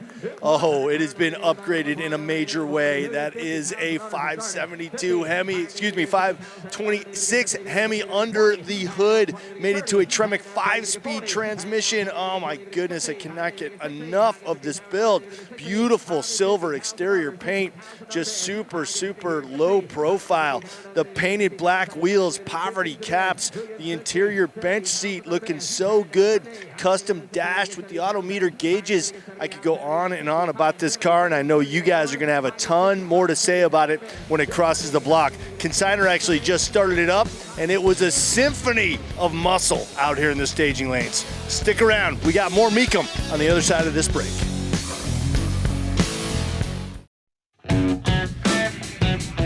We are live in Kissimmee, Florida, Heritage Park, as we bring you back into the Silver Spurs Arena. After a brief look at some of the cars, some of the 4,500 cars that are part of this event this year. 2007 Ford Shelby GTH convertible just got to $55,000. Yeah, one of only 17 GTHs produced with a manual transmission. And so we're going to move to another Hertz-related Mustang, now from 2014.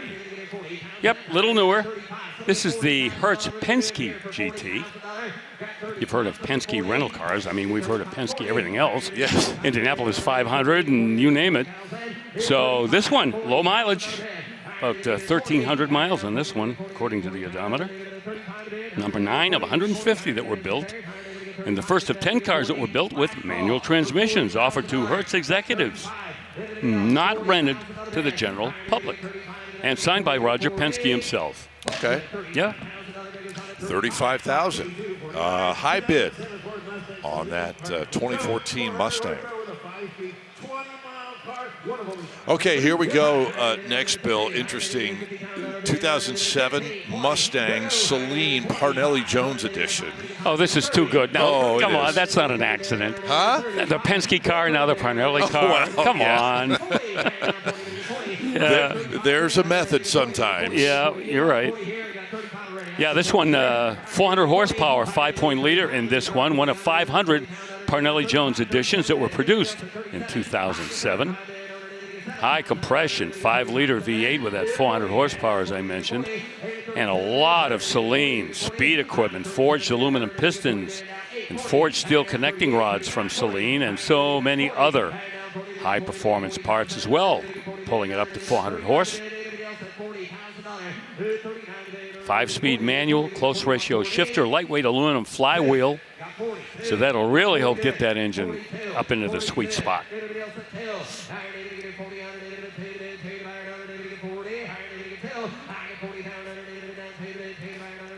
comfort and convenience features as well. Keyless entry, remote trunk release, power windows and locks. Tilt steering column, and a big Shaker 500 electronic AM/FM stereo. I can think of one comfort and convenience feature that I'd like to have right now. Well, that'd be a space heater. It's freezing in this It is. building. And tomorrow morning, I know. Have you heard? I don't know. There's a freeze warning here. Yes, folks, if you've been watching the national weather, you can see that the deep south is going to get whacked with some below freezing temperatures in some places. They are close to the reserve coming off here. 45, you got 44 on the internet. 45 here as well. 45, 104, 5, 6, now 46, 45, 46. Got 45 now. Or excuse me, I got 45 with Blake. 46, 45. That's Clint Hunter in the lower left with the consigner, by the way. 43. 43, I can do that. 44. Sell it. Hey, reserve top. Okay, there we go. 46 pounds on the bed. 45, 6, higher navigator, 6 pounds on the bed. Higher navigator, 6 pounds on the bed. 45, 6 pounds on 46 pounds on the bed. I get 45, 46. Just enough. Okay, 45,000 bucks. That's reasonable money. By the way, there's 20 miles on the odometer on that car, if I didn't mention that. Yes, I saw it, but I didn't know if you'd mentioned it either. But yeah, that's a fresh car. Okay, so we go from the Roger Penske car to the Parnelli Jones to an 08 Celine Dan Gurney edition. A gathering of giants here at Mecum Kissimmee. Big time. Yep. 465 horsepower, 4.6 liter V8. This one with a 5-speed manual and a short throw shifter, 373 gears out back, performance exhaust as well. So this is a hot rod, it's a factory hot rod. Steve Celine, parts and pieces throughout, 14-inch brake system in here, provided by Celine. Front and rear fascias, side skirts, and door cladding also from Celine. And a rear center panel as well. Dan Gurney branded hood with pins and rear spoiler and end caps as well. And I think we mentioned yesterday that was the anniversary of the passing of Dan Gurney in 2018.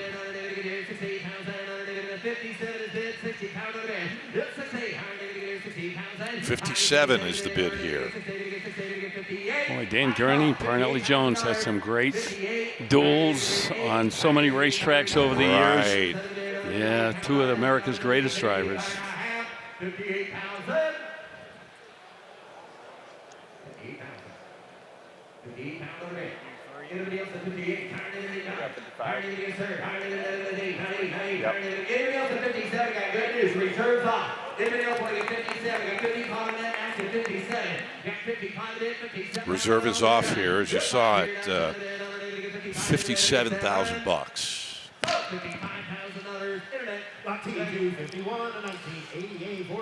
Well, 55 ends up being the hammer price. Now, here's something that I don't know that we've seen before. This is an 88 Ranger. It's a Celine sport truck, Bill. Yes, it is, and I would have to agree. Don't really recall ever seeing one, but this one is really a hot little sport truck. Only one was produced in this color, which adds to the rarity. 2.9 liter V6 and a 5-speed manual transmission, couple hundred horsepower.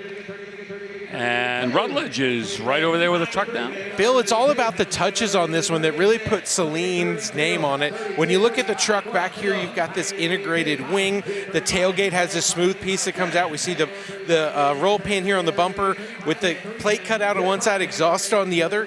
It's really just a neat kind of style, especially with those Ronal-style wheels, too. And again, Celine was so early in their days of making stuff that people really recognize as theirs. When you look at that front grille on here, so unique. to still only have the 2.9 V6, they were trying to do everything they could, and I think really building equity with Ford as a brand to show them, like, hey, if you give us cool stuff, we will give you something cooler in return. Right. And I think that's what makes this one so special and rare. Yeah. The Celine name, of course, so connected to the Mustang back when Steve Celine started making a national presence.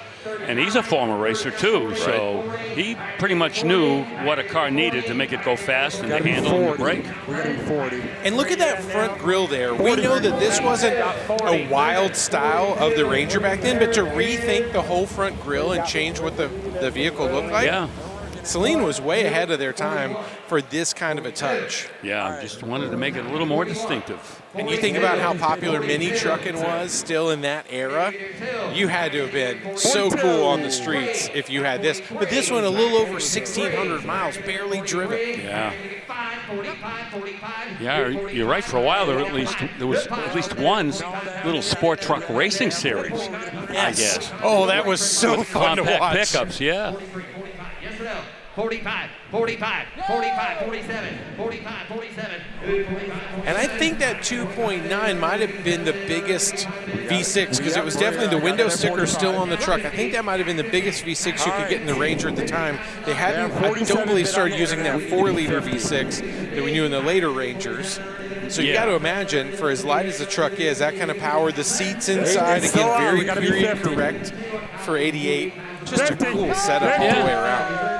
I remember when back in the late 80s, 89, I believe, when Steve Celine was trying to make the field at the Indy 500. Didn't make it that particular year, but did several races on the IndyCar series back then. Yep, I remember that. $50,000 here on that Celine truck. Very cool. We got to take a break here. Final hour today. When we return, stay with us.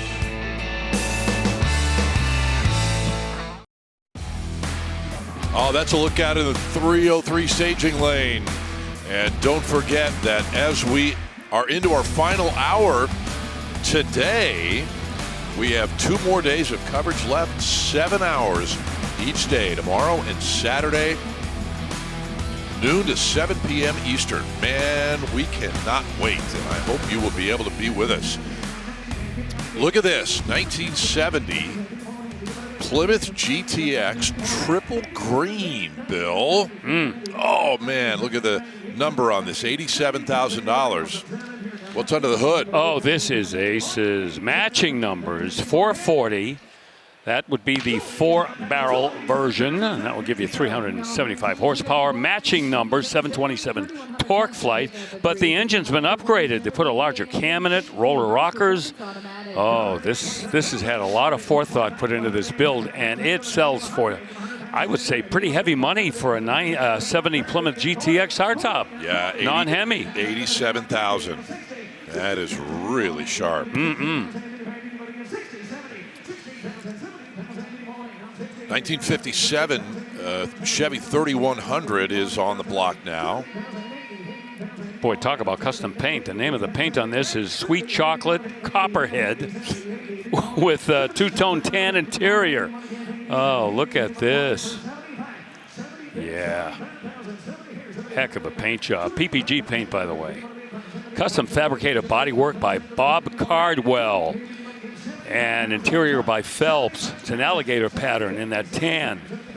It's got vintage air in this truck. 350, high performance crate engine. 700 R4, high performance automatic. QA1 control arm kit underneath. Single adjustable front coilover springs. Oh, modifications everywhere you look. Billet specialty wheels. Those 5-spoke wheels look so vintage, but nope, we're not going to sell it right now. That alligator pattern interior appropriate for where we are. Yeah. Right, yeah. And Chris and Rutledge went to Gatorland. Did you get that story? Yeah. Time of our lives, feeding Bill. the alligators. It was incredible. That was cool. Here is a Sport Fury convertible, Bill, from 1964. Yeah, the Sport Fury, kind of the forgotten version of the Plymouth back in 1964. But you could get just about any engine in the Sport Fury that you could get in any other high-performance Plymouth, in 64. Of course, the Hemi was not available yet in street cars in 64. So what you went with? Well, it could have been this engine, the 383 cubic inch, 330 horse Commando with a factory 4-speed manual. And you got those Magnum 500 wheels, the ruby red and white interior. 8 3/4 inch rear axle, heavy duty rear axle from Mopar, and fantastic restoration. Stop me if you've heard this before, but look at the presentation on the cars that we're getting to see here today. All just showing it's through and through. Hey, you know what? It's a good point. At Kissimmee this week, you gotta be. Yeah. You can't not be at the top of your game when it comes to presenting a car. No, everybody's at the top of their game Very good. this week. 80 grand for the Sport Fury. And coming up right behind it is a 57 old Super 88. Yeah, this was a real gunship back in 1957. This has the 371 cubic inch rocket V8 with tri-power. Yep, this one would get on up. One of 7,000 or so that were produced that year. See the Batwing air cleaner there on that 3 2-barrel carburetor setup. It's called a J2. Automatic transmission, power steering and brakes, leather interior. Look at that. Man, you could just sink right into that leather upholstery.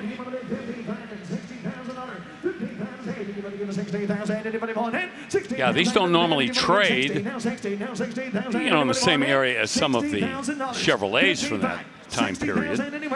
You know, I have a 57 Chevy made with that fuel-injected setup that's been all restored, and you're probably going to go a little bit north of what these may be selling for. Well, in this case, the bid goes on at $55,000. And we'll move to the next vehicle on the red carpet here in the Silver Spurs Arena. It happens to be a 57 Cameo that has been updated and in a really nice way here, Bill. Yeah, I like what they've done to this, Scott.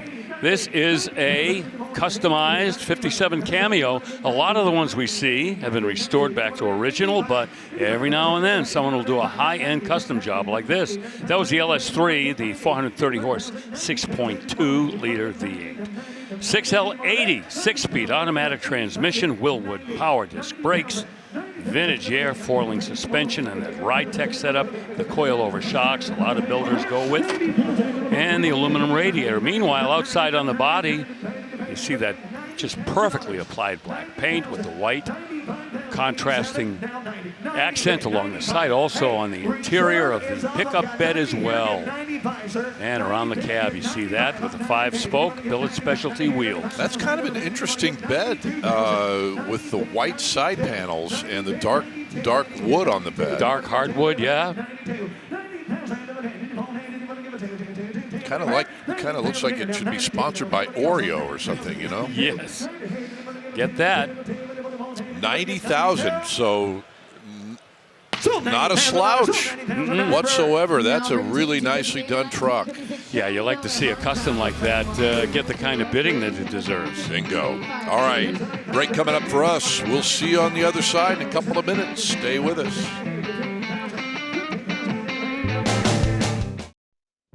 Boy, Matt knows style, and I'm here in the Cliff Ernst collection called The Room, checking out this 69 Yenko Camaro. And I want you to take a look. It looks different today. I can't...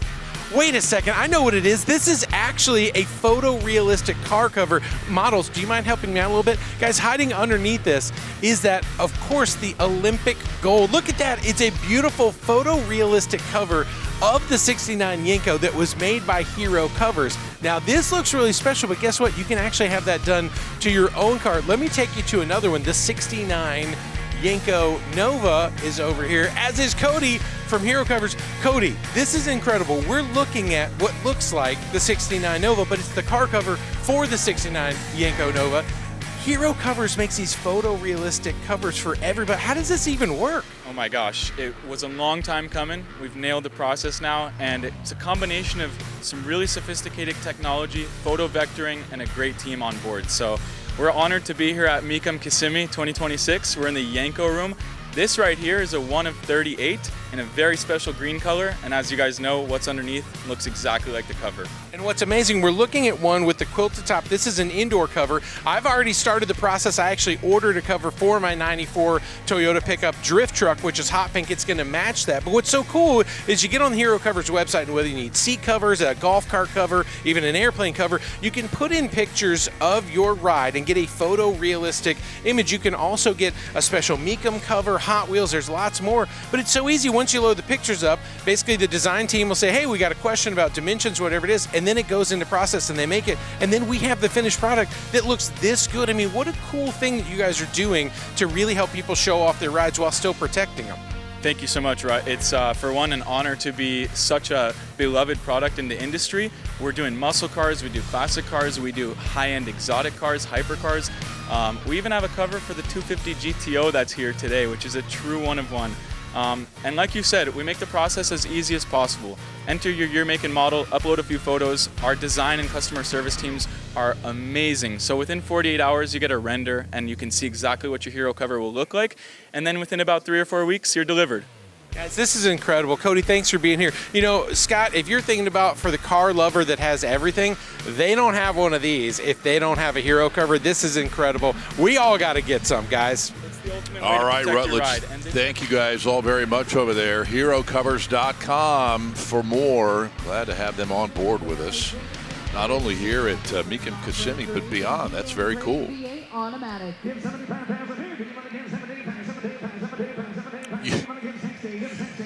You have to get one for your Jag that looks like a Camaro. People are not going to know what you mean, but I do. Yeah, that's a little inside baseball. A little bit, yeah. Yeah, okay. 2005 Chevy Silverado Joe Gibbs edition.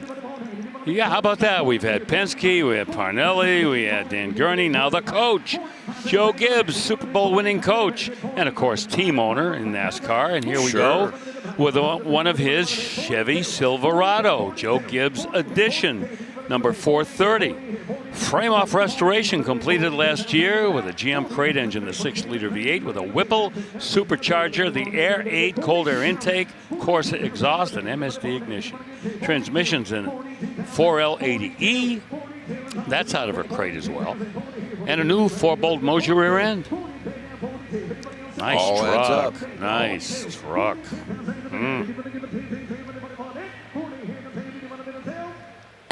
Bayer brakes. That's leather inside with suede inserts and Joe Gibbs upholstery. And a high bid of $40,000. We may never see $40,000 on the next car at all, period. No. Well, we'll cover that in a little while because we need to take a break here. More coming up straight ahead from Kissimmee here on ESPN+.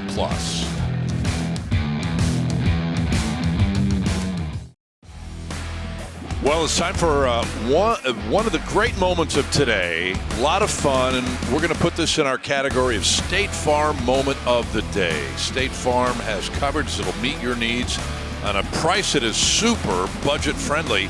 Let's go back to the Funkmaster Flex collection and one of his cars that he brought from the Bronx, a 55 Chevy 210 with a small block power plant, automatic transmission under the hood. Terrific looking car.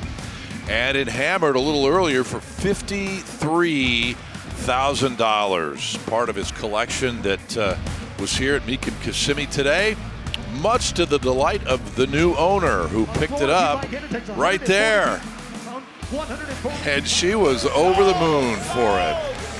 Bought it for $53,000. That is today's State Farm Moment of the Day. And as we take a look at the crowd here, I want to rewind here real quickly while we were in the previous commercial break. Look at this Corvette, Bill, that sold for $230,000, 1958 custom. Yeah, custom build completed. well, back in 2023, believe it or not, I'll tell you, these cars, these custom cars, they hold up so well. They always look fabulous. And yes, it did sell for big paper. 230. Actually, believe it or not, that is number 10 on our list of sellers today.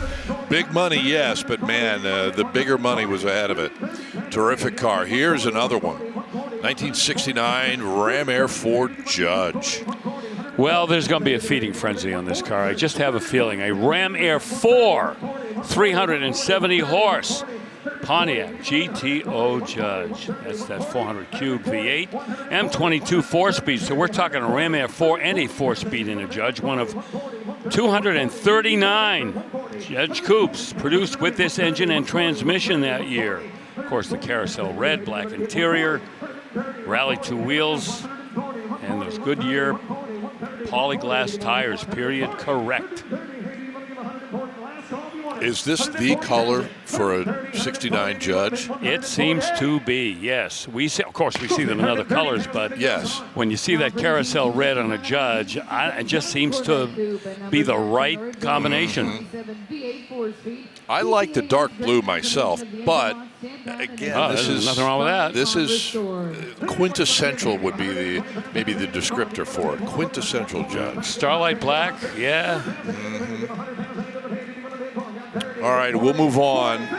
And another 67 on the block here, Bill. But this one is the small block coupe.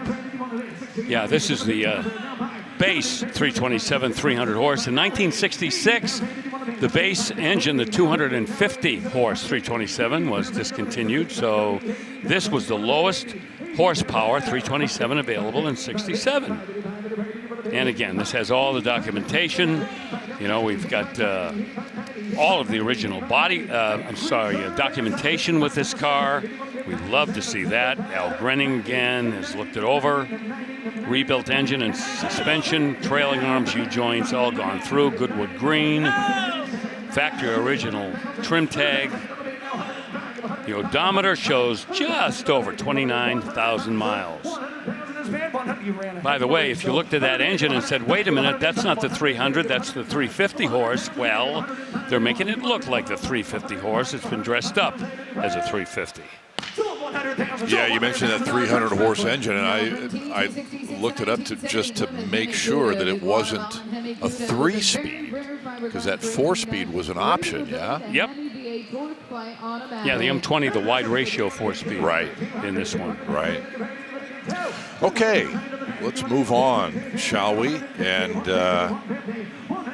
roll out for you this 1970 Hemi Cuda. Yeah, Scott, this is a special car, and we saw it at McCacken on display in the Mecum booth. And this is known as the Guatemalan Hemi Cuda. Actually spent a good portion of its life after being exported to Guatemala. It was brought back into the United States in the late 80s. And one thing that's really unusual, and if you kind of like are looking at it kind of funny, it's had fender flares added to it, both front and rear. And that's what kind of makes it unique and different. It retains its original paint, that gunmetal blue, black interior. And again, Hemi car, R code 426. Bill?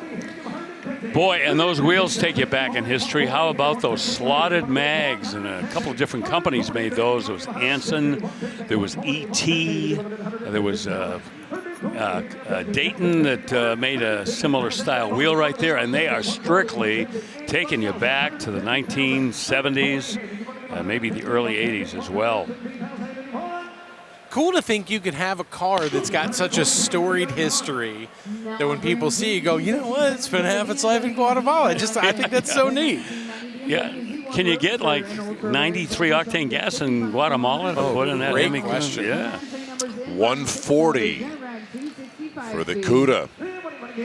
And we'll roll out the next car, which is the first of 4 consecutive BMW Z cars. It's the BMW Z collection, actually. Starting out with the Z1, funky little cars, 2.5 liter inline 6, not a lot of power, 168 horsepower, Getrag 5-speed manual transmission, and of course, Chris, you were on the scene to take a closer look at this collection. It's always interesting to see a Z1 in person because they're so unusual, especially this one, so low mileage. And again, same guys as the Thoroughbred Mustang collection. They concentrated on keeping these cars as low mileage as possible. And I think I mentioned the other day we had a couple Kaiser Darrens come across the auction block. This is the only other production car that had those retractable doors in them. And these went down where the Kaiser Darren slid in to the front fender. So a little bit different design, but same idea. There you see it in action. Bill, that's one of the craziest things I've ever seen. Yeah, huh? That's so neat, guys. I went by and checked this out earlier, and the driver that was in there showed me. Basically, you lean over, there's a switch on either side that you hit, and that door will drop in. Then I looked at him, and I thought, was it hard to get in here? And he said, you definitely have to approach it like an old hot rod. It's definitely feet first, kind of slide in that way. But what a cool design that you talk about, Chris. So few people are trying something different with the doors. Yeah, and you can drive the car with the doors in the down position, too.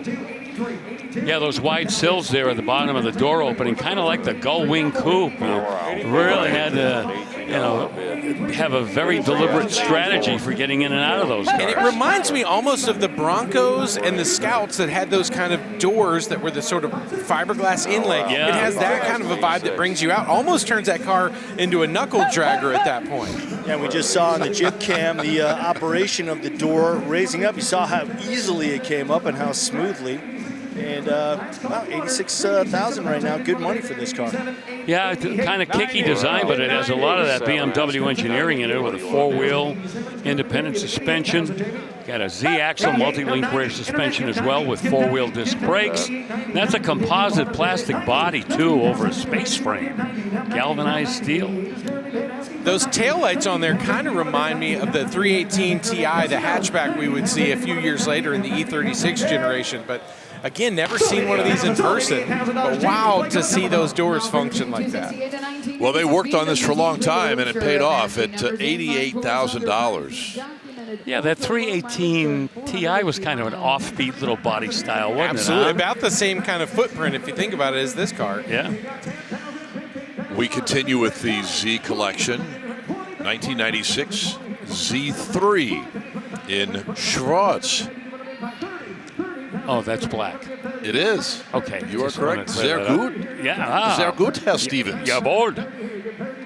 Well preserved, original condition, matching numbers, 1.9 liter, inline 4, 138 horse. 5-speed manual. Boy, BMW sold so many of these Z3s. This was a sales sensation. Ultra low mileage, 402 miles on the odometer.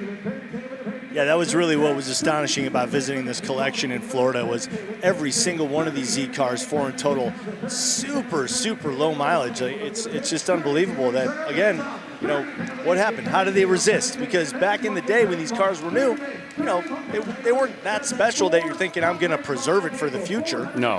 For some reason, they did. It wasn't like an L88 Corvette.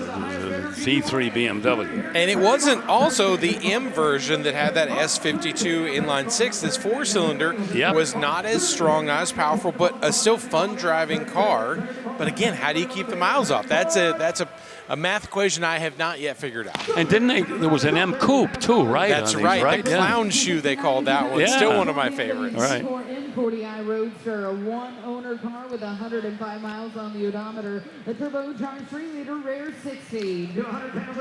All right, so from this Z3 to a 2024 Z4 M40i. Yeah, a little makeover on the body style from the original Z4. They really kind of muscled up the look of this Z4. And this one with a 3-liter, 382 horsepower, inline 6 with a turbo on it. 0 to 60 in approximately 3.9 seconds. This is a real athlete. 6-speed manual transmission, which was newly available for the 2025 model year. So it's pretty rare to find one in a 2024 with the M Sport performance disc brakes. Sharing a lot of architecture we know with the Toyota Supra, the Mark V. They got those manual gearboxes at the same time, but a ton of power. BMW always edged out the Toyota in power. That was kind of by design in their original deal with how they were going to share the architecture underneath of making these cars, but a fun driving car, Chris. If you have the means, I highly suggest picking one up. Okay, Ferris. $57,000 for the 2024 Z4. And here we kind of have the halo car from this quartet of Z cars from BMW. 2003 Z8 Alpina. You said it, Scott.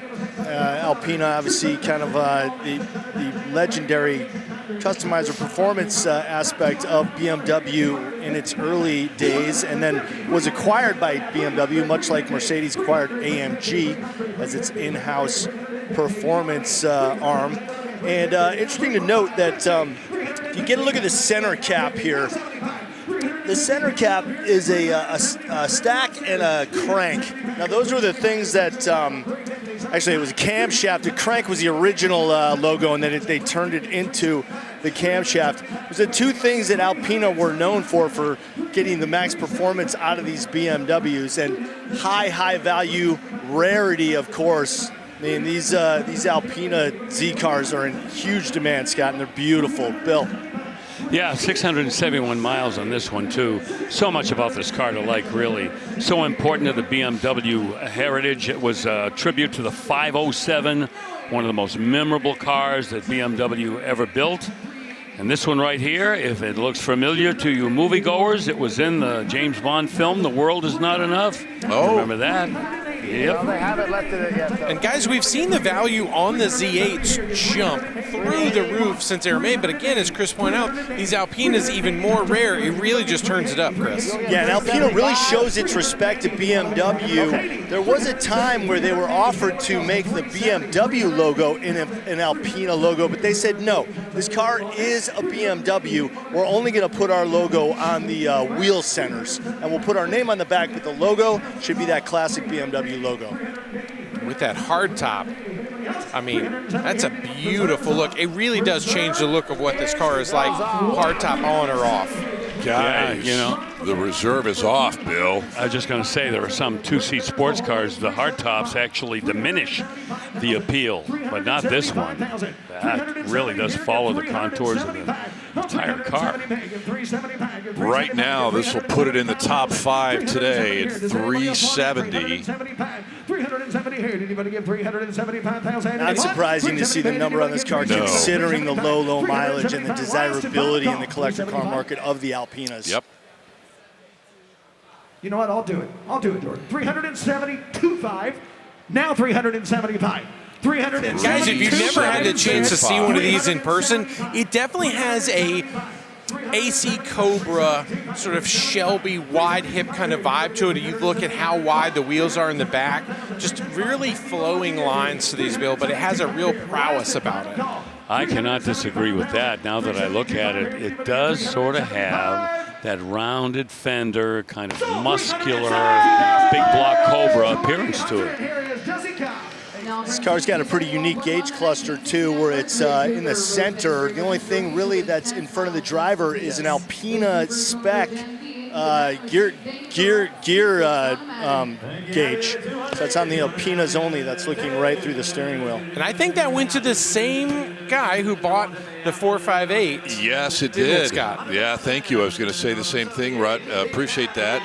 547.5. That is the total for the 4 BMW Z cars from this collection. And don't look now, but another massively important BMW is coming up on Saturday. This is a 1980 M1, BMW's first mid-engine supercar, and this is one of only 399 road versions that were built over a 2.5-year period. You want to talk about superstar provenance? This one was owned and built for the legendary Formula One driver Niki Lauda, and that car will be coming to the block on Saturday. Big dollars potentially on that car. I didn't know it was built for Niki Lauda. I just hit Chris. I was so excited. I didn't know that. Chris, are you okay? I'm great, yeah. Okay. Thank you. Make sure, Rutledge's backhand can be pretty wicked. Sometimes there's no my own strength when I get excited about cars, guys. 1969 Mercury Cougar here into six-figure territory. Oh, I'm falling in love again. Oh, boy. Only 132 of these 1969 Cougars were built with a 428 Super Cobra Jet engine. Now, this is not an eliminator.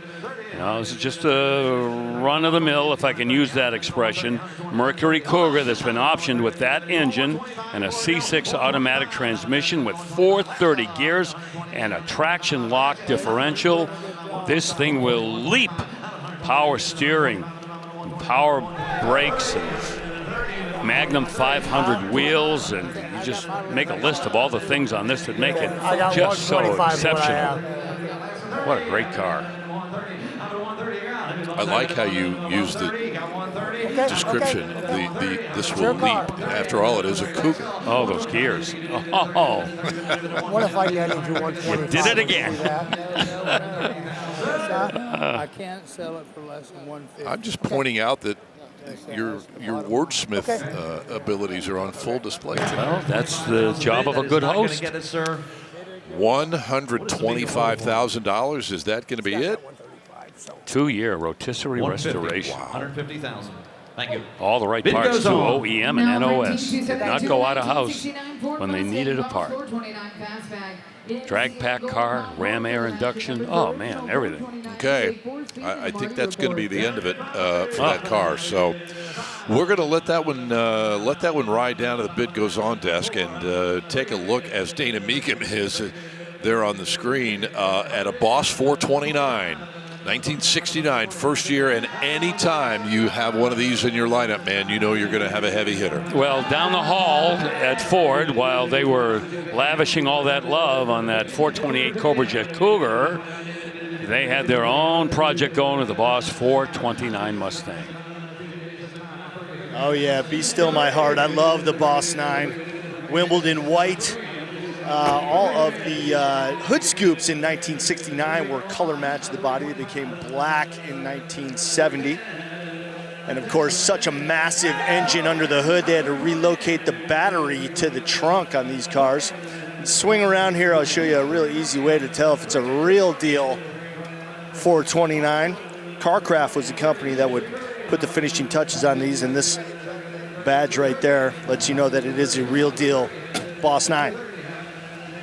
Yeah, and you mentioned how the battery had to be relocated. Also, the front shock towers had to be modified in order to get that big broad-shouldered engine in there. 375 horsepower, and again, one of my horsepower rants, this engine made way more than 375. They were just playing all kinds of games of horsepower ratings back in the day, and it was a lot of times to get an advantage when they went to the racetrack, because the lower your advertised horsepower was, the more it advantaged you when you were being classified. But those in the know will tell you that the 429, the Boss 429 engine was well over 400, maybe 500 horsepower in reality. Reserve is off, everybody. Internet has the high bid now, $340,000. A lot of documentation here. A McCacken Concours Gold car and a Marty Report car as well, Bill. And look at that, 340 just bought that Boss 9. And Bill is speechless. I am speechless. We love it when that happens. More straight ahead. Welcome back to Mecum Kissimmee. Danielle Trotta alongside Formula One champion Steve Matchett here to talk about the Piece de Resistance here at Kissimmee 2026, the Bianco Speciale, and its rich racing history. 1 victory and 5 second-place finishes in the GT class. Jack Sears drove this to victory lane in 1963. Can you take us back in time, Steve, and relive why this car was so successful on the racetrack? Yeah, well, there's an old adage in motorsport that if it looks right, it probably is right? And when we all look at the beautiful lines of the car here, the GTO, the 250 GTO, half of our audience are going to fall in love with it just because it looks beautiful. The other half of our audience are more interested in the engineering design of the vehicle, and they say, yes, it is beautiful because everything works. It's all functional, right? So we started with the louvers on the engine cover, on the bonnet, as we would say in England, to evacuate all that heat that the V12, the 250 engine is generating. And then as we start to move along the flanks of the car here, we see these louvers which were cut into the front fenders of the car to try and evacuate the air from building up underneath that front fender. Maranello at this time were understanding drag across the car, the need to have a very slippery shape. But at this point, Ferrari's engineers were also trying to understand rudimentary downforce. How can we harness the power of the airflow to get the car to stick to the track? And that's what we see here at the rear of the car, where the engineers are working to evacuate the air dam buildup of flow here, but in so doing, keeping the air as pure as possible along that attachment flow here to the rear element there to try and push the car into the track. So it was drag, it was downforce, but when it all comes together, it's pure beauty.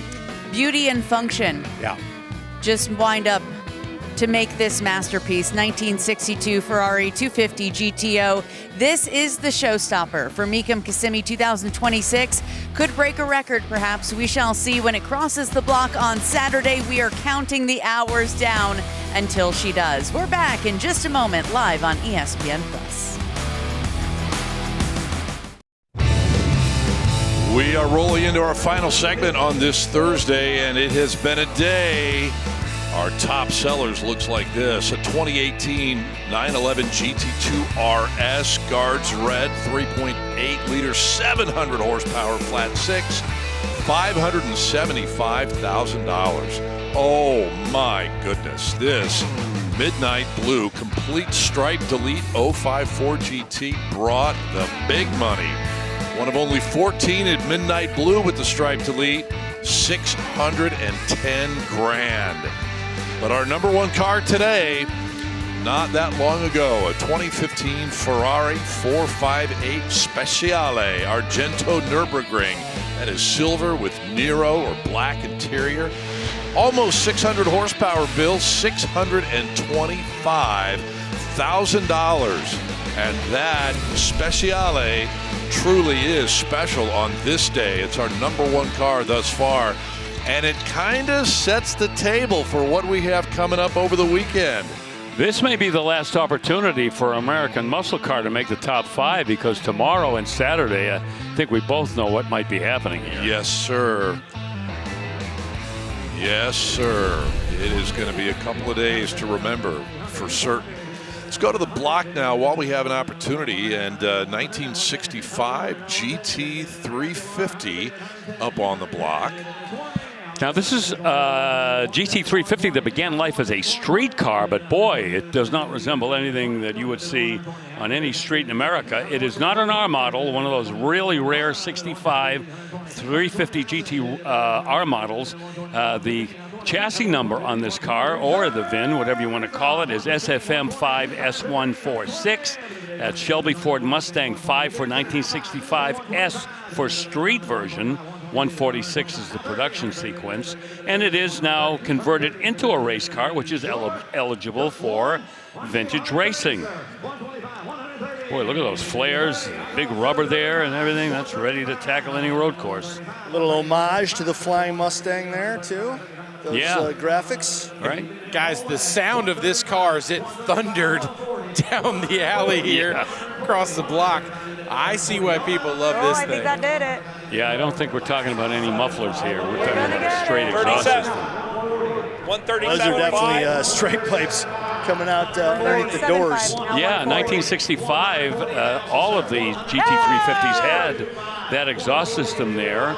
And in 66, they changed it. There was just a problem with fumes getting into the cabin and people complaining about the noise sometimes. So, yeah, that was a one-year only configuration. Yeah, you got it. Congratulations. $140,000 just bought that. Laura Landis with the big assist on the new owner of that car. I think maybe some racing activity is in his future. Not long from now. Okay, we've talked about the Ferrari, the 458. The successor to that is the 488. Here's the GTB version from 2019. And throughout that time period, every time Ferrari came out with another road car, it was faster than the one that preceded it. They always were looking for more performance, and this is an example. This has a 661 horsepower, 3.9 liter V8 engine, which trumps the previous Ferrari. 2,118 miles on it. And that twin turbo engine, man, what a sound that makes when that is on the red line. Formula One 7-speed dual clutch automatic, carbon fiber throughout, magnetic suspension damping as they had, a Rosso Cavallino stitched headrests on both sides, Scuderia shields out there on the fenders. And look at that. Reserve has just been lifted.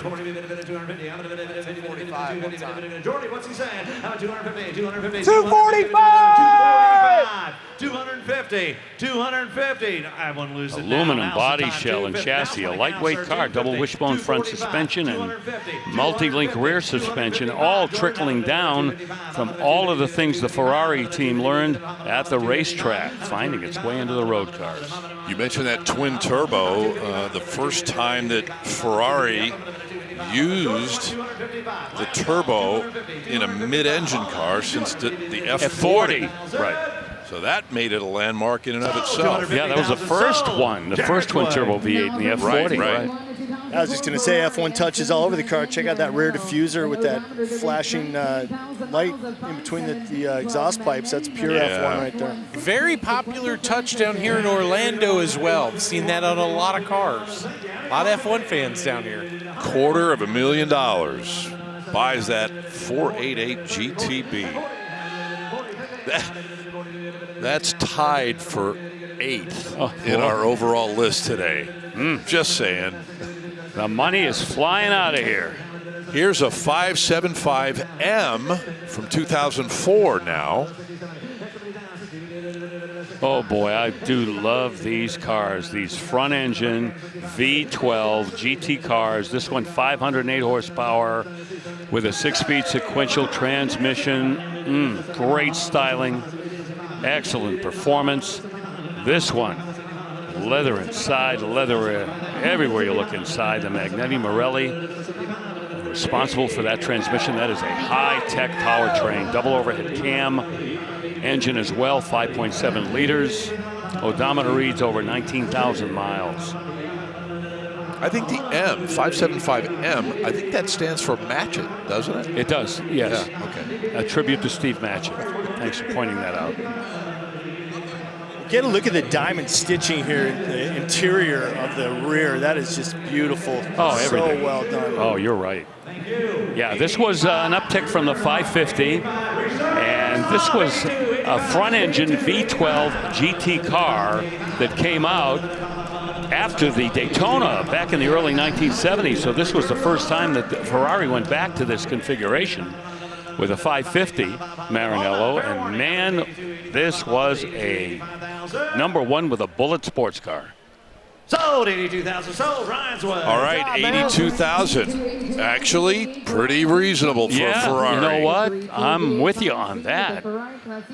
Heck, I'd pay that, but I don't have that, so the conversation ends right there. Beautiful ride, well bought, but that's not all, Scott. There's more. There is more.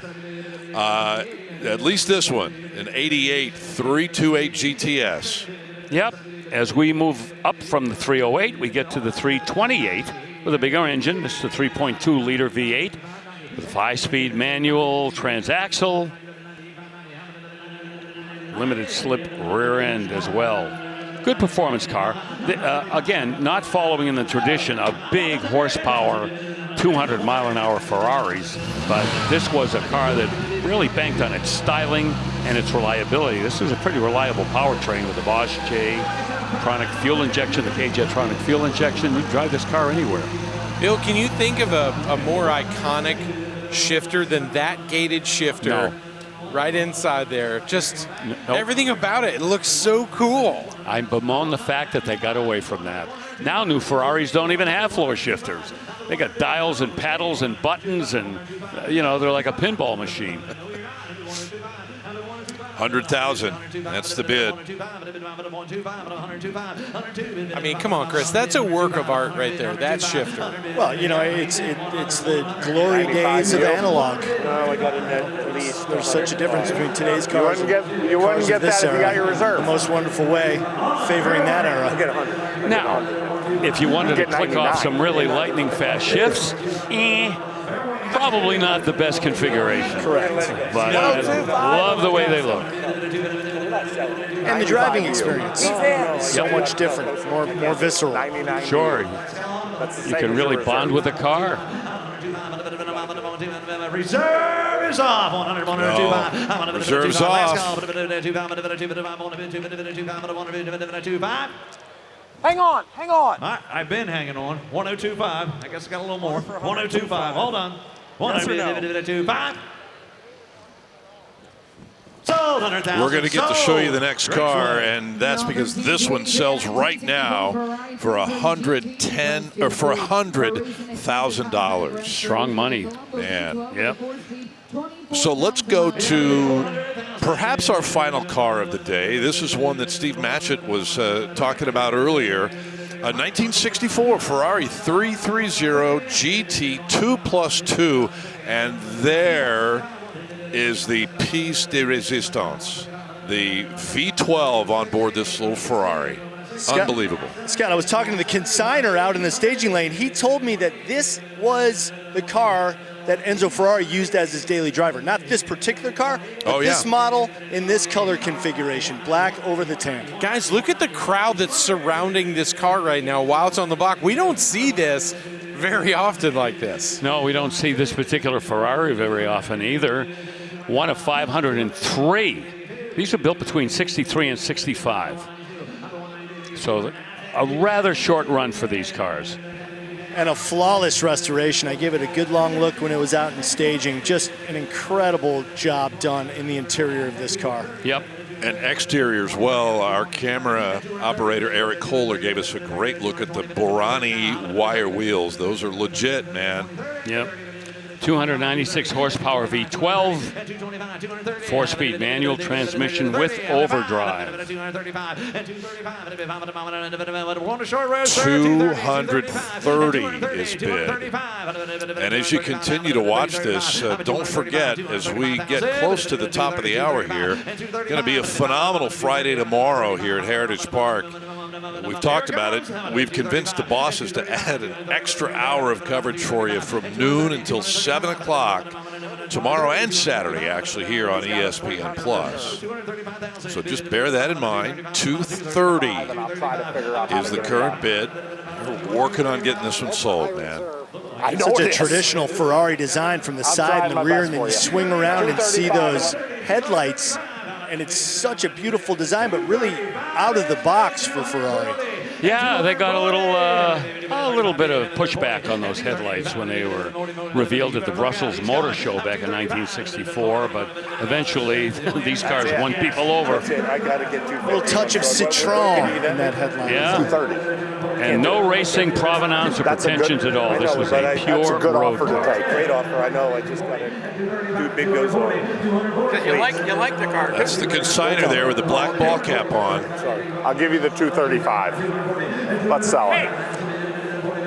Oh, Jesus. No, I sell it. No. Sell it. No. You see the eyes on that car? I do. I can't. No, sir. I'm so sorry. But I got everything.